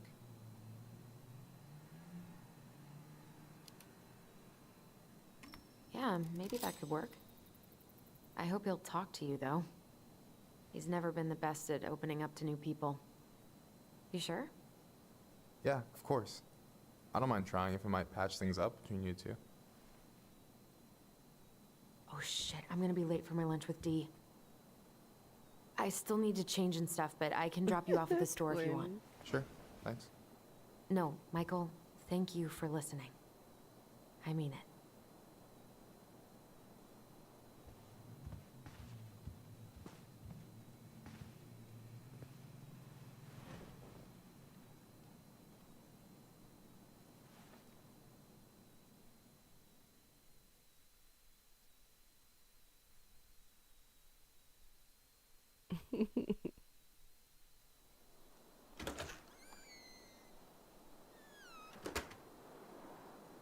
All right, so where are we as Tyler?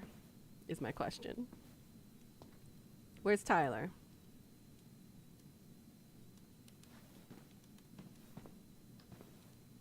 Hi, Dee. Hey, beautiful. You okay? 'Cause, girl, you look like shit. I haven't been sleeping well. Here I am. That's how much I love you, right? Aw. Well, I appreciate us having a girls' lunch anyway. Just give me 5 minutes so I can finish off this paperwork. Oh, no rush. I need to drop off some stuff with Eddie. All right. Oh, help yourself to some cobbler. Mrs. Romero sent it over after I caught her flasher. It's in the break room. You better hurry before Greggs kills it off. Mrs. Romero's cobbler? I'm on it. I'll meet you in there when I'm done with this.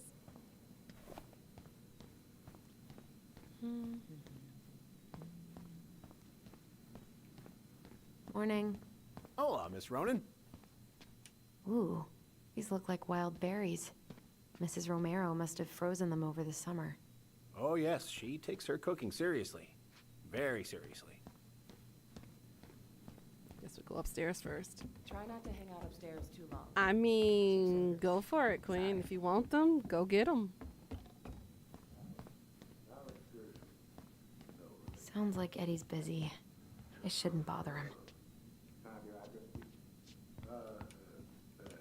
1712 East. Uncle's in there. Whew, he's really letting that guy. I should probably drop the paperwork here. Eddie's gonna be busy for a while.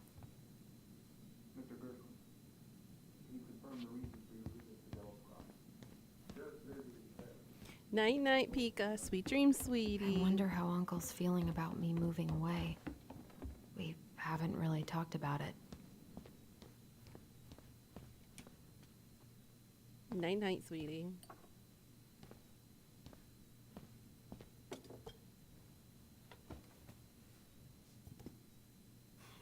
Dessert for lunch. Pretty cool, right? Pretty cool, yeah. I've always had a sweet tooth. Got it from my mom. She baked darn near every day. Need to start being a little careful, though. Doctor's orders. Brenda may be in for it, too. God, that kid can eat. Linda's pretty concerned, but, growing boys, right? You were not kidding about the cobbler. This may be her best batch ever. Right? What are you having? Trout pie and, black radish. I'm on a diet. A cobbler diet? Hey, shh, shh, shh, shh. I won't tell if you won't. What you reading? Oh, about that dock strike and the trouble these folks are causing for everyone else. Ugh, I hate strikes. What is this, Paris, France? Come on. It's the only way most people have to get anyone to listen. Hey, Gregs. Got any big vacation plans coming up? Yeah, we'll probably go up to Anchorage for Thanksgiving. Linda's sister lives up that way. But I'm also secretly planning a family trip to New York City for New Year's. Been saving for 2 years, and I got it all arranged under a fake email. That's really cool. I'd love to go there someday. And it's probably our last big trip before Lauren's off to college, so I wanted to make it count. I'm sure everyone will have a great time. Hey, Gregs. Huh. So, what's the criminal underbelly of Delos Crossing been up to lately? Poachers, vandalism, a few memorable cases of public indecency. Nothing too serious. Which is fine by me. Boring is good. Not like Juneau. My daughter's always begging to move there, but that is not happening. Why? Juneau's awesome. There's like actual things to do there. Drugs, that's why. Property crime's double the national average. People coming in all the time from God knows where. Oh, I didn't know that. Even though we're moving there.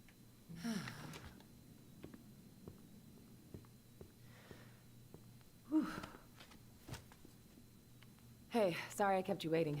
No worries. You'll never believe it. We caught the mailbox bandit. And guess who it was? Let me guess. Some bored kid? Wrong. It's a raccoon. Delos Crossing's most wanted turned out to be some trash panda stowaway. It was Su Young. I knew it. I knew it was Su Young. And this is how legends begin. Anyway, hun, I'm so sorry to bail, but I gotta run this little guy to animal control now. Probably best I take a rain check. Oh, it's okay. Totally, I understand. Give her her gift. Duty calls. Thanks. Oh, I brought you a little something to make up for missing your birthday. There we go. It's not much, but... You're kidding. I love it. Did you make this? How did I get so lucky? It looked Delos like it fell Crossing's to the not going to be floor. the same without you, girl. Oh, come on. Right, I'll call you later. And try to get some sleep, all right? See ya.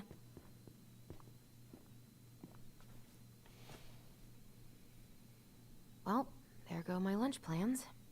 Hey, your brother didn't tag along today? Yeah, it looked No. like it, He Quinn. didn't really want to show his face around here after the mess he made yesterday, huh?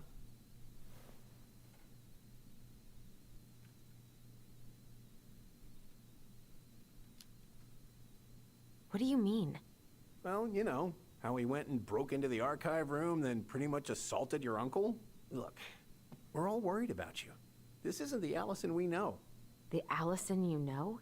Yeah, the sweet, smart girl who'd never hurt anyone on purpose. Uh-oh. I know you two and the chief made peace, but I gotta say, it ate at him all day.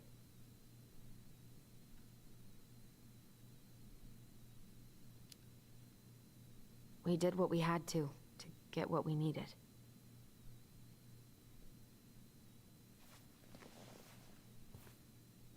All right. I just want you to be careful.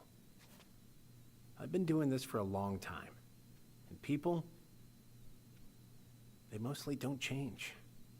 Even when we really want them to. Look, I'm really tired. Can we not do this? Allison, I like you. I really do. I've known you since you were a kid. You're honest, stable, you're not a troublemaker.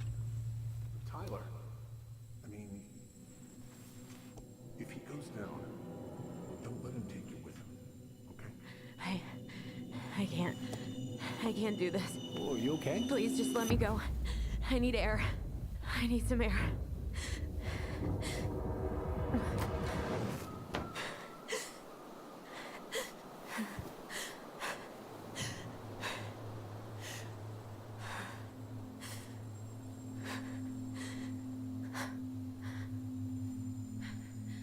Ty? Are you there? Tyler? Answer me, please. Fuck. Why is he ghosting me? God. I can't breathe. Please stop.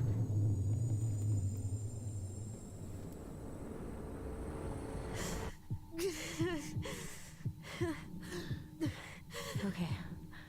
Okay. I've been here before. This will pass.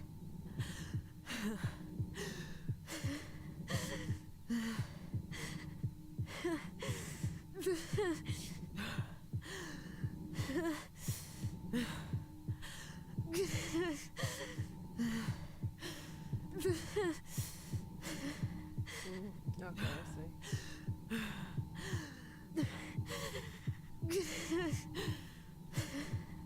I just need to breathe in and out. Follow the circles.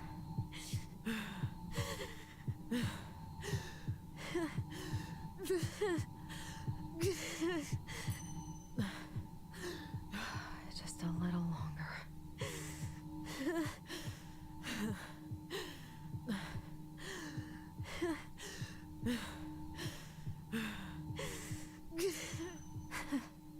Just keep going. In and out.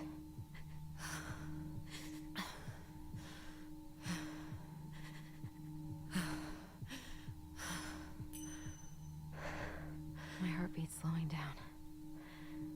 Hold on.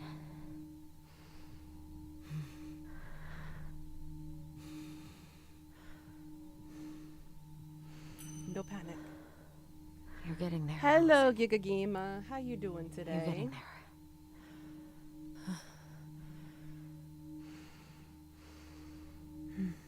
And I did it. I'm okay. There we go. I'm okay. What's happening? Are you okay? Yes? Are you fibbing? I'm scared. I don't know what these people are gonna be like. Or when I'm gonna see you again. We can still undo it. We can tell them what really happened. No way. It's done. That's it. You're gonna be there to talk on the voice if I need you, right? Of course. It'll almost be like we're still together. It's time to get going now. Come on. Wait, Chief. Just a sec. Hey, kids. I went back to the house and got a few things for you. I know how much he's meant to you. Thank you. Thank you, Sam. Oh, kids, this is just goodbye till next time, okay?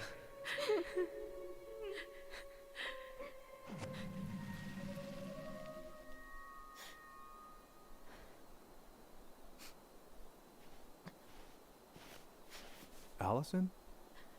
What are you doing out here? It's freezing. I just needed some air. What happened? What's wrong, little moose?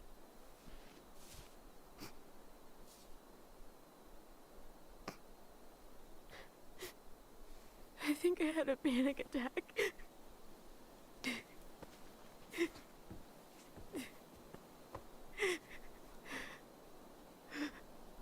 gonna be okay. Let's get you inside and warmed up. Then we can talk about what happened.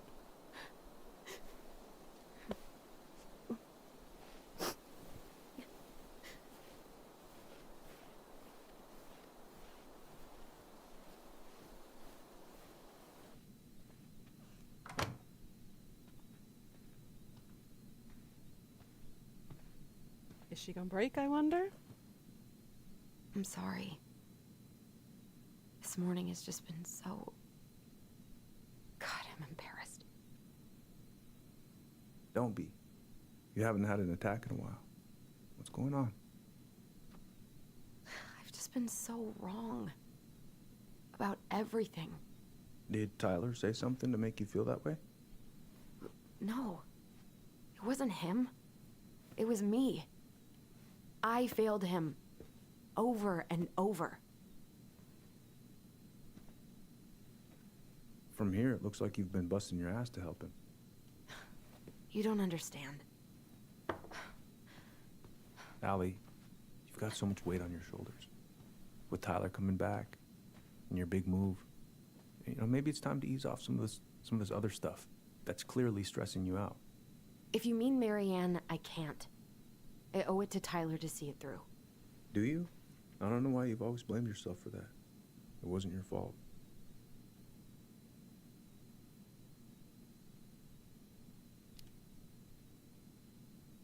That's not true, Uncle. I was there. You were 11 years old. There was nothing you could do. You can't go on letting it haunt your every waking moment.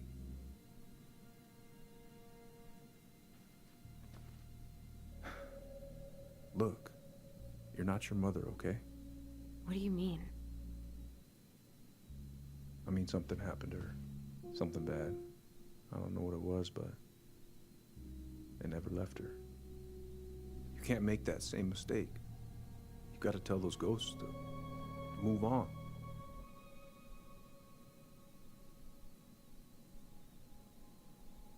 I don't think it's a good idea to tell the officer that we lied this entire time and that we killed her. Tyler keeps telling me that too. So you two agree on something.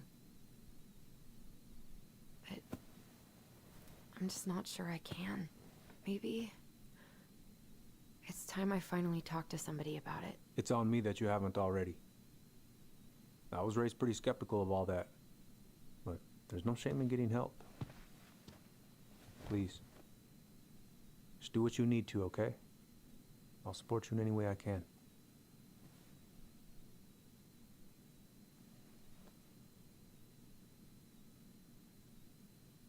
Thank you, Uncle. How are you feeling now? Any better? Exhausted. But not like I'm about to have a heart attack, so that's an improvement.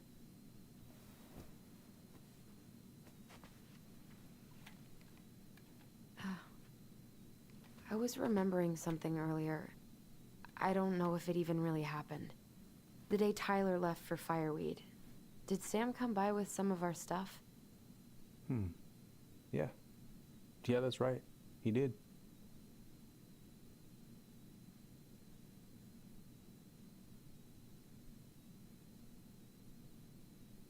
Is my suspicion correct?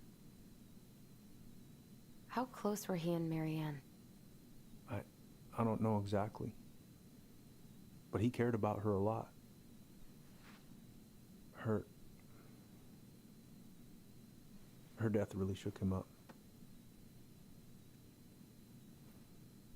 He was over at our house a lot. Fixing things, chasing off animals. I know you didn't turn up anything about who our biological father was.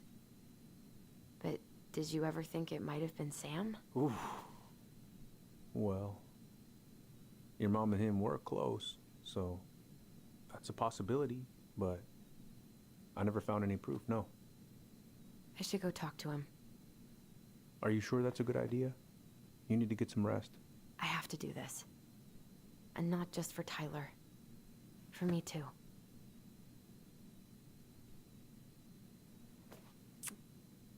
I love you, Uncle. Thank you for everything. I'll call you later. It's a good thing we did make amends. Otherwise, this would have been a hell of an awkward conversation to have.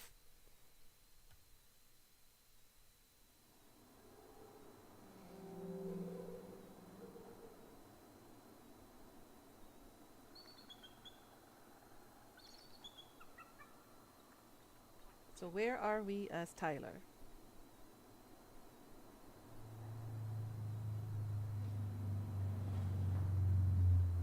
Okay. Nope, we're still Allison. You can do this.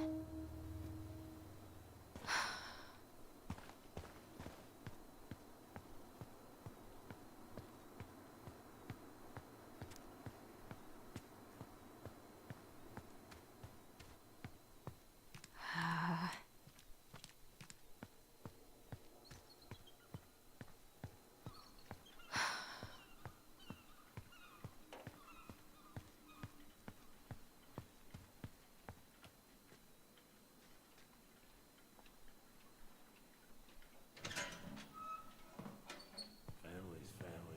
Get it. Fuck it. I already got the lifters in there. Oh, Allie, Hello. Hi, Sam. Are you okay? Yeah, I'm fine. So, I was over at the station and I was thinking about some things. Yeah? You've known us for a while. Your whole lives. You puked all over my slick denim button-up. That's a nice memory. Can't put any of the chain or the valve covers back on. So, did you need something? I was hoping to, I actually wanted to check out your boat, is all. Yeah. Girl. All right, here she is. What are you doing? My cousin Billy bought an old motorboat, but that fool drowned the engine taking her out. Yeah, I told him I'd fix it.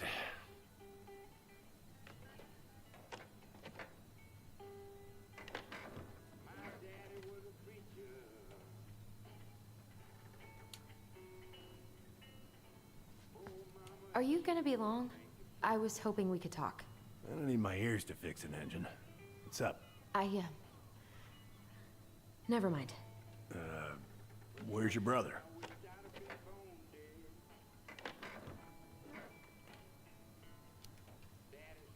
Back at the house, I guess. So, what's he getting up to today? Who knows? All right. Girl. So, What are you doing wandering around in the middle of the working day? I'm off today. Sam, could we talk now? It's a little important. Ain't that what we're doing? Are you gonna be long? I was hoping we could talk. I don't need my ears to fix an engine. What's up? God. This article about ocean acidification is really unnerving. What's that? Oh, there's an article in today's paper about how climate change is ruining the ocean. Yeah. Fish have gotten puny. Spotting fewer and fewer whales. Whoa. That's a really nice sextant. Well, it sure is. It's a present from my old crew for my 30th birthday. It's beautiful. Well, Hey, an encyclopedia of astronomy. I have this one. Oh, yeah. Impressive collection. You want some? Take them. I don't really navigate anymore. Oh, I know this one. The introduction will be forever burned in my brain. Your mother gave that to me. Really got me thinking about things. How's the house coming along? Slow. There's a lot to do. Of course. I mean, there's a whole lives in there. Real shame. So, I was over at the station and I was thinking about some things. Yeah? You've known us for a while. Your whole lives. You puked all over my slick denim button-up. That's a nice memory. God damn. I haven't seen your boat in the water for a while. Yeah, it was time for annual haul-out. That seems like a long time for routine maintenance. Well, you know, I mean, it's not like I can take her out anyway. They want old Sam to, dry out a bit. Oh, yeah, that seems sensible. No bananas on board? Really? Damn right. It's not just superstition. This one time, this greenhorn brought one on board. Well, you wouldn't believe the day we had. I'm listening. Boat was 50 miles south in the Pacific, and our hold was full of the morning's catch. Started pulling in our nets when they got all tangled up in our propellers. Made the damn things useless. Stopped us in our tracks, miles off land. So what'd you do? Well, we dropped anchor, and I had to dive under and cut out the net. Of course, when we finally managed to fix the damn thing and headed back in, there it was on the Leaning horizon. over. Is this a good idea or Nasty not? storm. Spent the trip back riding out the biggest damn waves I've ever seen. 30-footers, if you can believe it. All because of a banana. All because of a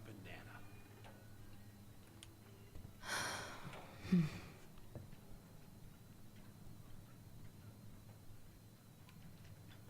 Nothing to do for here. Why lean?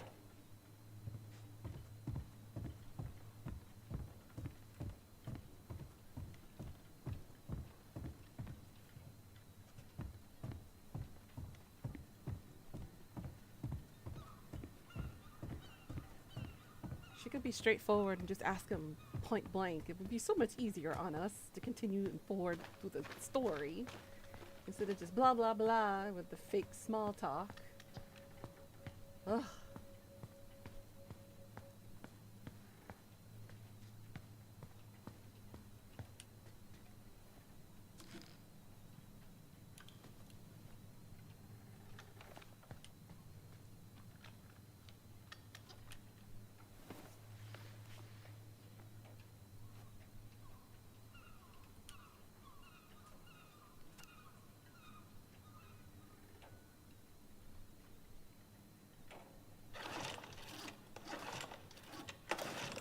Ooh, he is minusing overdraft fees like crazy.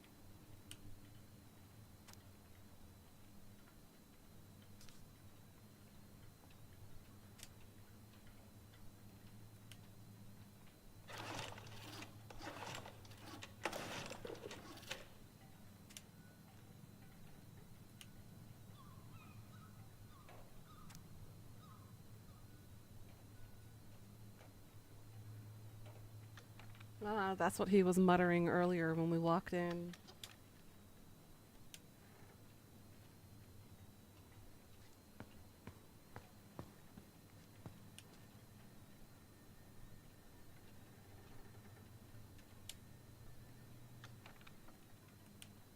Oops. Because he moved. Would this help? Oh, thanks, Princess, but that ain't it. It's in a red can. Not a princess. Oh, damn it. What happened? I busted my finger with that stupid wrench. Grab me a gauze. Should be in that cupboard over there. Covered?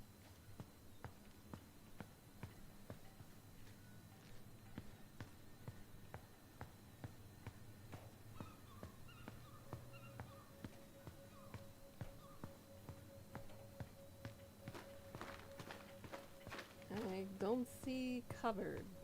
Yeah, the gauze should be in that cupboard over there.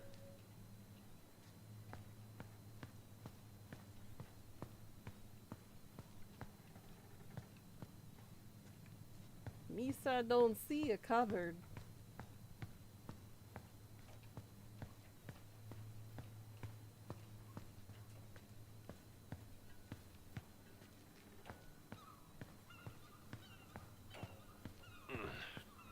I got some gauze in a cupboard next to the sink. Next to the sink. Thank you. Be more specific.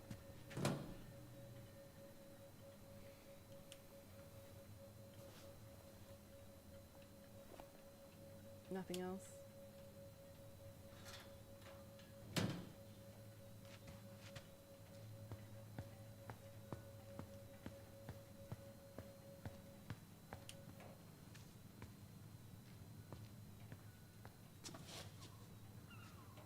Sam?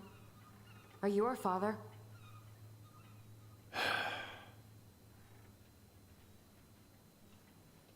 Figured you'd ask me that question someday.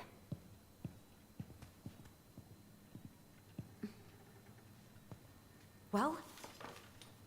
I wish I was.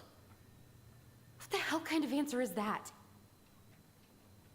I'm sorry, Ellie. But the man you're looking for, he ain't me.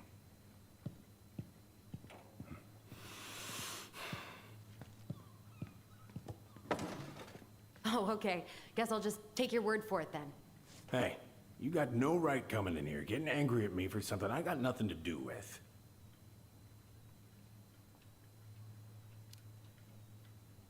But you two were so close.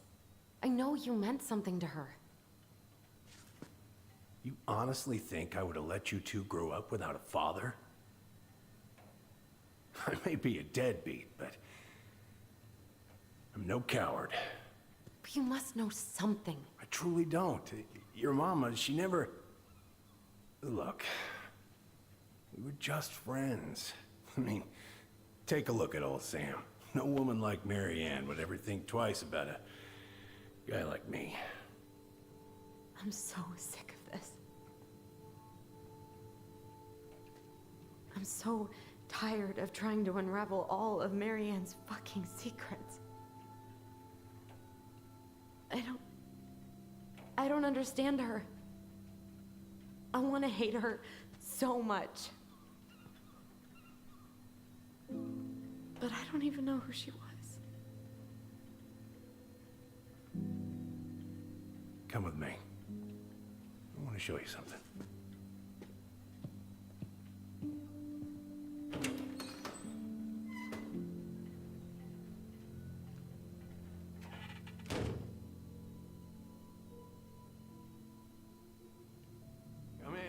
Come in. Oh. When was the last time you cracked a window? Eat something, Rex. Come over here. Sit with me.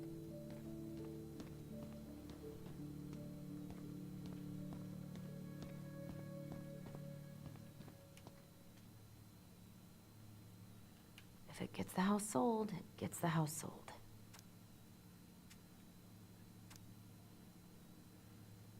So about 200K for 2 bedrooms, 1 bath, but 2,800 square feet. It's not bad. Not bad.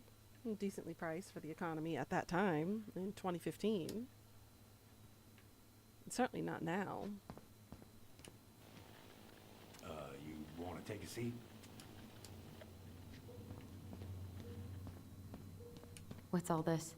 Here, I kept a few things. Can I?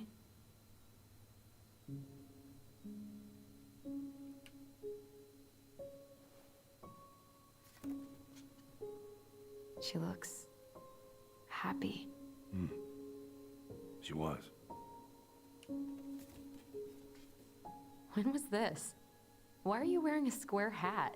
Oh, yeah, that was when I finally got my captain's license. Mary Ann's the one who pushed me to get it. Made me wear that stupid hat when I went to take the oath. Huh. Yeah, Laura took this one. We'd been working on that barn for months. That roof was a son of a bitch to sheath. Rain just kept on leaking into the loft. Wait, the barn has a loft? Oh, yeah. You didn't know? There we go. She didn't tell us. Is that a trap door? Yeah. She had me close the whole thing up. Told her it was gonna be real hard to get any hay up there, but she said she didn't mind. Do you know what's up there? I could tell she didn't want to talk about it, so I respected that. Well, we're gonna have to empty it out for the sale, so I guess we'll know soon enough. Ellie, you really gonna go through with this? It's like I told you, that house meant everything to your mama. It's all we got left.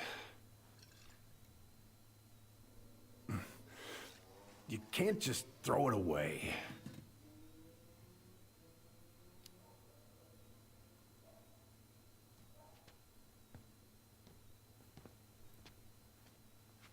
I'm sorry. I know how hard this has been on you. But you need to move on.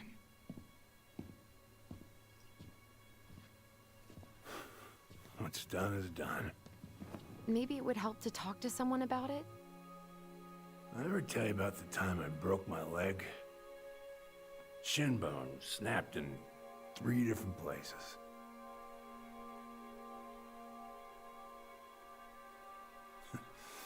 It stuck in my ass for a month. No use to anybody. I was so down I couldn't even bring myself to get out of bed. But your mama, she has having none of that. She got me up one morning and drove me to a nice spot by the harbor. I watched the boats come in and out all morning. You can't let yourself be defined by the parts that are broken. That's what you told me. That's a good quote. You gotta find a way to work with what you got. Think about that a lot. Gotta remember.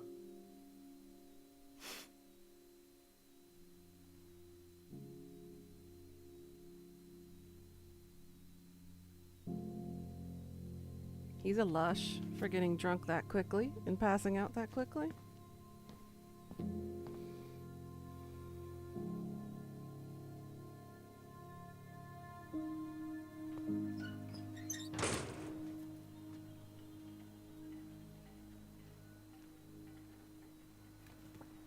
Nope. Let's go to the barn and open up that trap door.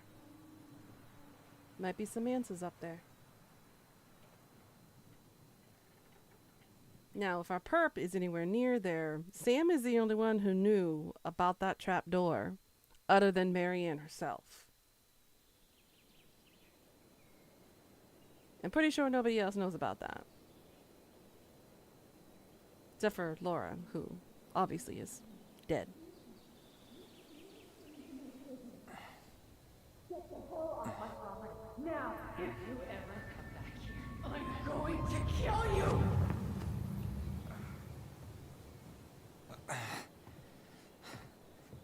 Hey, Tyler? I've been looking all over the place for you. Are you alright? Yeah, I'm fine. Whoa, whoa. Hey, let's get you off your feet, okay? Come on.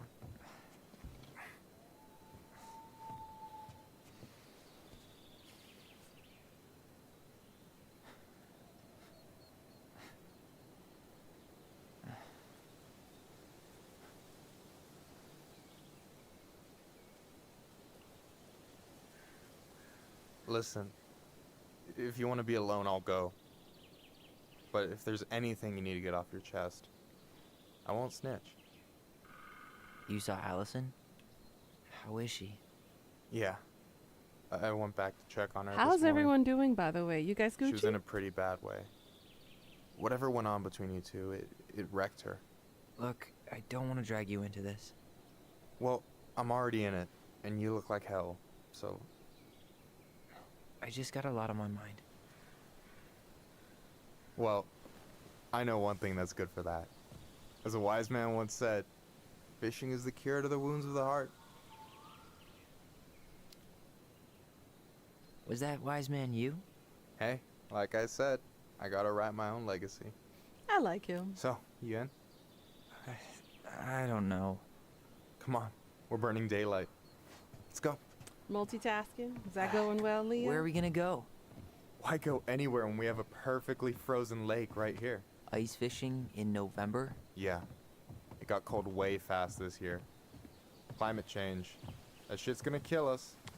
But hey, fish first. You can walk behind me if you're afraid, though. You're actually serious? I am a very serious man, Tyler. Let's go. We still have to get everything out of the car. Yeah, he is pretty cool and chill. I like him. And if he betrays us, I'm going to be very, very pissed, and I will kill him next. Stage is set. It's showtime. Whenever you're ready. Yeah, it's one thing I have yet to do yet Nah. is ice fishing. Look, no way I'm gonna rob you of your first catch in your own backyard. All right.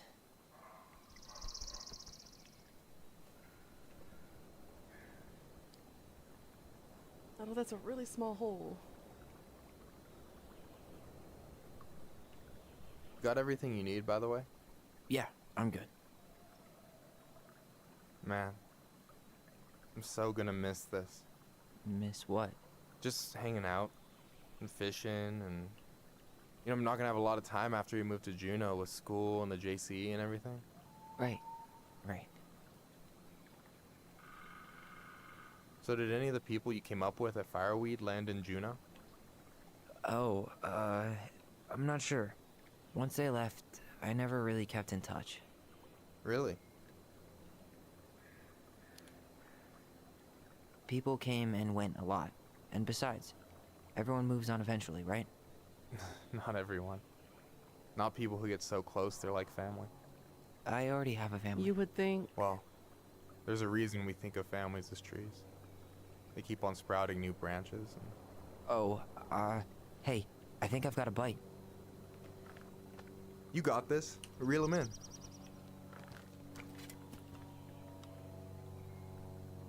Come on, pull up on the rod.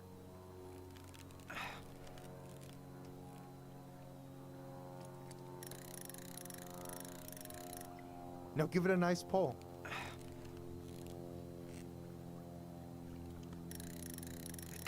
I got it. Slippery little. Got it. Bravo. I caught it. I caught it. First of many. Pace yourself. It's a marathon, not a sprint. Thanks, Sensei. Oh, hey, did you want to make solid plans to hit the buzzard hole? The river might ice over soon, so we shouldn't wait too long. Yeah, sure. Sweet. I was planning to go Saturday. I'll pick you up on the way out. Cool. I'll set my alarm to ass crack of dawn. You have this whole fancy bag just for ice fishing? You don't mix and match. Me too, honey. Ever. Me too. Jeez, you don't mess around, do you? Told you earlier. I'm a very serious man. You got anything good in there? Maybe. But who says I'm willing to share? Okay, fine, be that way. Alright, here we go. Fishing again. Okay, left trigger first, then right trigger.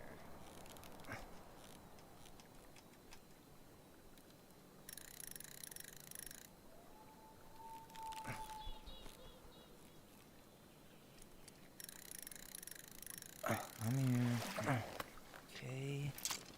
Okay. How about them apples? Oh, nice job. So, you weren't all talk. Impressed? I only see 2 fish in my cooler. For now. So, what are you gonna make with what we catch? Hey, you got me figured out. Slice of fresh fish, topped with garlic, pesto, walnuts, just a drop of olive oil. Pure perfection. Sounds so good. As right my partner now. in crime, you're entitled to a cut. Works for me, partner. So do you always drive around with an auger in your car? It's not how it looks. Okay, I swear. I was already planning on going ice fishing with the family this weekend. I made a mistake of forgetting the auger one, so we had nothing on hand but an ice chisel. Oof. That'll scar a man for life. Fair enough. So, about last night. I don't know what Allison said, but from my side, well, I thought we were on the same page. But it turns out we weren't. Hey, so don't tell her I told you, but last week your sister was almost unbearable. She was jumping up and down with excitement at you coming back. Really? You better believe it. Look, the last time you saw each other, you were kids. Just because things have changed doesn't mean you can't work it out. I know. It's probably my fault. I really pushed her last night. I just don't get why she always has to run away from everything. Mm-hmm. You blame her? Avoiding the problem doesn't make it go away. That's what I've been She's saying. so fixated on selling the house. It's like she's trying to bury the past. All of it. Even the good parts. Look, I'm not picking sides here. Okay, but she's been Murder House Girl ever since it happened. Now she's got a chance to put it behind her. And start fresh. Shit, I'd be pretty eager too.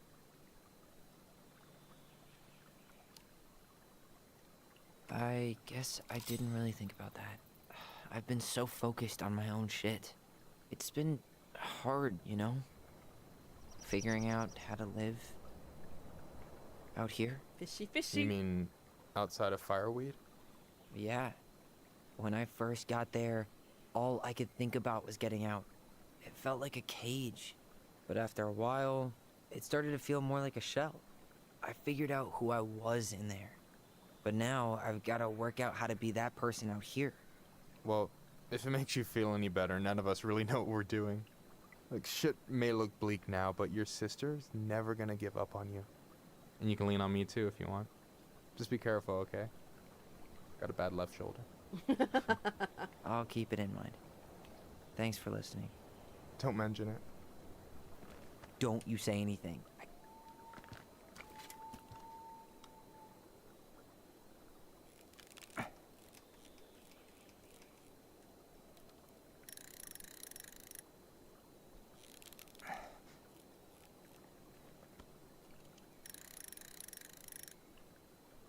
Ooh, 3 tries. Easy. Oh. Whoa. Bam. 3 out of 3. Well played. I got nothing. That was clean. Huh. I'm a little disappointed. Can I ask you something kind of weird and maybe hard to answer?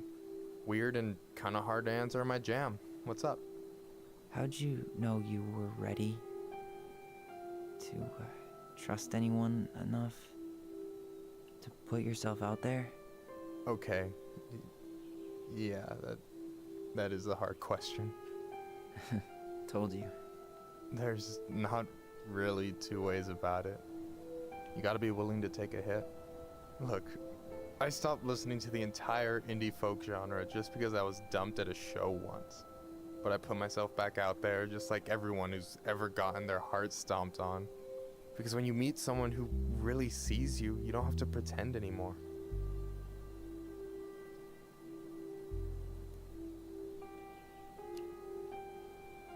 And you're still interested in being that someone? Even after all the shit that's happened? Hey, I've got baggage too. I think it's worth a chance. Don't you? I think Matchmaker, matchmaker, make me a Yeah? match. Yeah. I get this feeling like I could say or do anything with you, and it'd be cool. I feel safe. You are. Because your sister would kill me if I did you dirty. Yeah, she would. So, doesn't look like you're catching anything with that. You want me to show you how it's done? Go for it. Look at them bonding over fishing. I love it. Hey, you're missing the show.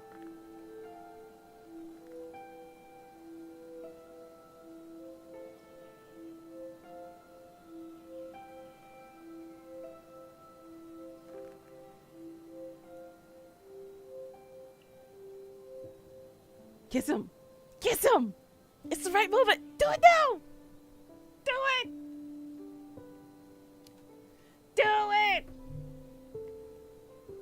You okay?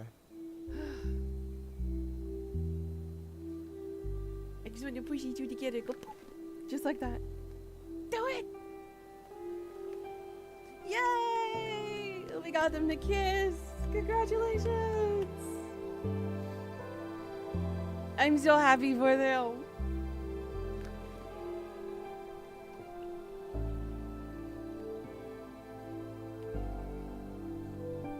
It's so sweet.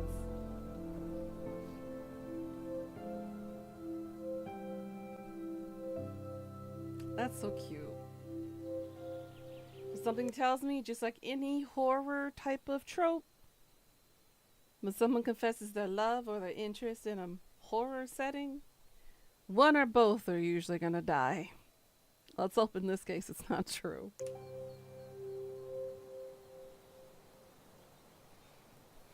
Now we need Allison and Tyler to make amends and be bro sis again and work on it. So, yeah. Yes. One way to put it. Hey, Allie. I think I'll just show myself out. Okay, call me later? You know I will. Yo, woo. So cute. I'm so single. I know.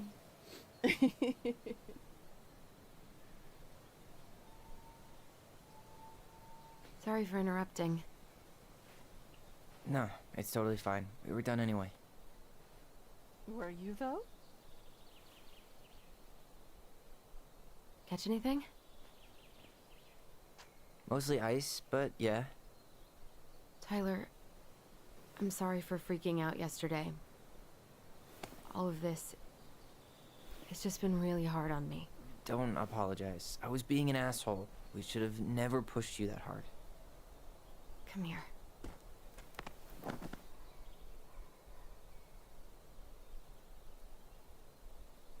God, why did I miss you so much? It's only been a day. I've been told I have that effect on people. You dum-dum.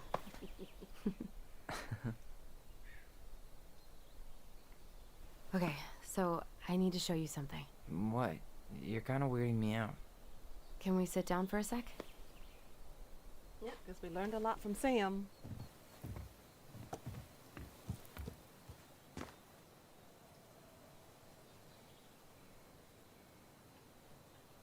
So, what is it? I was just at Sam's. He's not our father. How do you know? I asked him, point blank. It took her a while to ask.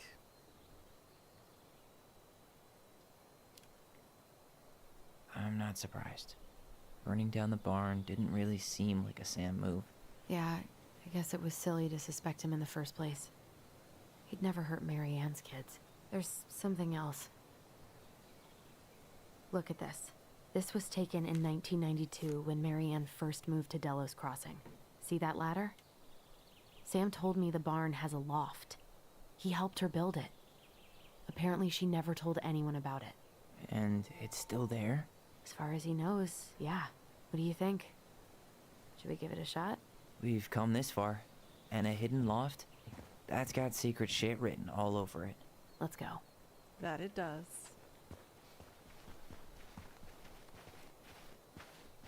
But yay, we formed a bond. And they kissed.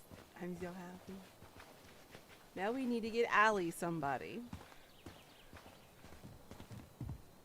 Ugh, what a mess. That's not gonna help us get this house sold. Yeah, we got our deadbeat dad to thank for that. So, obviously... What do you think is up there? I don't know. I'm trying not to speculate. My brain was going to some real dark places. Don't worry.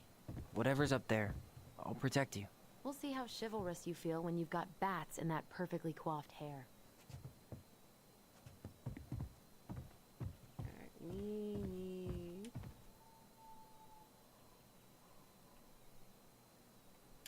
the ladder?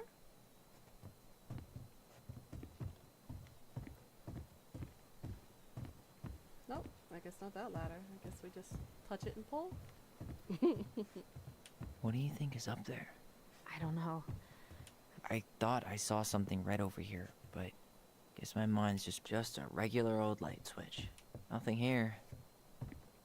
For a second, I thought there might be another secret stash down here, but the handle should be behind this.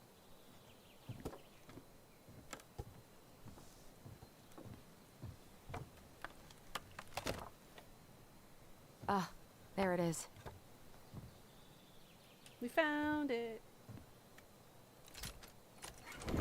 It's opening up. The Secret Keeper always did store all the best secrets in the clouds. Yep. Come on, let's find a way to climb up there. Well, that's way too high to jump. You want to give me a leg up? I'm so not touching your nasty shoes. We'll find a ladder.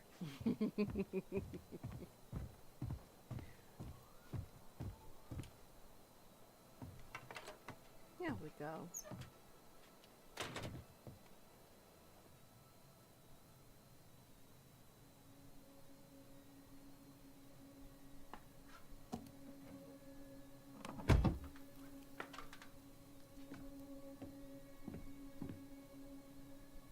Can you see anything? Nope. Nada.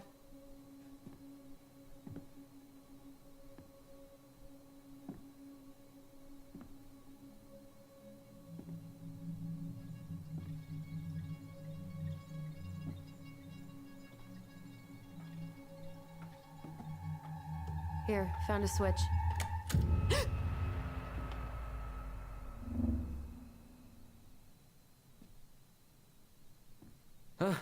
Holy shit. Well, that shaved a few years off my life.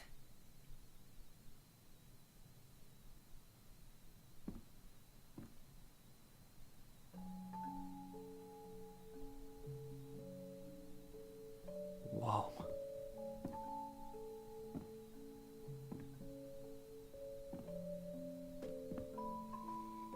It's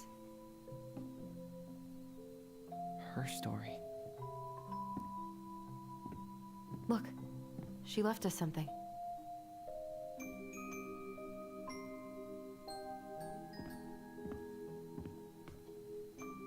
It's got a combination lock with letters. Do you think she hid the code somewhere in all this? Knowing Mary Ann, probably. Well, you want to do this? Yeah, let's start here.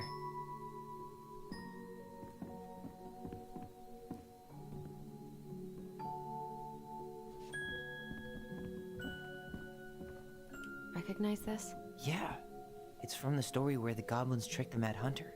It looks like it, but it's different, right? Can you check the book?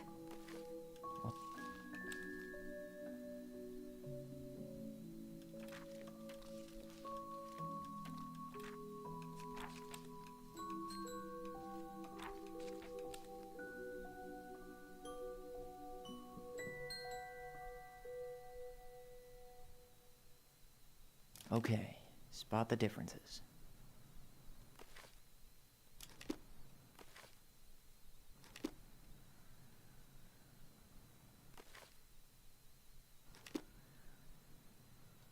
It moves. Oh, some of these parts are buttons.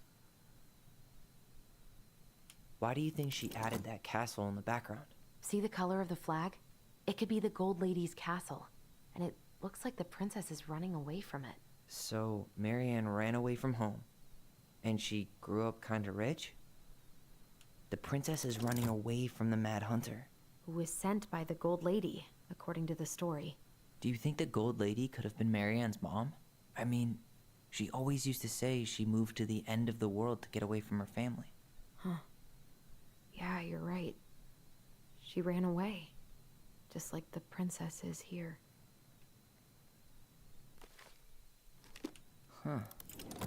No goblins. Yeah. In the original, the goblins managed to save the princess from the Mad Hunter. So we saved Mary Ann from something, but not in this version?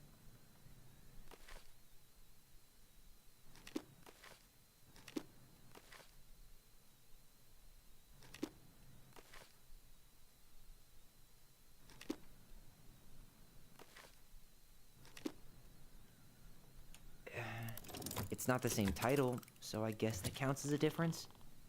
That's it. Whoa. What's in there? Pictures, letters. Have you ever seen any of these? All the pictures of Marianne I've ever seen were the ones hanging on the walls. The Gold Lady. That was definitely her mom. So, did Marianne grow up kinda rich? Maybe. What if... Oh, poor thing. Why would she keep an old drawing of a pet in here? Polly. I can't believe she was a ballet dancer. Marianne. And a good one, too. God, that's so not her. Did you know she studied engineering? No. But it looks like Oh, she she went changed to her major to Berkeley. visual arts. I don't think she actually got it changed. The paper's not signed and it's all wrinkled. Like someone tried to throw it away. An artsy environmentalist. Yep, that sounds like Marianne's exact kind of catnip.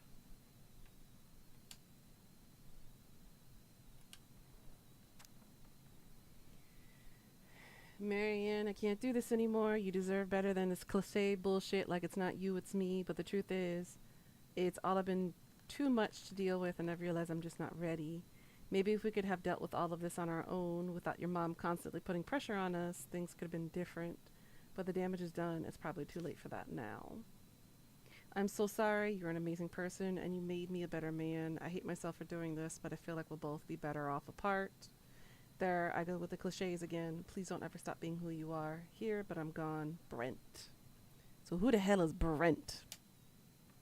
Could this guy have been any more cryptic? Tyler, see that little light? I think we need to solve this one next.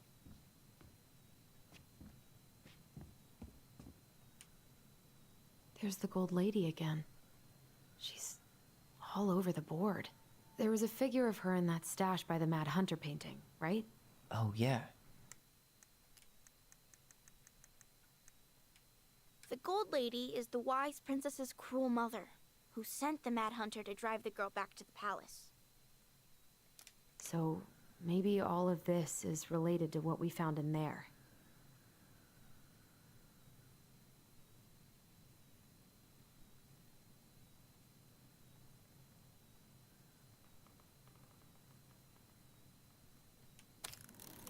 Hey, I can move the piece next to the Gold Lady.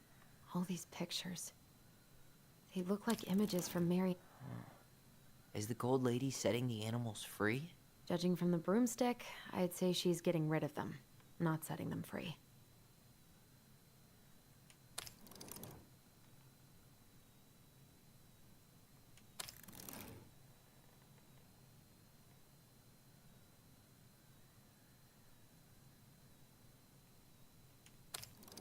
The princess dancing, playing violin, spinning wool. I guess this is stuff she did for fun? Notice how unhappy she looks in all these pictures? I don't think she was having any fun.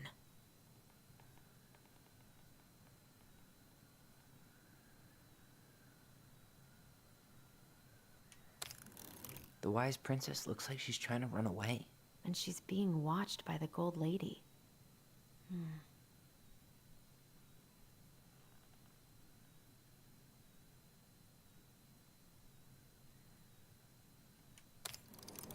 Nope.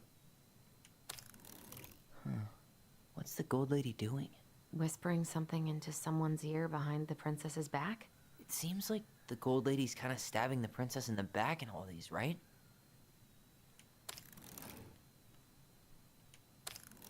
Figured anything out yet?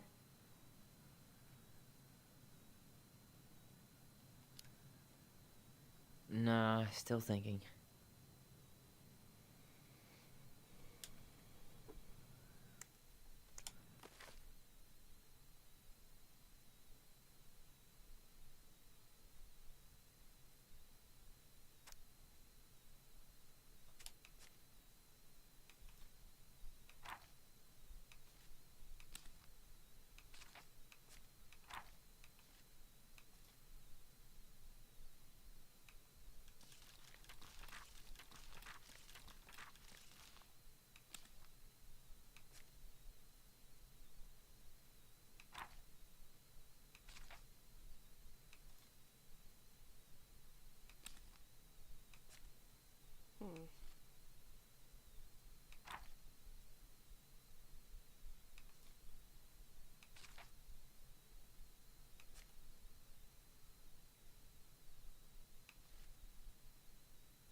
I don't see the story about the Golden Queen.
Oh, this is so confusing.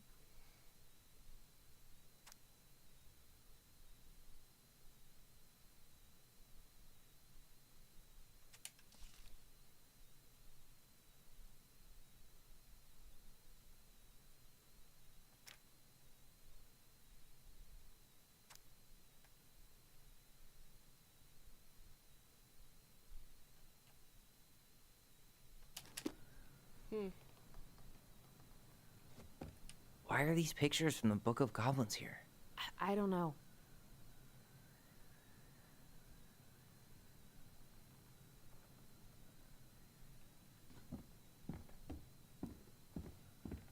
Why don't we solve this one first?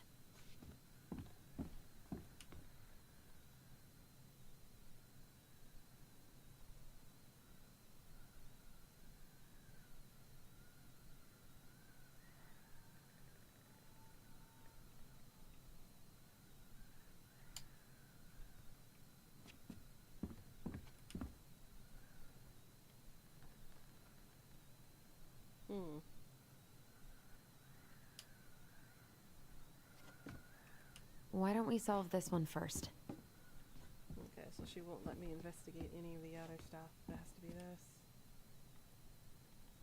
Okay.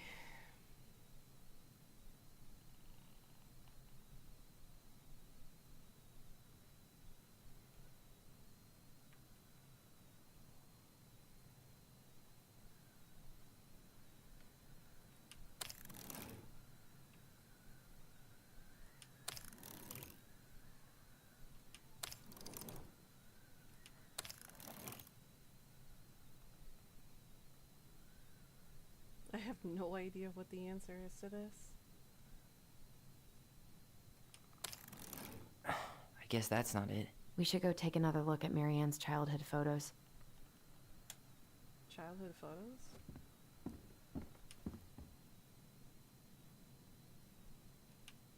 You think the guy with her is Brent from the letter? I would guess so.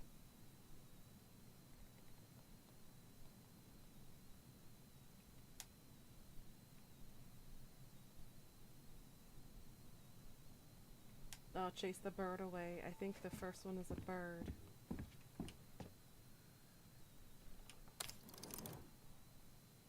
Okay. Then ballet.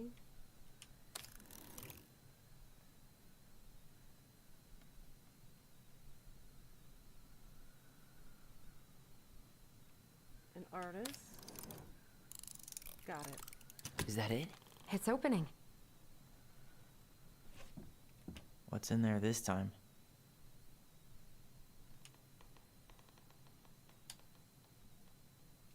Is that Carol? Yeah, and Sam. Look at him. He's so young and happy. And not drunk. Wow. She worked for a watchmaker in Juneau before she moved to Delos. No wonder she was so handy.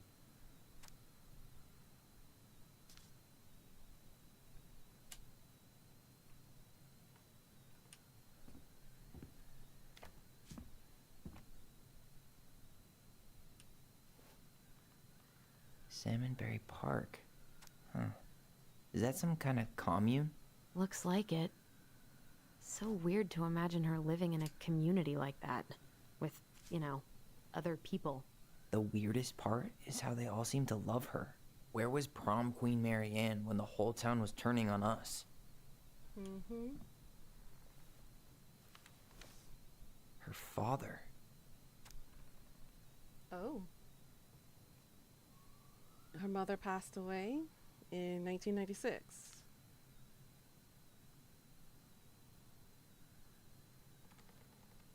They had been out of contact for 4 years.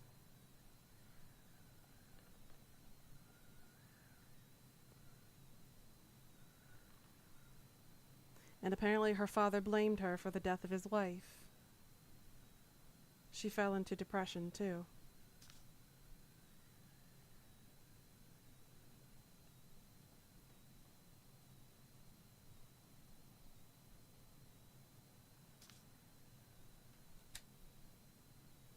What the hell? Marianne was pregnant in 1992, before she even got here. Before us? Do we have a long-lost sibling out there somewhere? It's possible, but she could have given it up or miscarried. Who knows? Yeah, you're right. So we have a missing sibling out there. Do you think we could track down her father? You mean the grandfather she never told us about? I don't think I want to. You're not at all excited about having more family. You saw the letter. I don't think we want any part of that. Fine. Let's keep digging.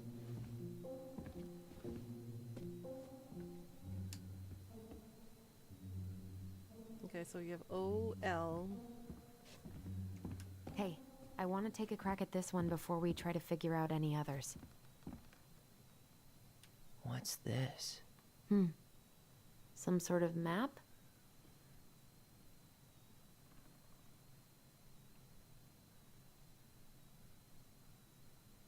That's the Gold Lady's castle.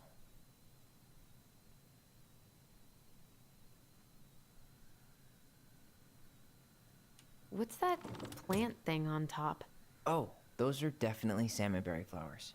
Hey, that degree in outdoor studies is paying off. This looks like a dinner party with the old bear and the very old beaver. Some sort of clock. This is the princess's. It seems like it's not doing anything. Maybe it's broken?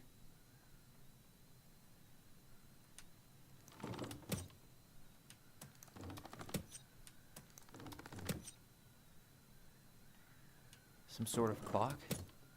This looks like a dinner party with the old bear. This is the princess's. Damn it. Why is nothing happening?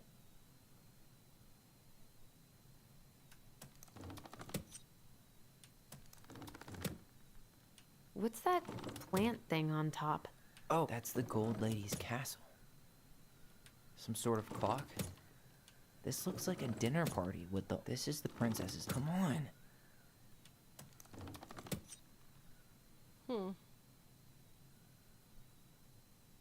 She took her tiara and ran away to the forest.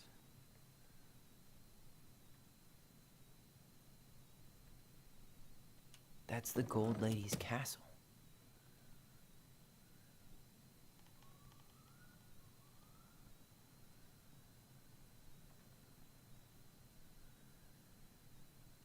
Some sort of clock? This is the princess's house. This looks like a dinner party with the old bear. What's that? Come on.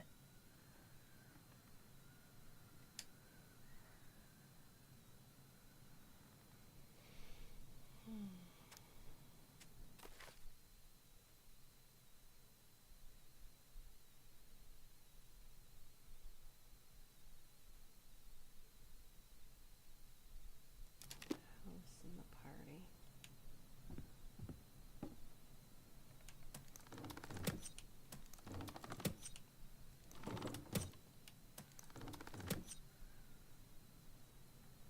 This is the princess's house.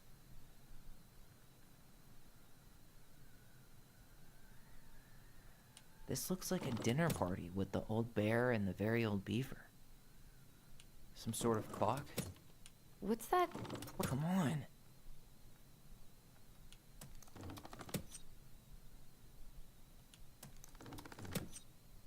Some sort of clock?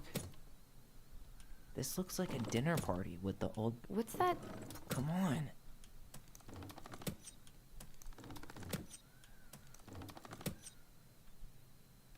What's that plant thing on top?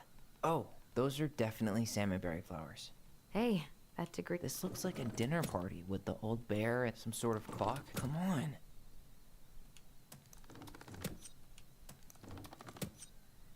Some sort of clock? This looks like a dinner... Come on.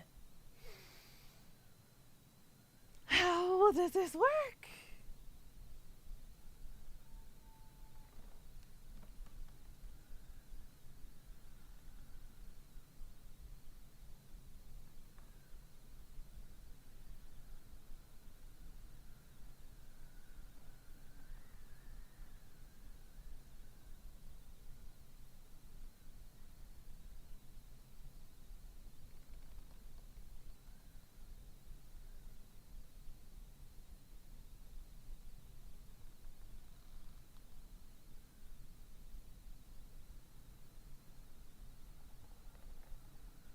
I'm pretty sure everything in the stash was dated. Why don't we go take another look?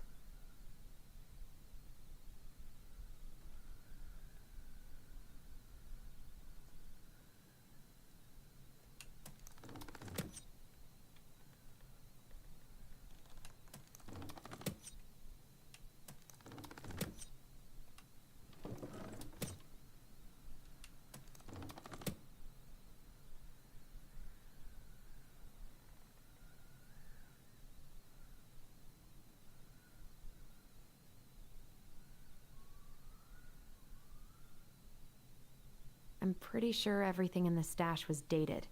Why don't we go take another look?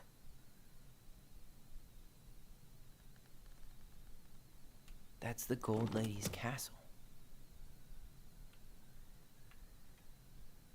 What's that plant thing on top? Oh, those are definitely some sort of clock. This is the princess's house. This looks like a dinner party with the old bear and the very old beaver. Got it. Yes. What's in there? Another letter? The princess's laws. Is this from the Book of Goblins? Not that I know of. Well, sure looks like it could be. Alright, once upon a time, in an ancient and deep forest, there lived a wise princess in a big wooden house. She had made it through the woods into that house with nothing left but the clothes on her back and a single item from her old life, a splendid tiara. She lost almost everything in her desperate flight from the mad hunter. The trees tore the rucksack from her back and shredded her dress and left a pattern of red welts on her skin. But through it all, she clutched the tiara so close to her chest, fearing any misstep could cause it to fall from her arms and break. The tiara had its own spot in the big wooden house, a pillow near the window, where the sun would catch on the surface to shine and wink.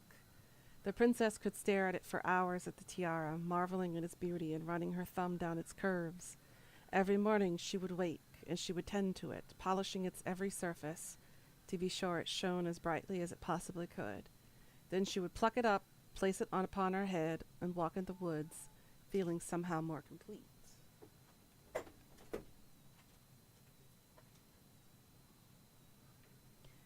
Because what? After all, she was a princess without a crown. Was a princess without a crown. Every night she would place it upon its pillow, give it a quick kiss, and go to bed. On her way, she would pause and glance back to be sure it was still there. She hated to be separate from it, but she knew it was safest on the pillow while she slept.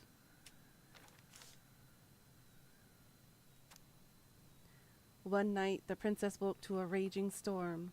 The wind howled against the walls, rattling the windows in their panes. Fearing a gust might burst open a window and blow the tiara to the ground, she plucked it from its pillow and brought it to bed with her. All through the night, she held the tiara close, and in the morning, she woke to find herself still cradling it. The storm had passed, and the princess relaxed. That day was the same as any other, though perhaps gave the tiara an even more thorough cleaning, grateful as she was that nothing had gone wrong. That night, she placed the tiara upon its pillow, gave it a quick kiss, and went to bed, pausing on her way to be sure it was still there. Sounds like a child and not a tiara.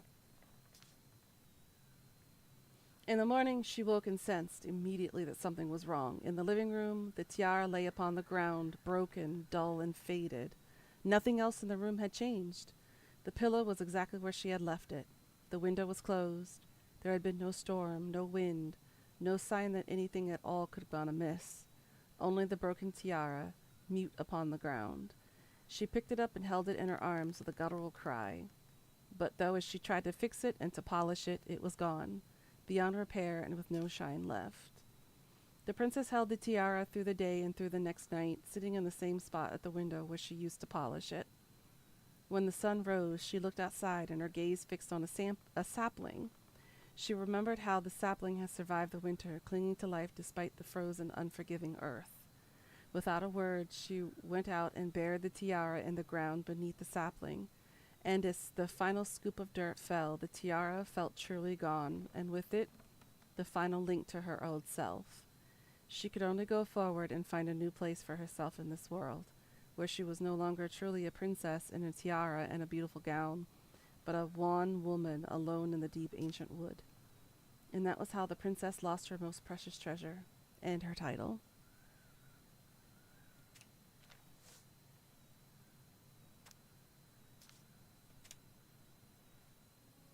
Not a And tiara. that was how the princess lost her most precious treasure. Was a baby.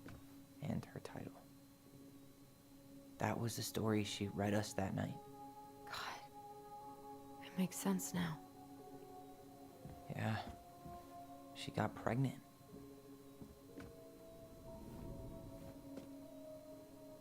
And she ran away to start a new life.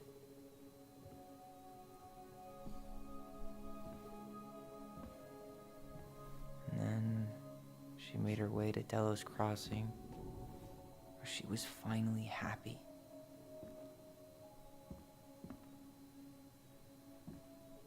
But then the baby died.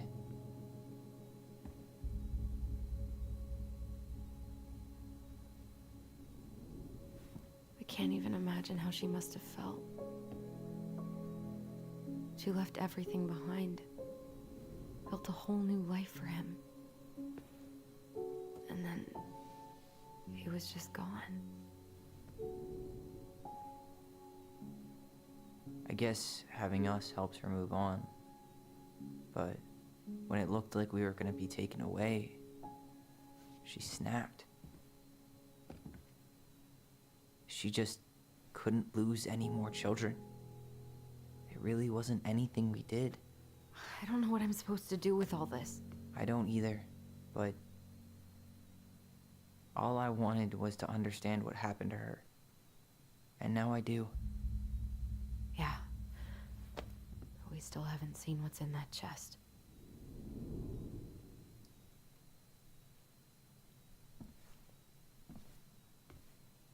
Okay, so how do we open it? So L-E-O, Leo. Uh-oh. The kid's name would have been Leo? All right, should be easy enough.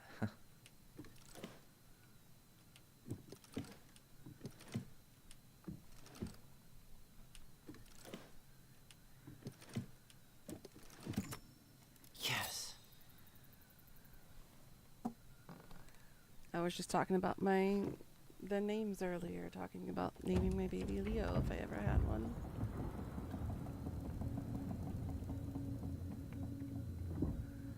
Whoa. Did it just get darker in here?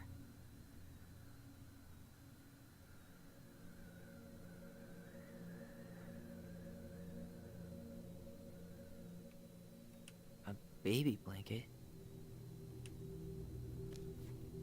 Ollie. She noticed.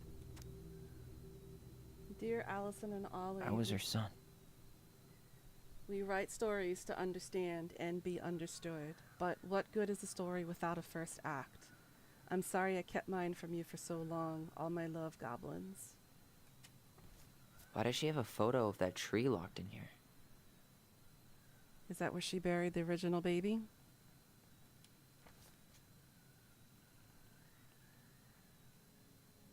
Is that? Leo Ronan.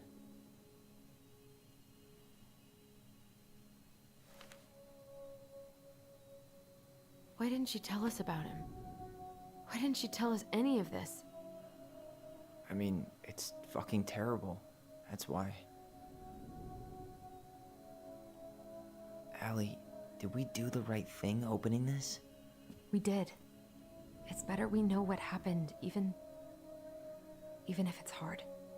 And there's one more thing we need to see. Are you sure? Yes.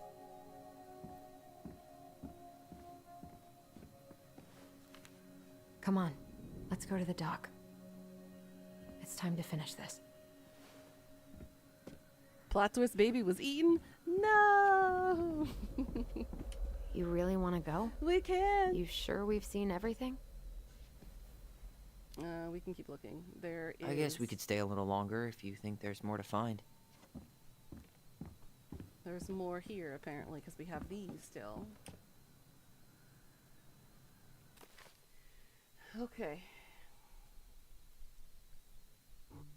According to the index, they have the same symbols. How are you doing, Arton? So we have the lily pad, the paw.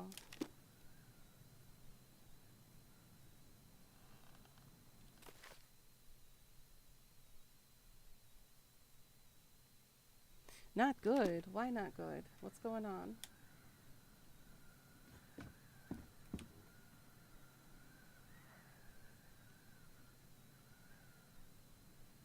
Okay, so that's that set. Alright, so lily pad. Back in your pond, Big Frog. Oh, these were all the... oh, shit. Because I didn't collect all the figurines. I missed a lot.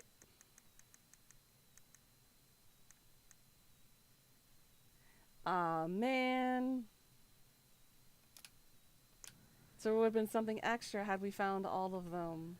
Gold Lady stays locked up in her castle. We'll let the mangy muskrat have his rock back. There you go, Stalwart Moose. Damn. Well, the next time I do a run through of this, I'm going to make sure I get all of the, That's the Pious Pelican spot. Crafty goblins go here. The Mad Hunter, always on the princess's trail. The Moon Hag's gotta be imprisoned in her lake.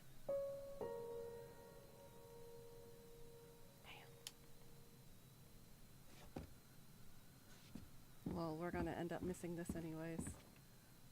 The Very Old Beavers Repair List. That's the story where the princess's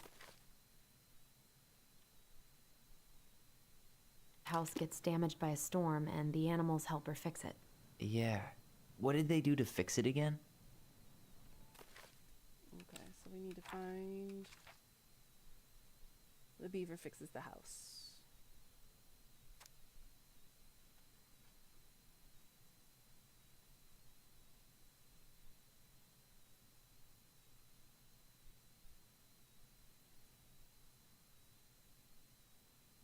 Okay, so the shingles of the roof and the planks off the walls and the post.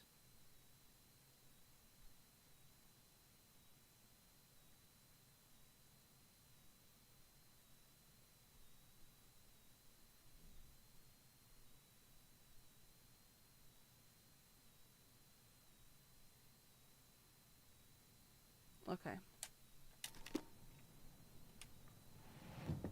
She fixed the roof shingles. The wall. She fixed the planks that were blown off the walls.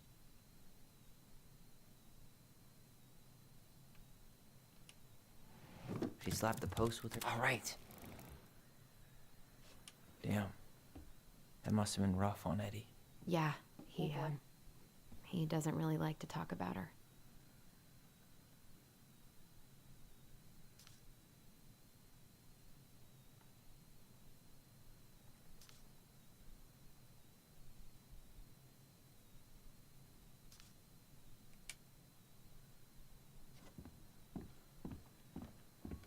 The old bear's gifts for the princess. I'm totally blanking on that story. What did he give her again? Why don't we open up the book and check?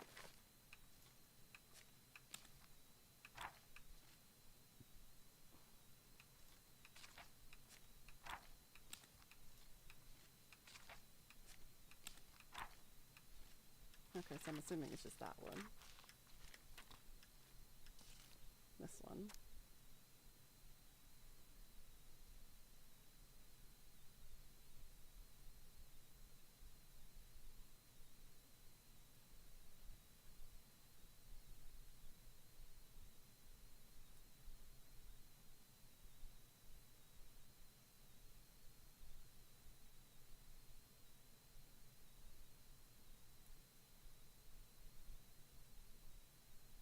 Hmm.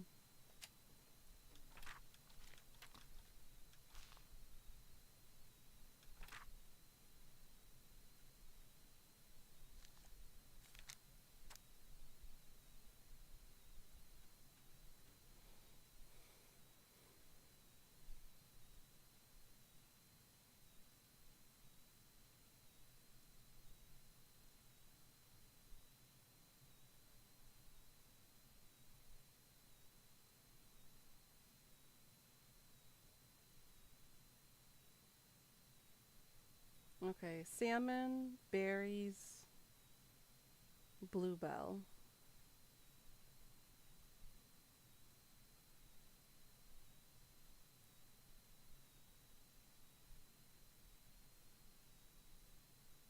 Den, fish, and protection.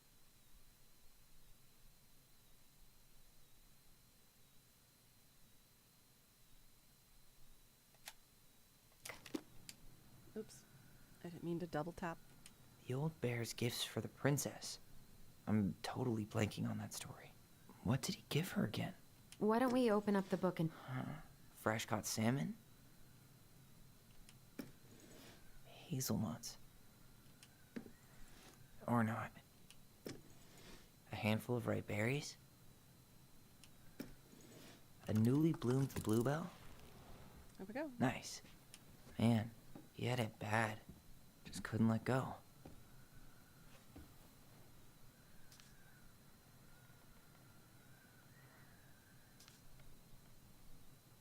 Yeah, Sam.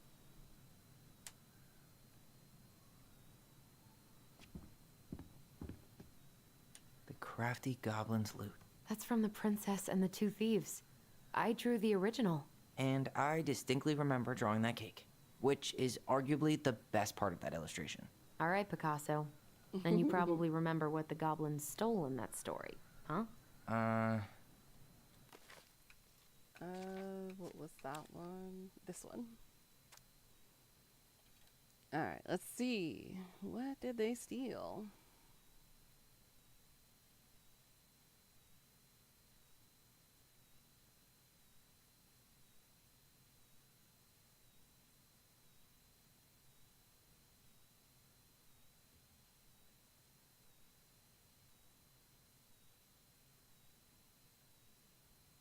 It was cake.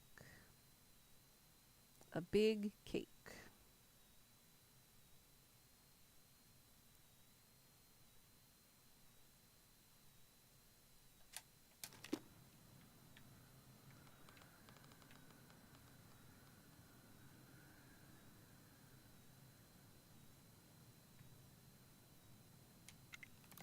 Maybe they took some of the princess's fruit?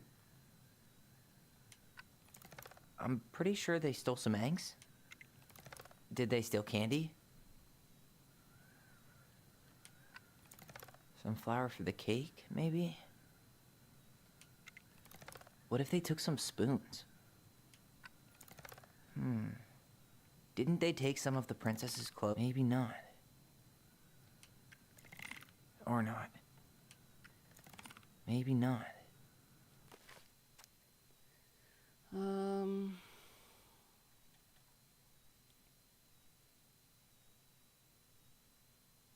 Fruits, nuts, and eggs. Okay. Maybe they took some of the princess's fruit? Wait. That's it.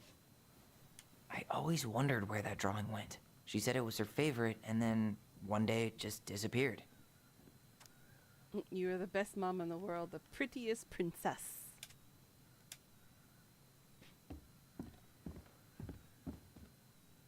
The crafty goblin's good deeds.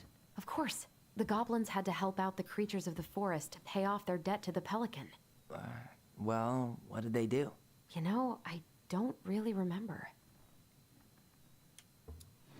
They broke open the beehive for the bear. They helped fix the beaver dam. Wait. Huh. They had to give nuts to the muskrat. They removed a thorn from the frog's back. They gave the stalwart moose a good scratch on the back. They hugged the princess when she was crying. Wait. Maybe not. Nailed it. Our lives would have been so different if their friendship hadn't gone to shit.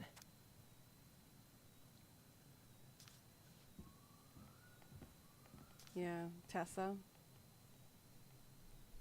New school starts in September. Stuck in Turkey, kicked out of school due to racist principal because you're from Bangladesh, and dealing with the price of selling your child at age 2 because no one wants it. Jesus, that's a lot going on for you, hun. The entire system has failed you, and I apologize for that. That sucks. That really does. I think all the puzzles are done except for the missing. Except for the missing pieces. Damn.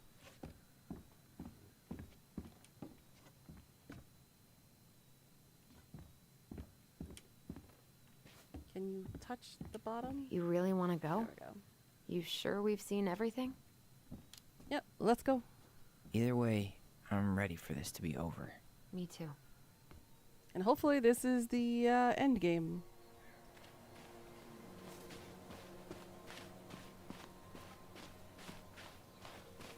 We're now about to figure out exactly what happened that night when our mother died. What are we waiting for? I want to know who was here that night. Girl, I'm right behind Let's you. try and remember who Marianne was arguing with.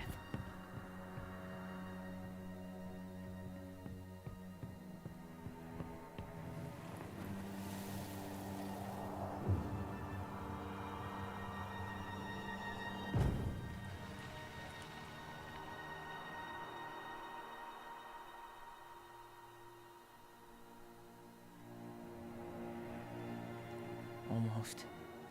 I'm thinking it's Sam. My gut instinct is Sam.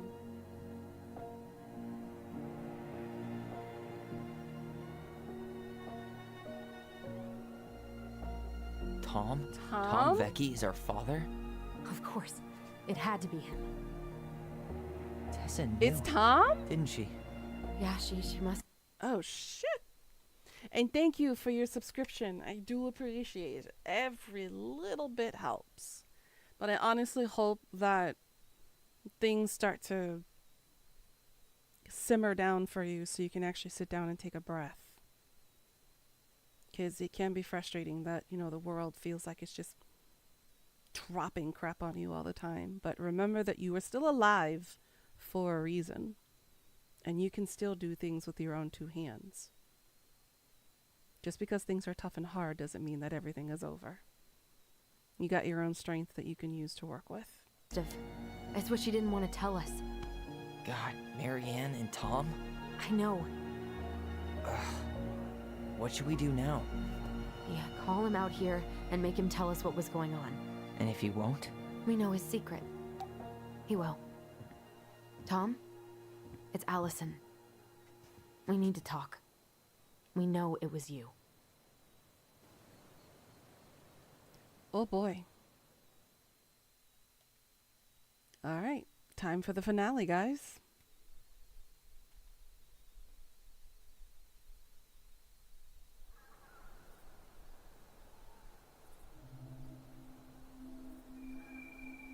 Leo just made a post.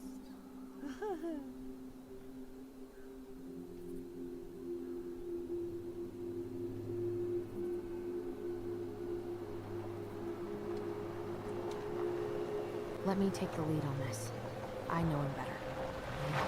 Fair I thought I enough. did, anyway. Sure. Whatever. You lead, I As follow. long as we get answers. We need answers. All right, Tom, why'd you do it?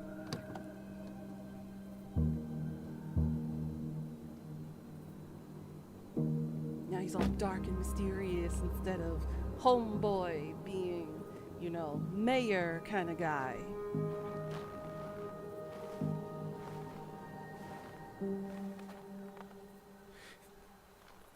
Kids, listen. You're our father.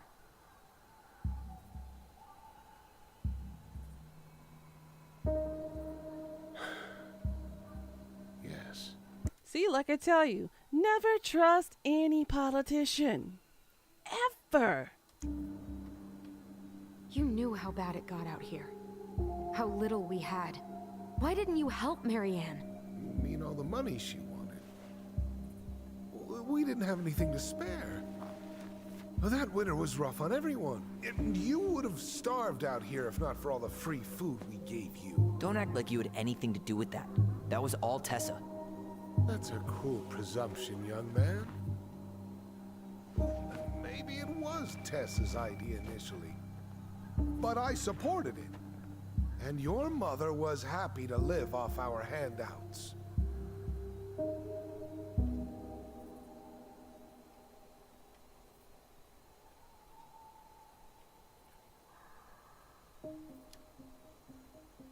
You were here that night. You saw Marianne and Tyler. Why didn't you help? I know it wasn't my best moment. But she threatened my life. So you just decided to let her drown? I didn't decide anything. Everything happened so fast, I panicked. And by the time I got to town, Brown was already on his way out. There was nothing else I could do.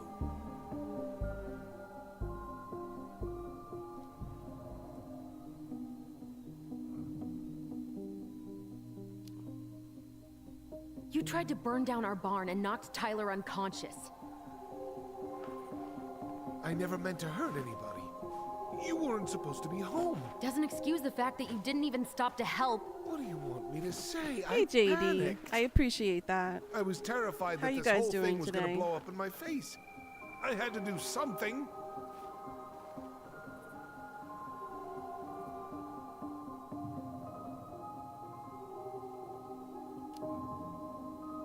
Hey. You hearing me? Yep. Sorry. I'm trying really hard to keep myself from punching him in the face. I'm trying really hard Does not he to. as really well. expect us to believe there wasn't anything else he could have done that night? I don't know, Ellie.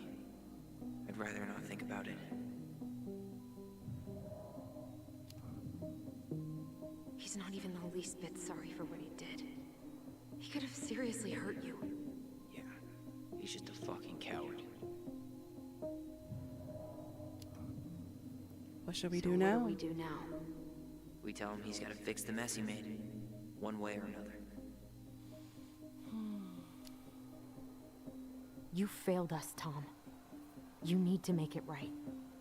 I'll do whatever you want. As long as none of this gets out. See?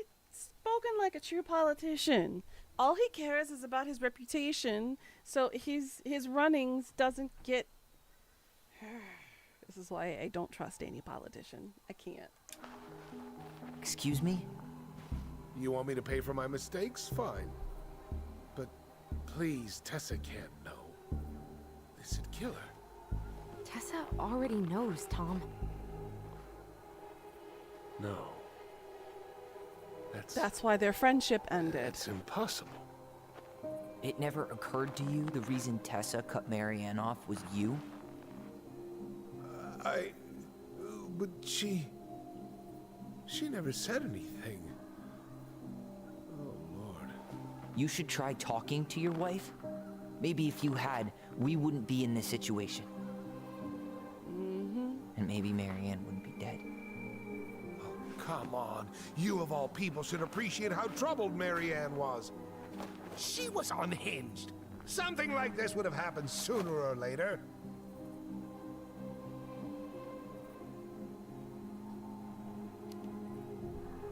That was convenient for you, huh? You preyed on her because she was vulnerable. And you knew you could always blame it on crazy Marianne Ronan if you got caught. It was nothing like that. Nothing at all. Your mother was a very pretty woman. Roll my And eyes she'd so been hard you so could hear it from many here all places the and way to done the States. so many things. The way I always thought I would have. I got caught up. Love made me a fool. Look, I made mistakes. But this will not go any further than the three of us. You want to bet? Why? We know. Tessa knows. Marianne's dead. There's no point in hiding it anymore.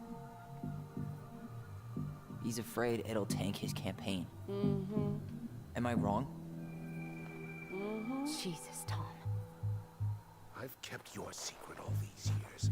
I don't want to go spilling it. But I will if I have to. What? Yeah. Your little story about self-defense. I've never told anyone how Marianne really died. That night, I came out here because I was worried about your mother.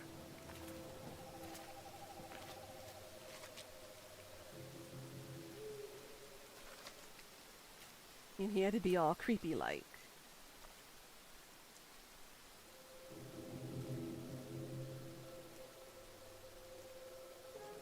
So he's the Mad Hunter.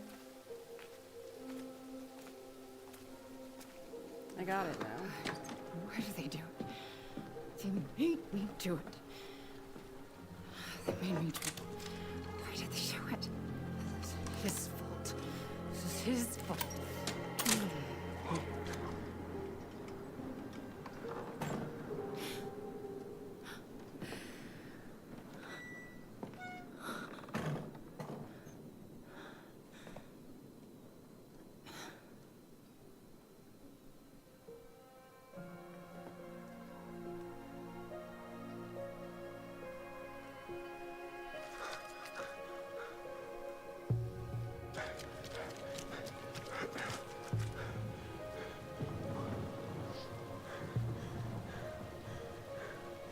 Everybody in this situation failed Marianne. They failed her so badly. Mad Hunter!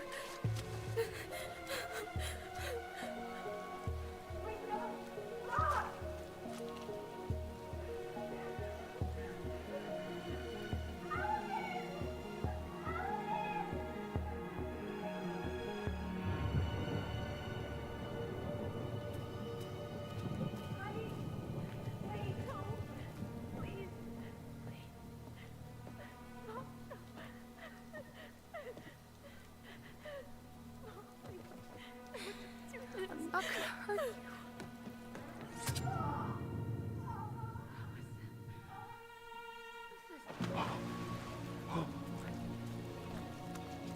And he ran like a coward. He is.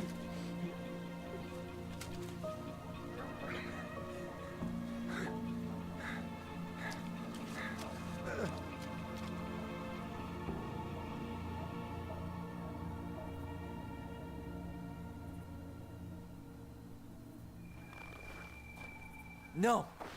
No way! You're a fucking liar! I saw what I saw. Ugh! You're manipulating us just like you manipulated her! Tyler! You're not listening to this, are you?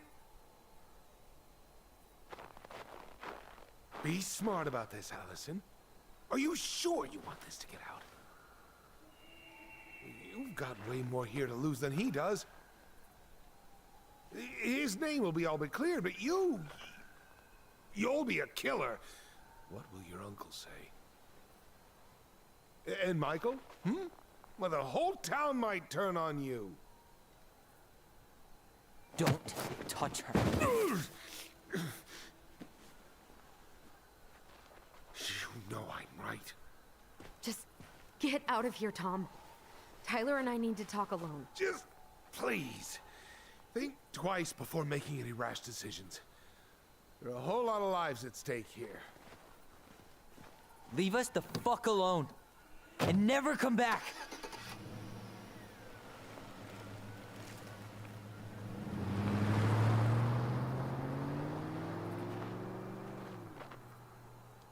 so much for that.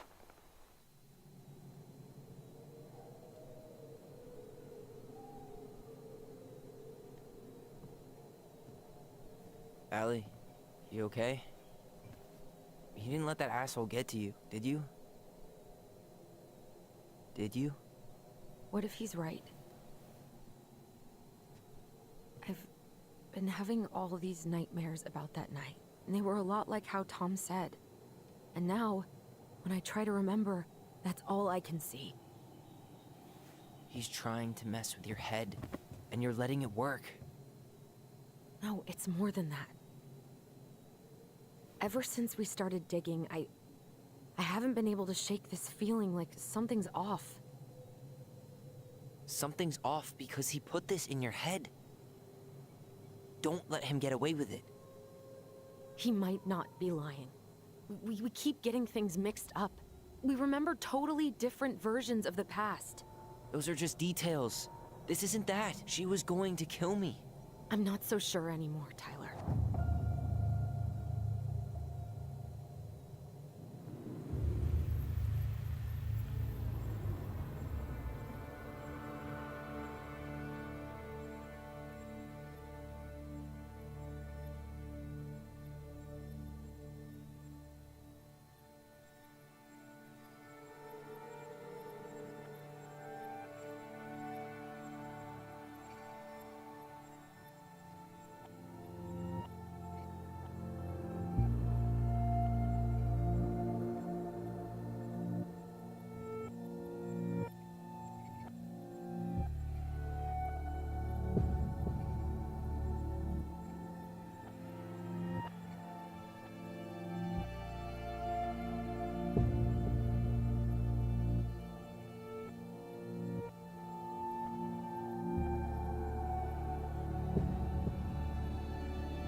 She had a gun pointed at me. She chased me. She said she was going to kill me.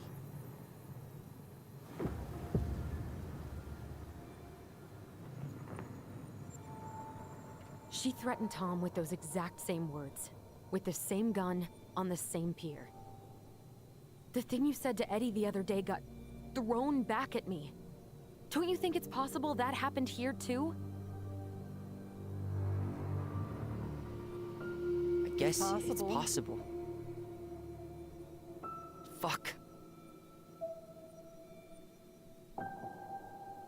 I don't know. And we're never gonna know the truth, are we? Because the second you walk away from something, that's it. Yeah. I guess at this point, you just have to decide what you believe. Me? Yeah. You need to start dealing, Allie. And that means coming to terms with whatever version of the past feels the most true to you. No more running. Whatever you choose, you gotta live with it, okay?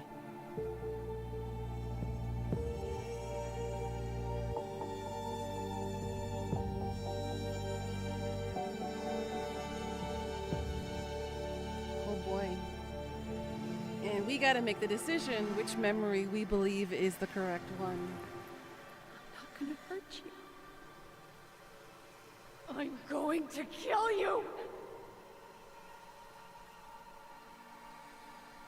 I'm not gonna hurt you.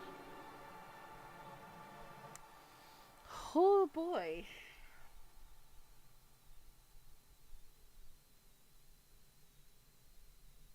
This is a hard decision. Not gonna hurt.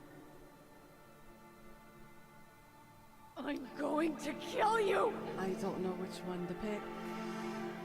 I'm going to kill you! I'm going to kill you! I'm going to kill you! I'm going to kill you! No, don't do this. Mom, no. Allison, this isn't what...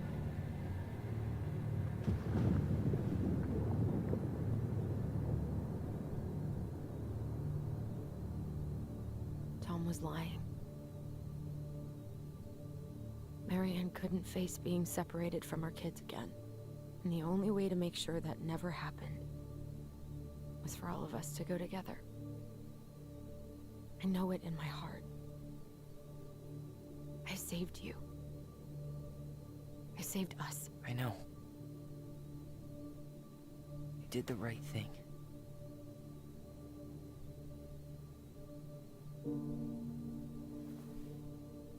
You want to go back inside? Yeah. I wonder how that impacted the ending.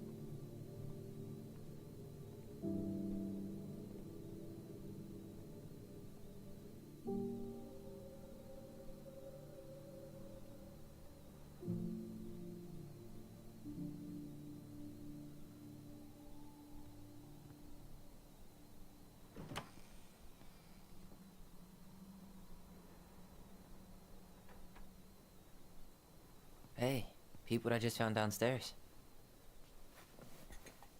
What do you think? Will it have aged well, or just gone bad?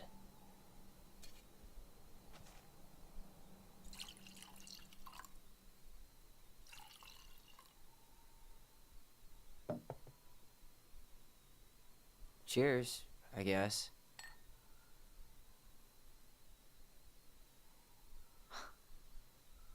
I can't believe Tom thought we'd buy that story. And that I almost did. Yeah, I still can't believe he and Marianne. What the hell did she see in him? She was probably just lonely. Really, really lonely after she lost Leo. I could never get that lonely.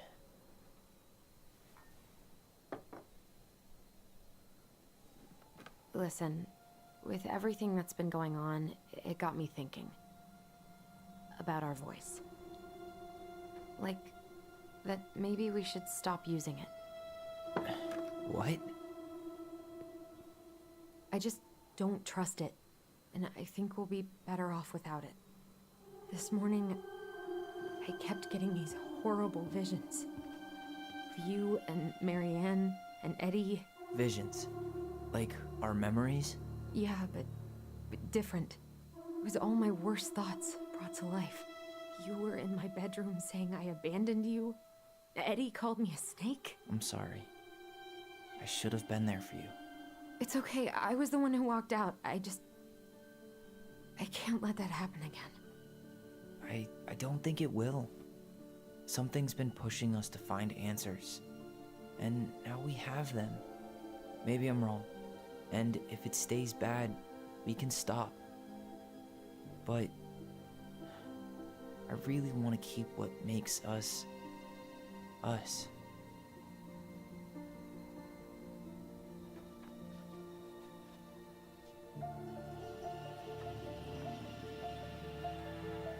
The Mad Hunter was forced to remain below the lake with the Moon Hag, but she did not kill him, because even reduced to just one hand, he was too useful a servant. Lo, he plotted the day he would emerge. Brothers and sisters? To once again hunt the wise princess and earn back his left hand. Always. And that is the story of how the crafty goblins rescued the wise princess from the Mad Hunter.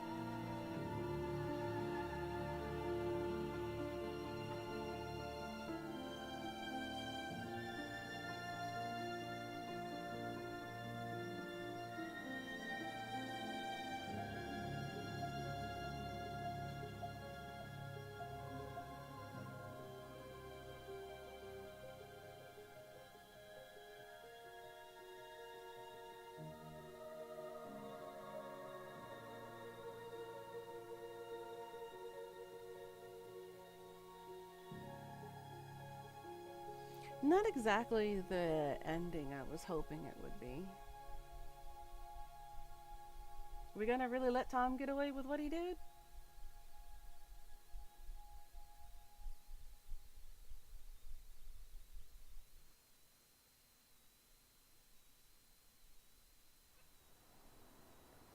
Six months later.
You really decided to stay?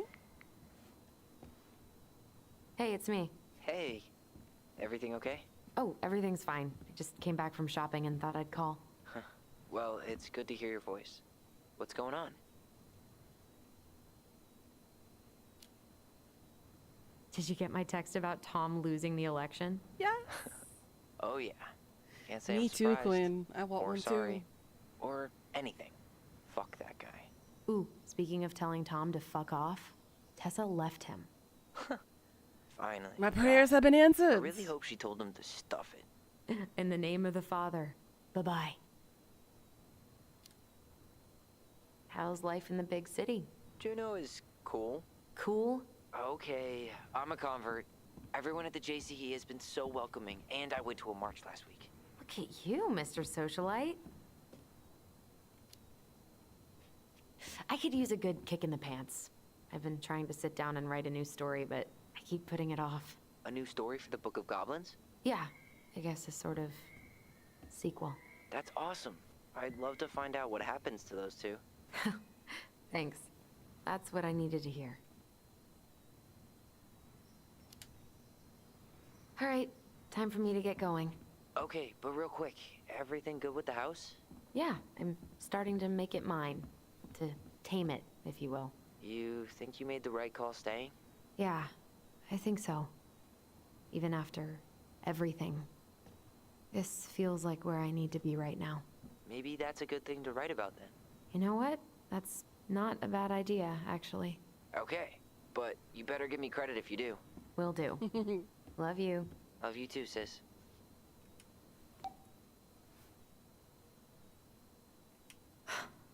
I guess that's as close as she'll ever get to divorcing him. Yeah, she's going on a missionary assignment.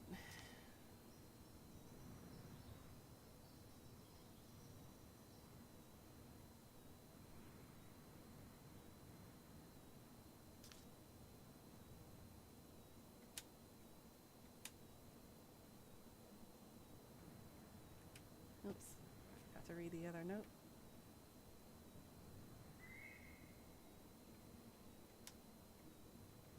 Game? Oh god. I'm stuck. Oh no. Oh no. Oh no, I'm stuck.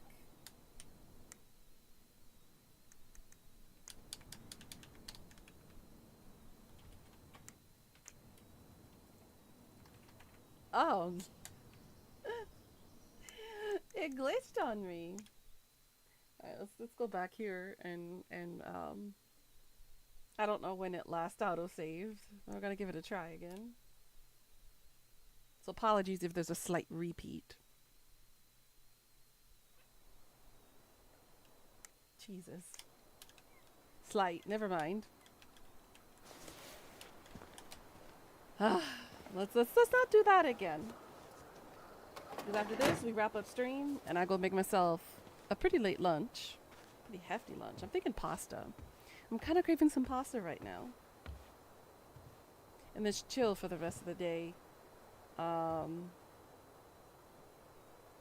Probably do another audiobook chapter. Now that I got the noise gate suppression to work. Yeah, overall, I enjoyed this game. It was filled with all of the drama and the suspense and the thrill that I needed for this. And it wasn't just like a one-shot drama kind of thing, like Days of Our Lives or, you know, The Young and the Restless kind of thing. It was an actual murder mystery, which I appreciated.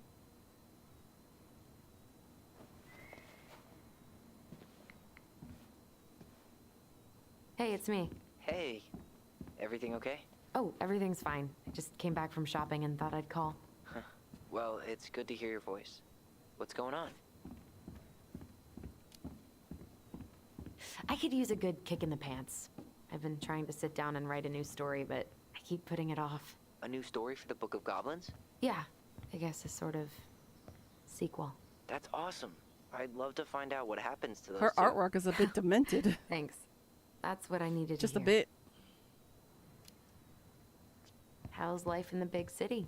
Juneau is cool. Cool? Okay, I'm a convert. Everyone at the JCE has been so welcoming, and I went to a march last week. Look at you, Mr. Socialite. Did you get my text about Tom losing the election? Oh yeah. It's Can't looking say I'm good. surprised. Or sorry. Or anything. Fuck that guy. Ooh, speaking of telling Tom to fuck off, Tessa left him. Finally, God. I really hope she told him to stuff it. In the name of the Father. Bye-bye. All right, time for me to get going. Okay, but real quick, everything good with the house? Yeah, I'm starting to make it mine. To tame it, if you will. You think you made the right call staying? Yeah, I think so. Even after everything. I love the wallpaper. It's this moose. feels like where I need to be right There's now. moose. Maybe that's a good thing to write about then. You know what? That's not a bad idea, That's actually. Okay, but you better give me credit if you do. Will do. Love you. Love you too, sis.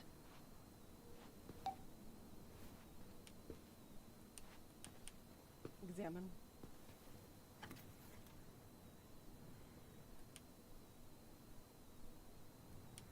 Ooh, it's one of those things that turn. So it goes from summer to winter. I've always been fascinated with those things, especially when I was a kid.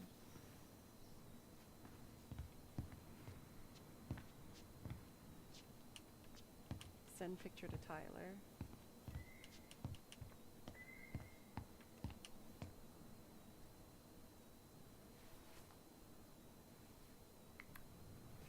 Doesn't that look like the iguana from Tangled?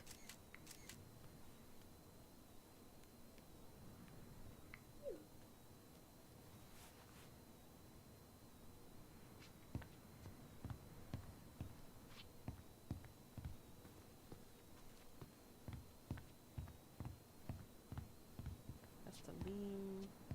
Nothing up here. So I think on the list it said fix the sink.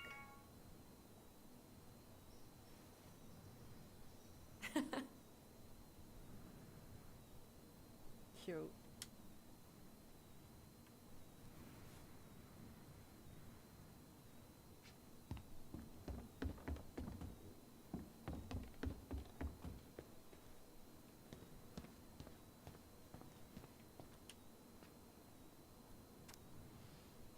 staff accountant and accounting teacher.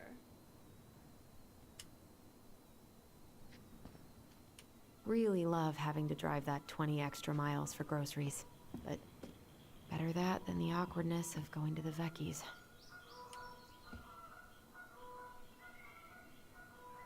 Good, she's quitting smoking. Good on her.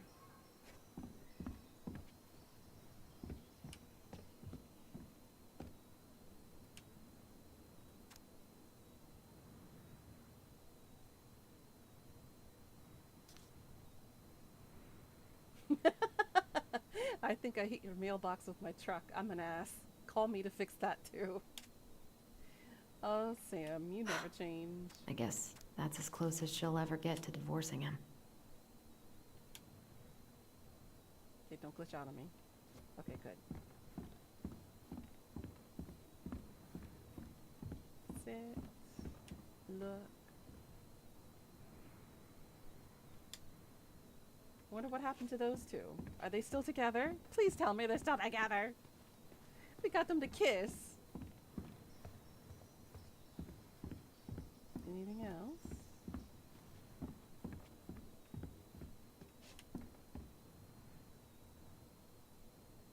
Cute.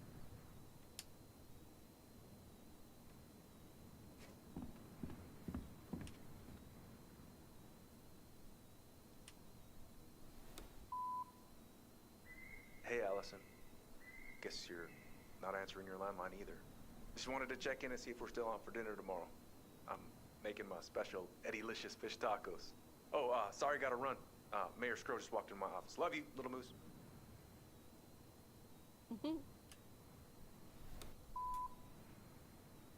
Hey, Princess. Well, I'm doing like you asked and calling ahead to let you know I'm on my way out to replace that door. So, that's up. See you soon. How about we rent out a cabin in the lake together, Quinn? Wouldn't you like that? I think that'd be fun. We go skinny dipping in the lake.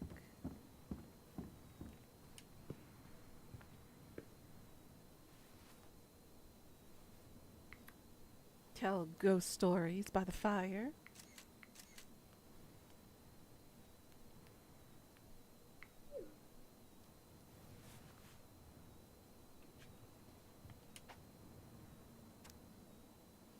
Let's see.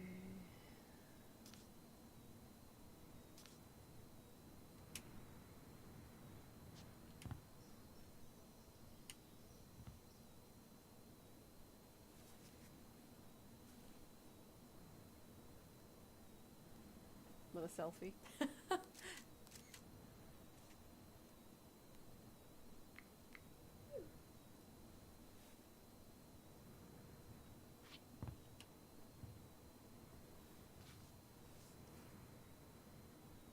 Oh, the princess is lost.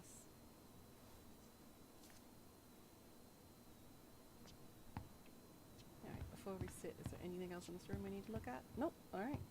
Last thing to do. To work. Come on, Allison. I need to do the same thing and force myself to sit down and work on the sequel. You got this, sis. Let's hope.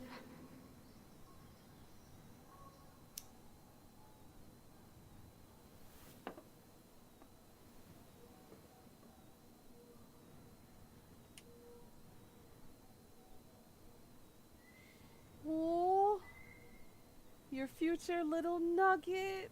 Oh my goodness, a way to get a dog. It's cute. All right, let's get to the final chapter. A friend? What is that? The princess frowned, for she realized that the two tiny thieves were as lonely as she was. A friend is someone you love and care for. Someone you would never hurt. Mm-hmm. Yeah, right.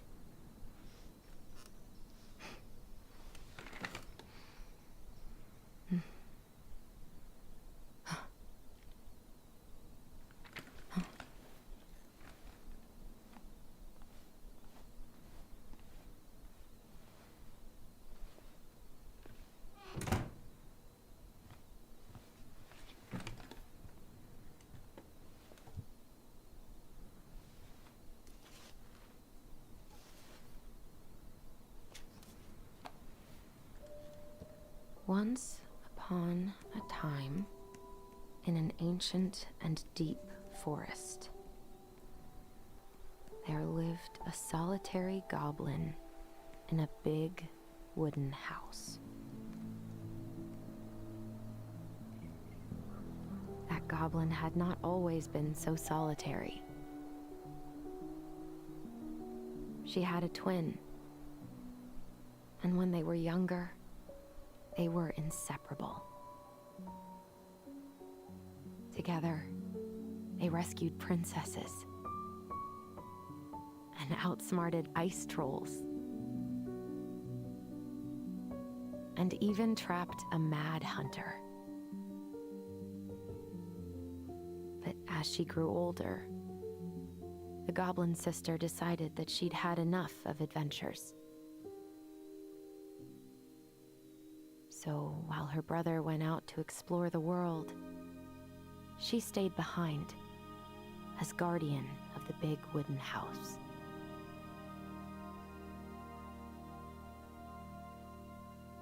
For it is not on all of us to adventure. Some must stay behind to tell the story and to hold shelter for those who may come back and those who never left.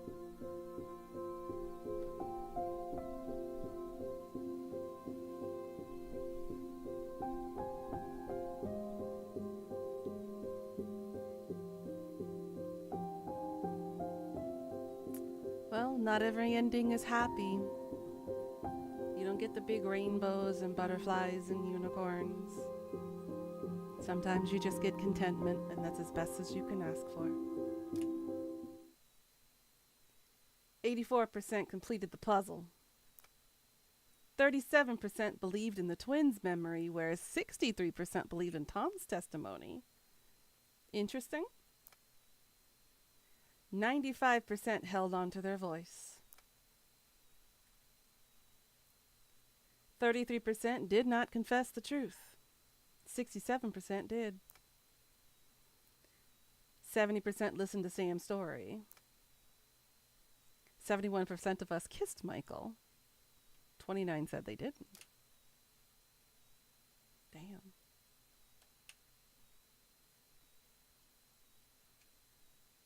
That was a good game. I enjoyed it. If y'all get a chance to play through yourself and make your own decisions, I definitely suggest this. It's called Tell Me Why. That was really, really good and well done. Oh, I'm missing a lot of achievements. The hell did I miss? Stick a note on Tyler's back? Really? Find out who the mailbox bandit really is? Help Sam fix the engine? Prove to Tyler that moo boxes are actually funny? Complete the story with the twins bond weekend. Okay. So there is alternate endings. Got it. So I got the new chapter ending and the twins for life. Not bad. I will definitely have to replay this and figure out the alternative. But that was very well done. I liked it. But yeah, I hope we are able to enjoy the rest of Pride Month by helping people celebrate loving themselves, loving who they are, as well as respecting who they decide to love and choose to care for. Again, nobody's harming anybody in these instances, and they should be able to love and be who they want to be. Nobody should be interfering with people's decisions in their personal lives.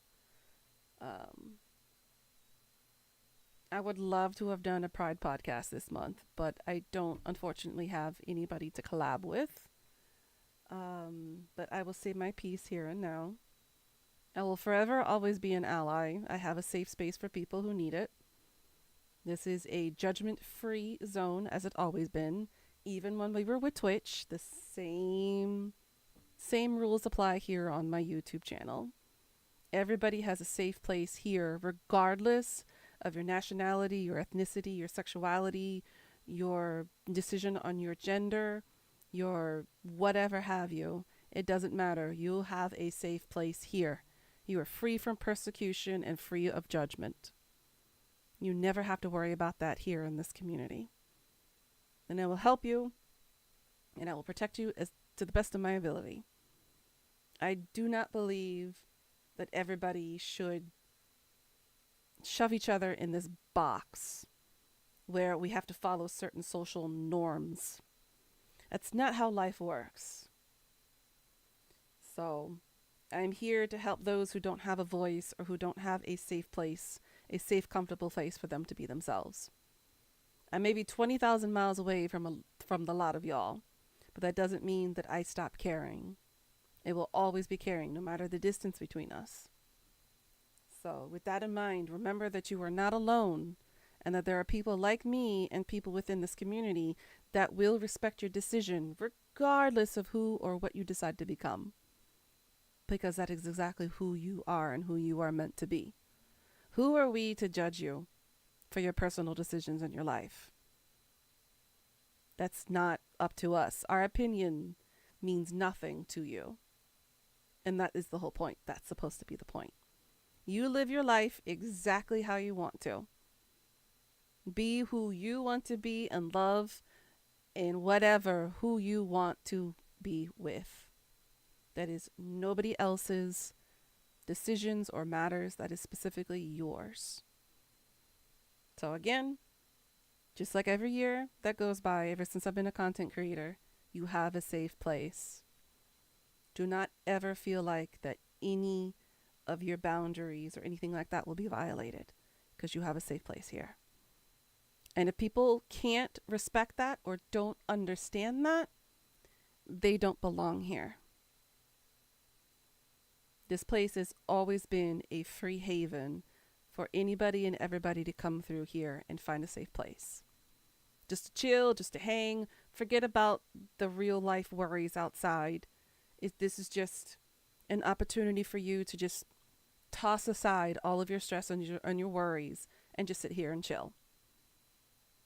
So regardless of who and what you are, what your beliefs are, and whatever you decide to do, know that you're always going to have a place here. And this even goes for the people who even decided to abandon me and us, as well as those who decided to throw away our friendships. I'm willing to bury the hatchet, let bygones be bygones, and still provide a safe place for people. But if people can't adhere to that basic sense of just humility and respect of each other, then they don't have a place here. So, with that mild threat / exit, that's the words I'm going to leave with for the day. So please remember, you are not alone. You will always have people to talk to. We are here for you. It's safe. So it doesn't matter what it is. You are safe. All right, guys. So with that said, have a good night. Sweet dreams. Make sure you relax. Hydrate so that way you can fight off these crazy intense heat situations that we're all going through, because, you know, global warming is a real thing. And make sure that you hydrate and take care of yourselves, all right? And if you ever need someone to talk to, my DMs on Discord are always open. My Facebook Messenger is always open. My DMs and my Instagram is always open. And you can find that all in my bio here on this channel. It's all on my Linktree account. So please, if you need to talk about something, or if you just need a shoulder to lean on, I'm here for you all. All right? But please remember, that's going to be okay. But good night, guys. Sweet dreams. Thank you again for watching. Please like, comment, and subscribe.